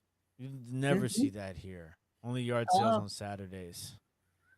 yeah, a lot of ours will start on Oh man, that's Friday awesome. and Saturday. Hmm. And we've got Patsy at 20. And let's see, we have Donna in. Okay. And Donna is out. All right. So we can count this down. And while we're counting this down, thank you so much, Tim, for joining me. I had a great time. Oh my I hope gosh. I hope you had a good time. We got you Listen, some really good sales to help pay for the wedding yes. and the renovations to the house. So thank you everyone for all of your offers. I will tell you that I haven't had this much. I mean, listen, I love my, you know me, I love my Monday nights. I love having Mhm. fun, and but this was an absolute blast. Oh, good. And I will tell you, like, I love the interaction with everybody in the chat. Like, to me, it's super important. Like, it has to feel like, like a family sort of Mhm. situation Oh for yeah, me to I like. love the chat. Yeah, so everybody has been absolutely amazing. I am so grateful and so thankful that you asked me to do this. And I listen, you brought some pieces tonight that have made me like my mind is going crazy. So like kudos to you. Make sure everybody gives big shout outs and big love to Trisha because she brought some amazing stuff tonight. Stuff Well, that thank you. you don't see I haven't seen anything like any of that stuff anywhere on any of the live sales. And to me, that's what it's all about. It's all about, doing something different, always changing things up and just Mhm. you never know until you try it. So I just want to say kudos to you because I really, really, and my Dukes, I don't know if you could see, my Dukes would poke her head over every once in a while because she wanted to see it bigger on the screen instead of her phone. So yes, thank you so much. It really does mean a lot to me that you invited me And on Paula here. is right. Thank you so much for always bringing great things, for teaching all of us, greater appreciation of glass. So thank you so much for that. And yes, everyone, please on Monday nights, 8 o'clock, go to Tim's sales, support him. Ma Dukes is there, and I don't know how you're going to do your new setup if That's gonna be Ma Dukes is still Josie. going to be. Josie is gonna, yeah, we're working on getting Ma Dukes a setup of her own over here so that she can join us on some of the live sales and stuff like that. And Hmm. I'm always coming over here because she likes to pick some things every once in a while when I bring home goodies. So, but yes, thank you guys so much to everybody on the chat. And yeah, but whenever you guys get a chance, I know it's late tonight, send your information to the email and we're gonna start getting rolling on this packing sometime between Yeah, he Sunday and packs Monday. really fast.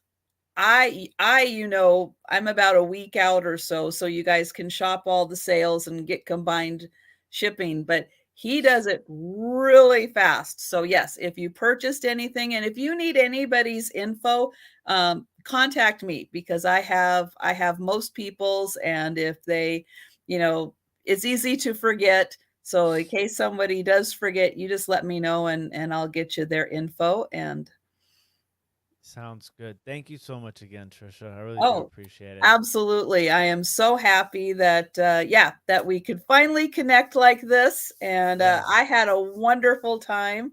And yeah, so hopefully when things get settled down after the We'll do this wedding and again. everything, we can do this again. Absolutely. Absolutely. And then you And you won't have to might drive home. no, and you might hear from me about those mugs too. So Yep, you just let me know. all right, you guys have a great night, all right? All right, thank you. Bye-bye. Bye. And I will still be here, so you can still hang out with me. I've got a few more pieces to show. And then, yeah, I'll do a recap of some items that didn't sell.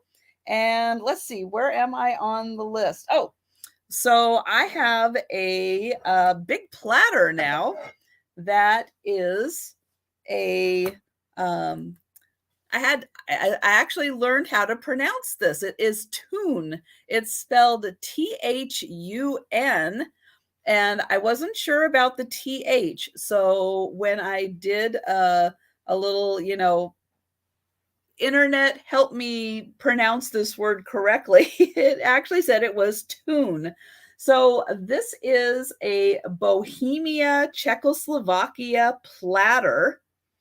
It is a little bigger, like a boy, I guess that this is like for the roast or the turkey or something like that. It's about 15 inches long. So this is a really big platter. This pattern, from what I could tell, does not actually have a name. It just has a number. Now, funny, there are numbers written on the back here, but this isn't the pattern. I don't know why they would put those numbers there. One of them is, I think, the measurement. I don't know what this number is, but it's pattern like 166 or something like that. But yeah, it's a beautiful floral pattern. Now, this is going to start at $18 for this lovely platter. I'm going to get in here close so you can see the beautiful roses in here. And then there are flowers all the way around. This is in lovely condition. You can see even the gold trim on this, I'll get it in here, is in really nice condition. And then I'll show the label or the marking on the back. So this THUN is actually pronounced tune. And then that is Bohemia, Czechoslovakia. And it's not one, it doesn't seem like this is one of the more common patterns, but I thought it was so beautiful for summertime coming up. And a nice big platter like this also would be nice if you are setting up a, vintage vanity area. This is a really nice little platter to use as a tray to put all of your vintage vanity items or for cupcakes or cheese. Sure. Absolutely. It would totally work for that. And it would be nice for a jewelry display also, because it is so big. It can definitely handle, some of your larger necklaces for a nice display. But yeah, I just thought that was really pretty. Oh my gosh. Yes, it could work for a roast, or a nice fish. Yeah, or cheese, absolutely. But I thought, kind of thinking outside the box, it would be really pretty for like jewelry or vanity, perfume. Yep. Anything like that. Or yeah, if you're having a tea party and you need something to serve, sandwiches or desserts on, this would be a lovely platter for that. And I just thought that the design, especially the center, was so nice. And it's in such beautiful condition. I don't think it was used too much because there really aren't any scratches on it. It was very well taken care of. So we'll put this one aside for right now, but I'll let you think about that one. And let's see. So we will move on to the next one, which is, okay. So this is a piece of California pottery. Oops, let me get that down. This is a signed piece, and this is by a woman named Edith Heath. And this is from the Sausalito line. It is very earth tones, and it is an ashtray.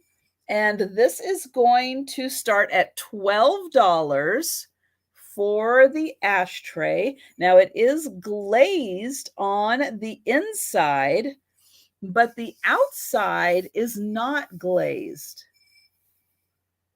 And here is the mark on the bottom. And again, her name is Edith Heath. And she is a California potter. And this ashtray it's a little over 2 inches deep. And it's about 5 inches across.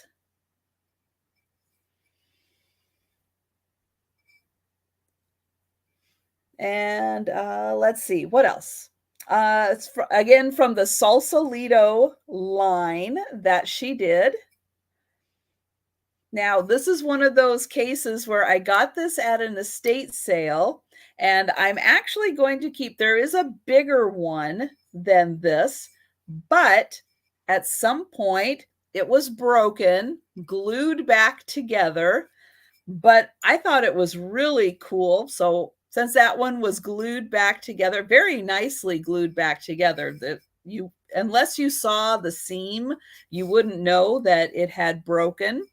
So yeah, so I'm going to keep that one, and then someone else gets this one. So it is kind of an orangey color in the center. And oh, and Laura likes that one. So thank you, Laura. And yes, Sabrina, that is excellent. Yes, if you are an artist, that is a great place for paintbrushes.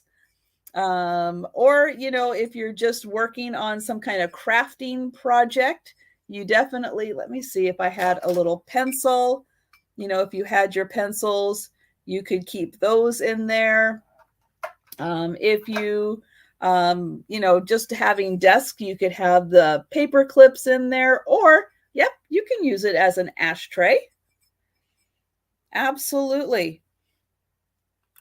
Since more and more people are kind of bringing ashtrays back into use again, you definitely could there, you know, or if you are a crafter and you need some place to separate your beads, these are always handy to have around. And yeah, it's just really cool. So it's kind of a, it's just like just a standard brown on the outside, but the glaze on the inside is a little bit of an orangey, and kind of a pumpkin-y color.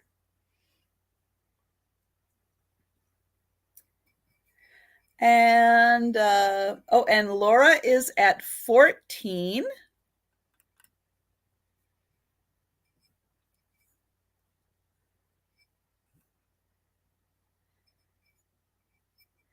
And oh yes, Debbie, that's another great idea. Yes, someplace to hold your hot glue gun. Yes, that is wonderful. Because yeah, those do get hot, and you need some place to kind of put them where, you know, aside from like, you know, I think I end up using like wax paper a lot of times, which kind of works, maybe not the best place. So yeah, that's a great idea. And let's see. So let me check. Cheryl. So I will ask if you will be making another offer on here, or if you are out. And if you are out, if you could type the word out into the chat, I would appreciate that. And Cheryl is out. Thank you so much. And so we can go ahead and count this down. So thank you, Paula. Going once. And going twice. There it is.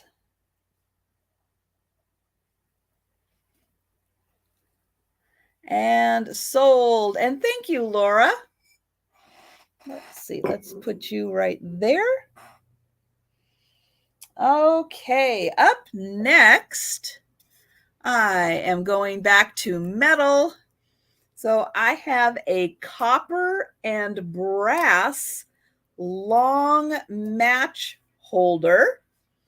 This is going to start at $15.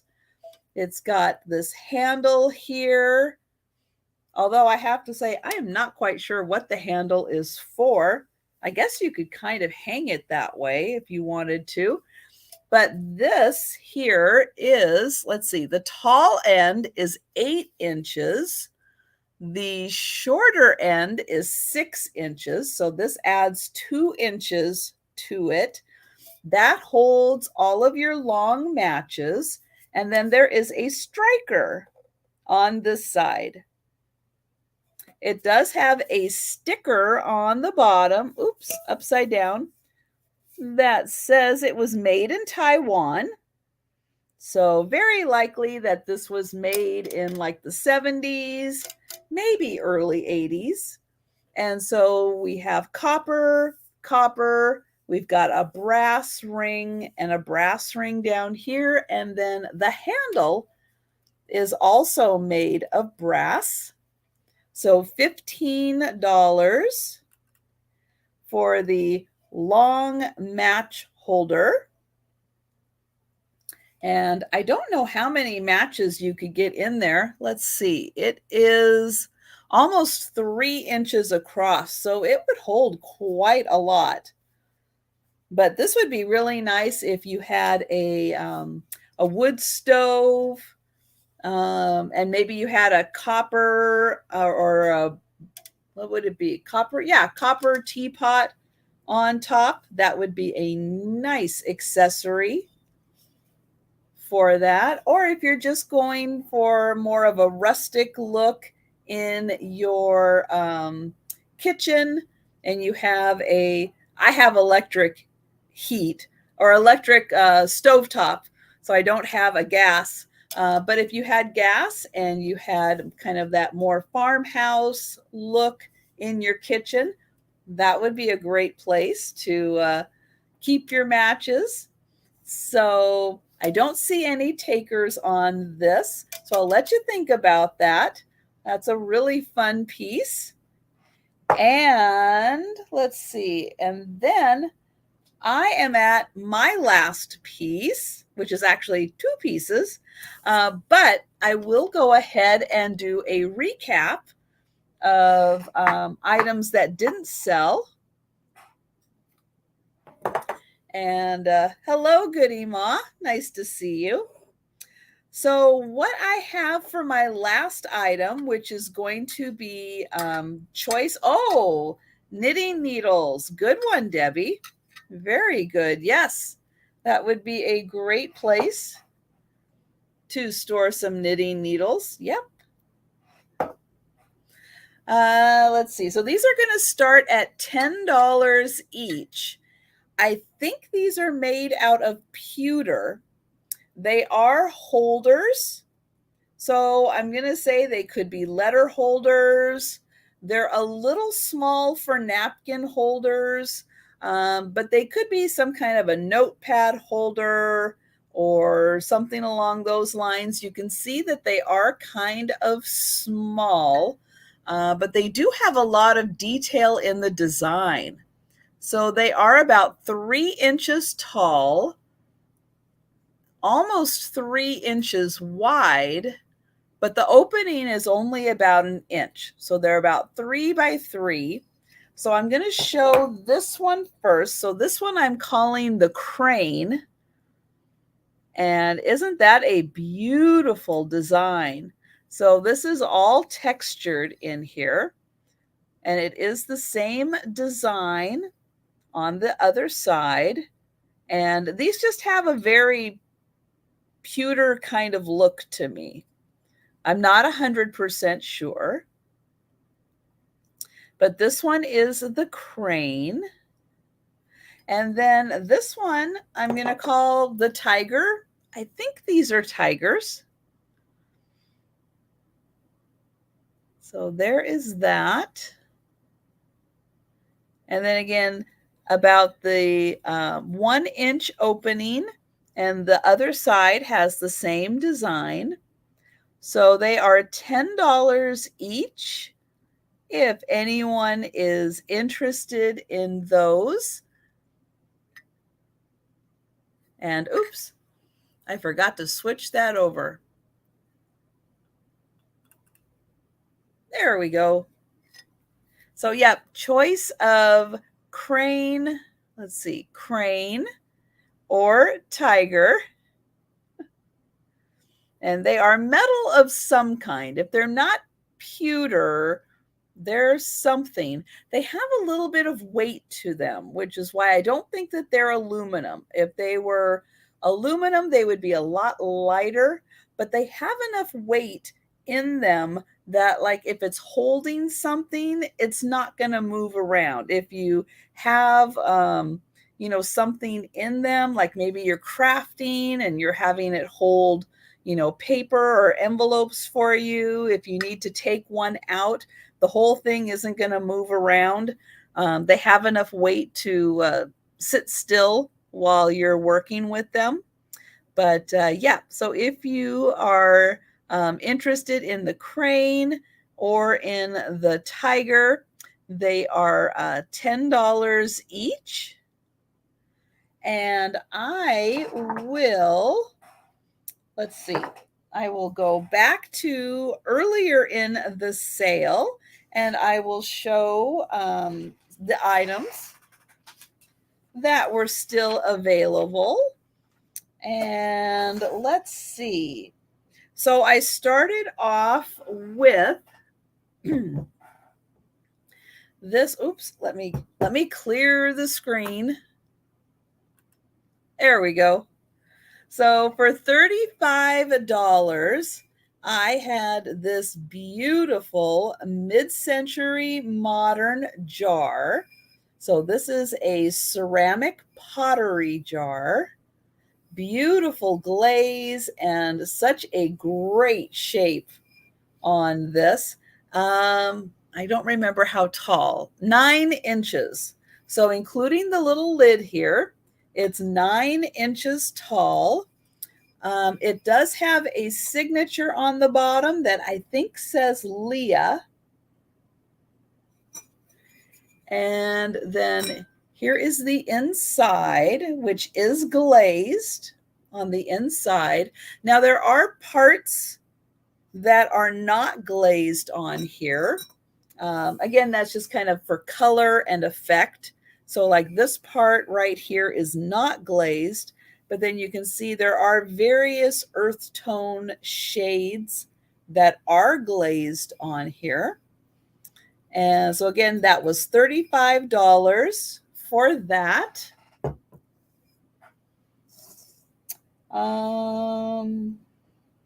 Let's see, there were these 3 mugs. I will show them real quickly. These were $25 for the set. They are all signed Nakamura. And then this one has a nice design. This is textured here. These are all hand formed. So the base, I believe that this was like a sheet that was laid out, painted, and then formed on to here because there is a big seam. So there's the first one. It's got 2 pots and a shell. Then there is this one that has a vase, and then it has a person on the other end. And then this one has a woman that is lying on her side. So all three of those are $25. Okay, then I have this is a marble etched framed. It is attached to the frame. And this is Caribou. It is signed by John Wills, and it's dated 1979. This is Washington marble. And if you look at the top, you can see the pretty design that is natural in the marble. This is $40 for this art. It is 13 by 11, the frame. And then the art is, I think this is like 9.5 by 8. And really nicely detailed. So the artist probably would have drawn this out and then etched it in to the marble to create this. So that is $40. Let's see. There. Oh, and then also $40. I have the 3 nesting pottery bowls. These are all signed by the artist. And they have this nice, warm earth tone to them. And then this side has this really nice white glaze. And so for the 3 nesting bowls, $40. And let's see. And then that just takes us back to the New Zealand bowl and the things I just showed. So yeah, so that is pretty much everything. So thank you all so much for joining me and Tim for the sale tonight. I had so much fun. I hope you guys had a great time. Yeah, believe me, I learned some new things also. And thank you guys so much for your participation in the chat. Really appreciate all of you guys hanging out with me. And for those of you that I put to sleep, I hope you have a great night of rest and wonderful dreams. And yeah, if you see something that didn't sell that you are interested in, please feel free to contact me at the email address. And thank you so much for your purchases. I really appreciate them. And I will be spending the majority of the next 3 days doing my invoicing and packing and everything. So it's going to be a great 3 days of popping in, saying hello in the chat. So I have some company with me while I do my packing. So everyone have a wonderful rest of your weekend. And thanks again for joining me. I look forward to seeing you next week. Oh, so I will give a quick, let's see. So next week, which I forgot to mention, on Wednesday for my afternoon sale, I will be having Kim from Oh My Vintage joining me. So very excited to hang out with her again. On Friday night, I mentioned it earlier when Erin was here, Friday night for my antique and vintage photo show.